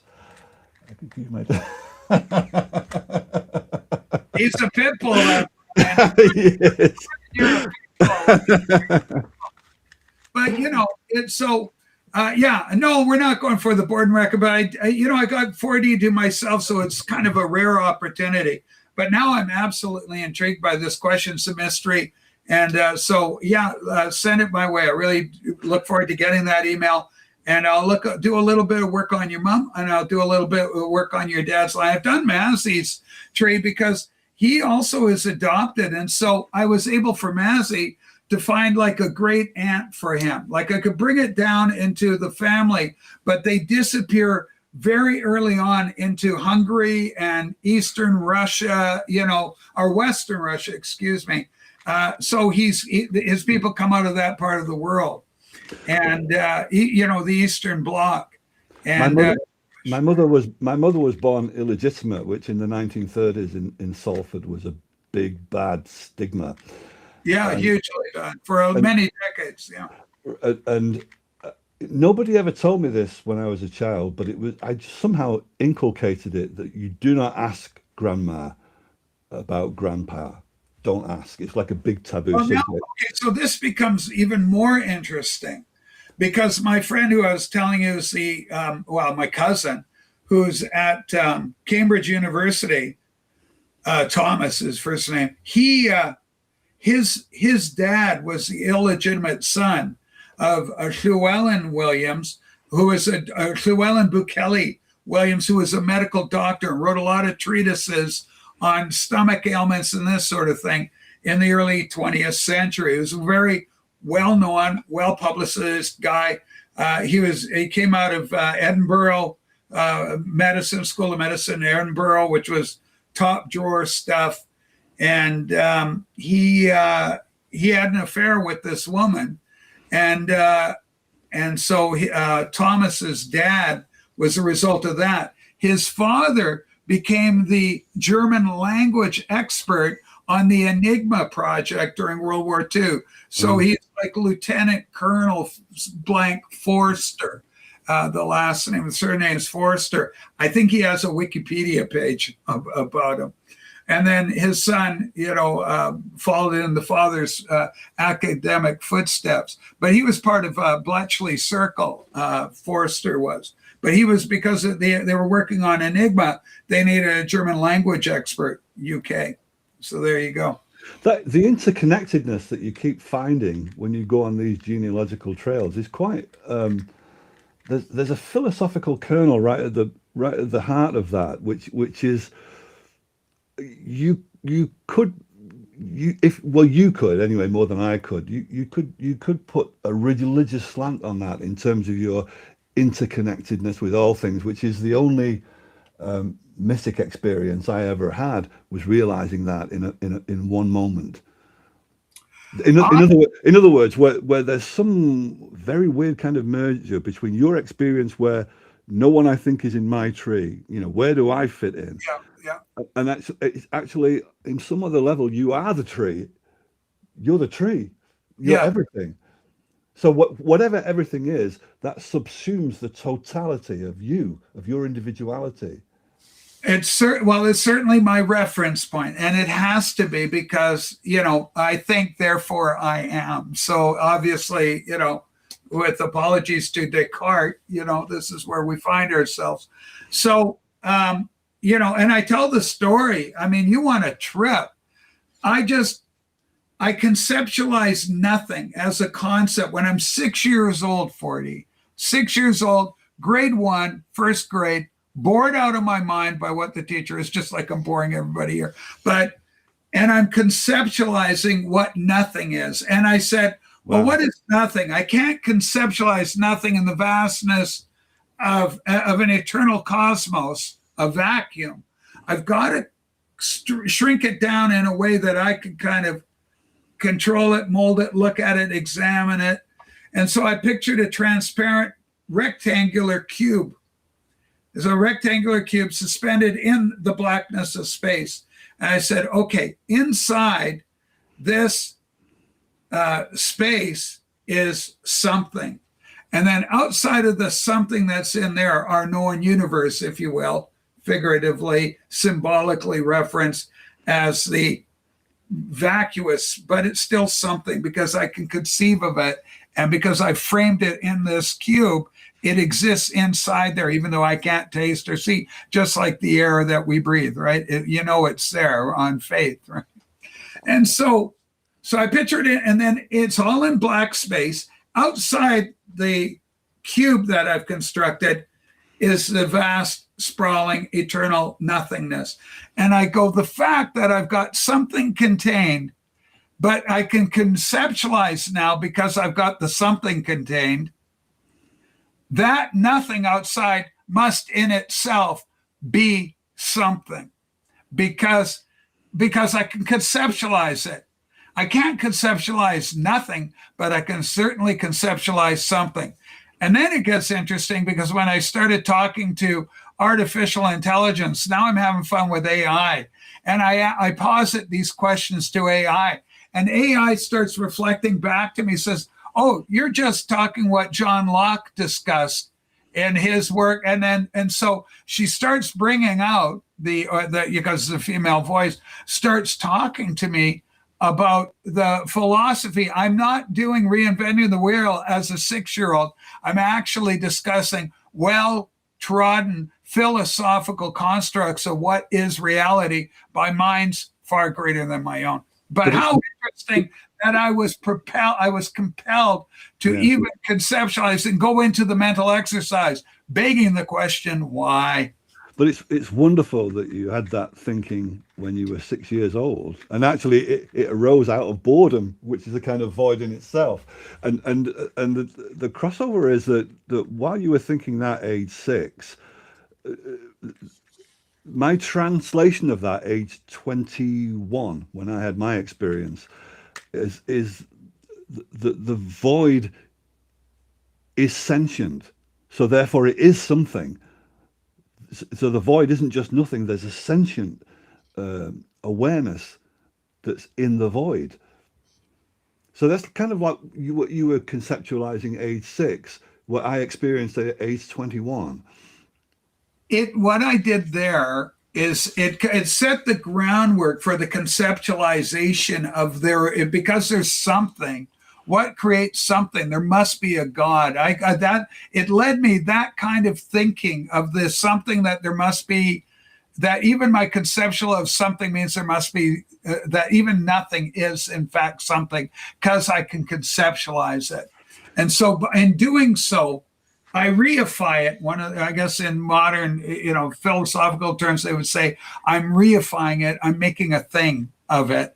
And in that process, I'm taking the abstract, making it more concrete, but it leads inevitably for me to the idea of prime mover, Aristotle's prime mover, which is God, right?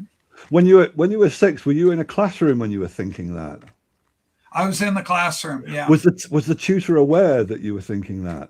No, the tutor was aware that I was probably like this, just eyes glazed over, nowhere near his classroom. Because I just had no interest in what was going on there. But how many moments around the world in God knows how many classrooms must there be where Exactly. a child's potential escapes out the window beyond the awareness of the tutor who's responsible for tapping into it?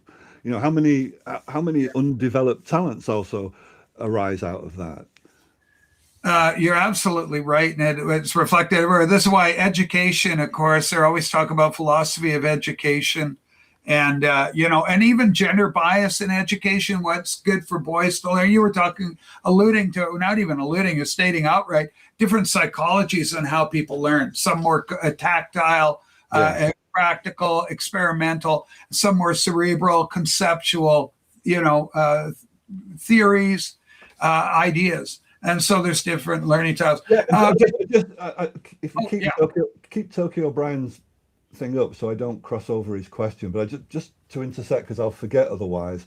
Yeah. Some of the connectedness in terms of finding out how your intelligence behaves and the interconnectedness between yourself and the greater world.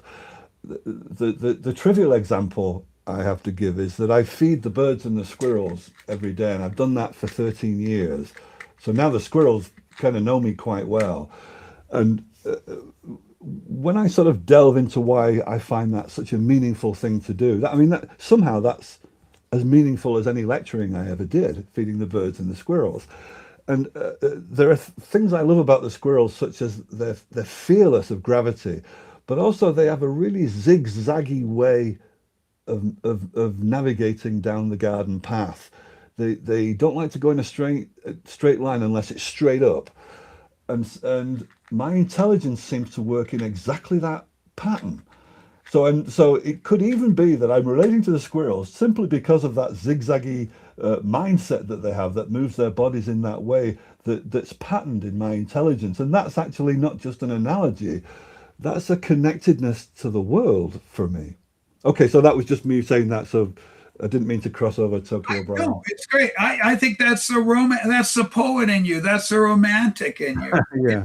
It's a romantic version. And a vision is a romantic vision, and at its worst, a bad pun. People say you're a bit squirrely there, Freddie. No, I understand, and also there's a great kindness in interacting and feeding. So it's rewarding to the soul to do a kindness, right? You're providing food. It's nurturing. It's a good thing.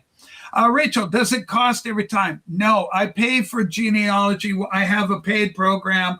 I paid for Ancestry. I believe Ancestry.ca, Ancestry.co.uk, Ancestry.com, Ancestry.au, .gov, or whatever, all the various countries that have their their versions of it. Ancestry best for genealogy. It's got the biggest pool to draw upon. The other thing is I did 23andMe, which has been hacked, and therefore it's compromised, and Lord knows what's going on with your DNA and your information there. And the other one is family tree DNA, great for longitudinal haplogroup studies, Y DNA studies, this sort of thing. And then GEDmatch is a repository for the various ones. So I tested it all, but the only one I really pay for, once you've invested, they've done the DNA, they'll keep talking to you. You don't have to keep fishing money out. I just pay for Ancestry. All my major research is done through Ancestry, and then the internet, through books, and because you can find your relatives in books and all this sort of thing. So do you think it's a tenable idea, Rachel, that idea that you had 4 years ago, where you were thinking about doing a Rachel's Ghost episode based on genealogy? If enough viewers donated their details, so you had 4 examples that you could go through. Yeah, we didn't even have that. People just let it sit. It just nobody bought into it. We could possibly find out whether Rob the Waxed is related to Groucho Marx, which I believe he is. He might be genetically a cousin. Yeah. There is a New York thing. Rachel, does it cost every time you do genealogical? So no, I pay for a flat fee. My fee, it's like $160 or something a year Canadian. So like for you, in Japan, I don't know how many yen. In America, it's probably going to be 125 or something like that. And then I pay for the Pro package, which allows me to see how, say, with the Pro package, if, say, for example, 4D tested, that would then allow me to see who he tests with that also matches me. Very useful for triangulating relationships. So I've got a lot of people I figured out, and you plot them out, and so I know how exactly they're related to me. You could put this down to poetry as well, but I think it's something more than that. You came up when I was talking with Tokyo O'Brien on a live stream, and we were talking about this. This was a public live stream, so it's not talking backstage. No else out of class, yeah. And Brian was saying something about in the genealogy of his family. He's the only one. I might get this a bit wrong, but he was the only one with the blue-eyed trait, and this was a rare thing, and the generations can go by where nobody has this blue-eyed trait, and then all of a sudden, recessive gene. Blue eyes are recessive, right?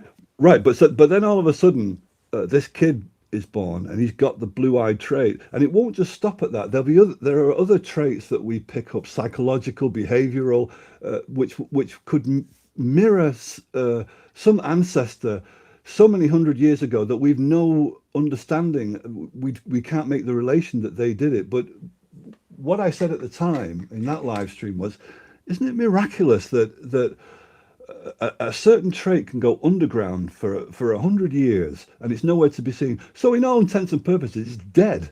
It's dead. And then all of a sudden, those traits are manifest in somebody who will never know where that was. Yeah. There's something, to me anyway, there's something mystical and miraculous about how those traits can go underground beyond the duration of a lifetime, which is the technical definition of being dead, and then they can be manifest and come alive. It's like, where have they been all that time? Yeah. Well, I mean, this is how, I mean, obviously it's put down. I mean, in the simplest terms, it's just random genetic mutation. So, for example, you may have a brother and a sister, same two parents, but you've got the 23 chromosomes that have different genes that comprise them. And how those genes are passed down are a random event, at least seemingly randomly. Right. Because, so your brother may get your dad's, Jeff always had dad's nose. Jeffrey's always had dad's nose. And then but you've got mom's cheekbones. You always had those 4D, and this kind of dialogue you get with people. Or some people got my dad's right eye, I got my mom's left eye. If you ever look at them, this kind of idea. That was one of the few clues that my mother had about who her father might have been is right next to the poor community of Broughton, which is where my mother lived. There was a strong Jewish community called Prestwich, and it borders on Broughton, and the only because my grandma had brothers in Salford, the only fucking way that some guy was going to get away with knocking up a woman and then not marrying her in a shotgun wedding, the only way that would be possible would be if he was already married, because that's an even bigger stigma, an extramarital affair. So my mother had this unconfirmed idea that she that her father was from the Jewish community, and when I was talking with Steven in what I think it was in a live stream, or it may have just been in a video call, Steven, I've forgotten what Steven calls it now, but Steven told me about, in the Jewish nose there's a sort of a ridge at the top, and there's a name for that. Okay. And I don't quite have that. I've got quite a prominent nose, but I don't have that. But my mother did. In the photographs I have, my mother has that same sort of Semitic nose, which kind of that's only hearsay, but that's kind of all she had to go on.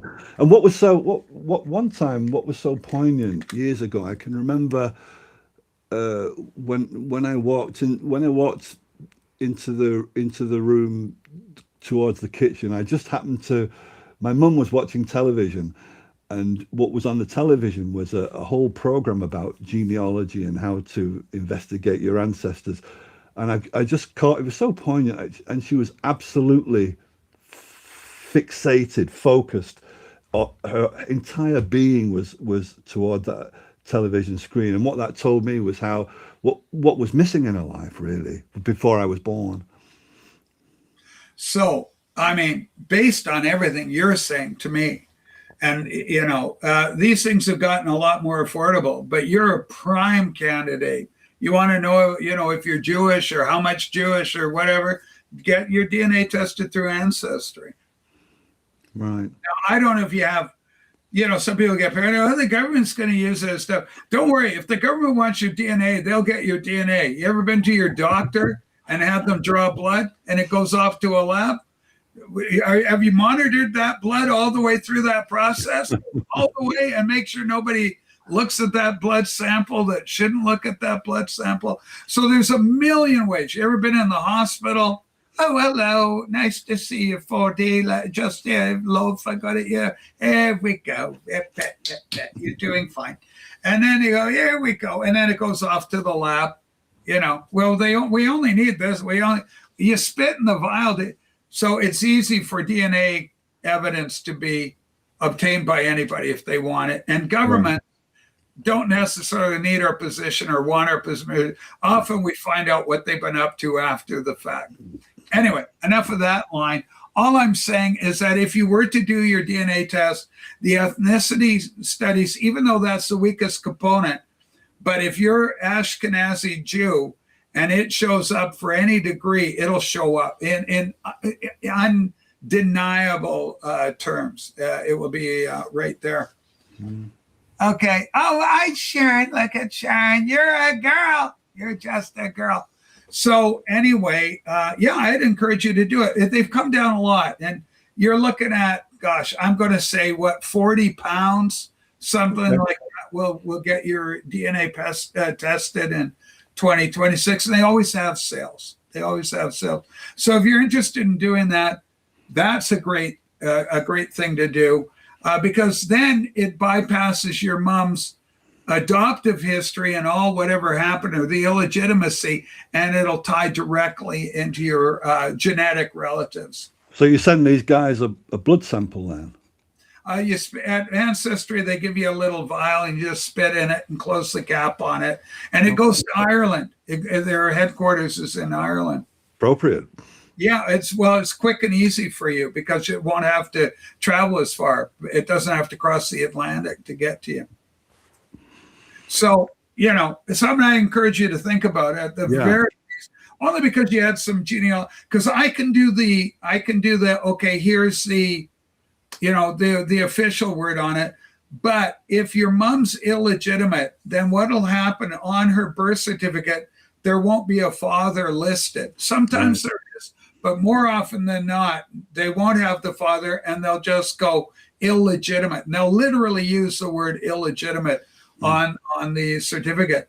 And in that case, then it does become hard to trace that individual down. The only way you can do it is through DNA. And in terms of encouragement, I found my my biological father, through DNA, without any shadow of a doubt who he is. Also found my grandfather, my Irish grandfather, who his biological father was, and who his biological grandmother were. So we didn't know that because he was adopted. DNA provided irrefutable. And it's based on that DNA and that connection, followed by a very solid paper trail as to who the people were. That's getting me into the Daughters of the American Revolution. So what a tickle for me to have that. I just think, because it's the founding of America, and to have a tie or a connection to that officially recognized by a patriotic organization, what a tickle for it. What a long, strange trip it's been, in fact. Man, yeah, in keeping with the situation. Johnny, I'm not going to tell you where Sue is sleeping. That's a horrible. Anyway, we have been here a good long while, and it's been good, Rachel. It's been a weird experience because it feels like, I mean, I haven't got the chat up because I have a problem with my eyesight and reading chat and everything and focusing on you at the same time. But in some degrees, it feels like a backstage conversation gone public. So I love the transparency of that. Yeah. Well, I'm a transparent person, as Dylan intoned. I got no secrets you can steal, because I told them all. Everybody knows. There's no big deal. I want to thank 4D. I want to thank everybody, obviously, for coming on and being part of the show. But this is a special episode. So, tell your friends if you want a little something. I really enjoy this component of the vinyl community where we're not just talking about records, because the human quality, and it was that very thought was being expressed the other day by Simon. He was saying he likes this kind of idea. And yeah, it certainly resonates with me. You know, at the end of the day, I know I'm a controversial figure, but I don't want to bug nobody. I don't want to be bugged. Yeah, I've liked it a lot. Yeah, I've enjoyed it, Rachel. Well, I enjoy you a lot. Ladies and gentlemen, 4D, the pride of Manchester, England. We'll see you on Tuesday. Patreon people, see you Friday. All right? And go get your DNA tested, and then we'll go look at things. Send me an email, 4D. Bye, okay, everybody. Love you. Have a good one.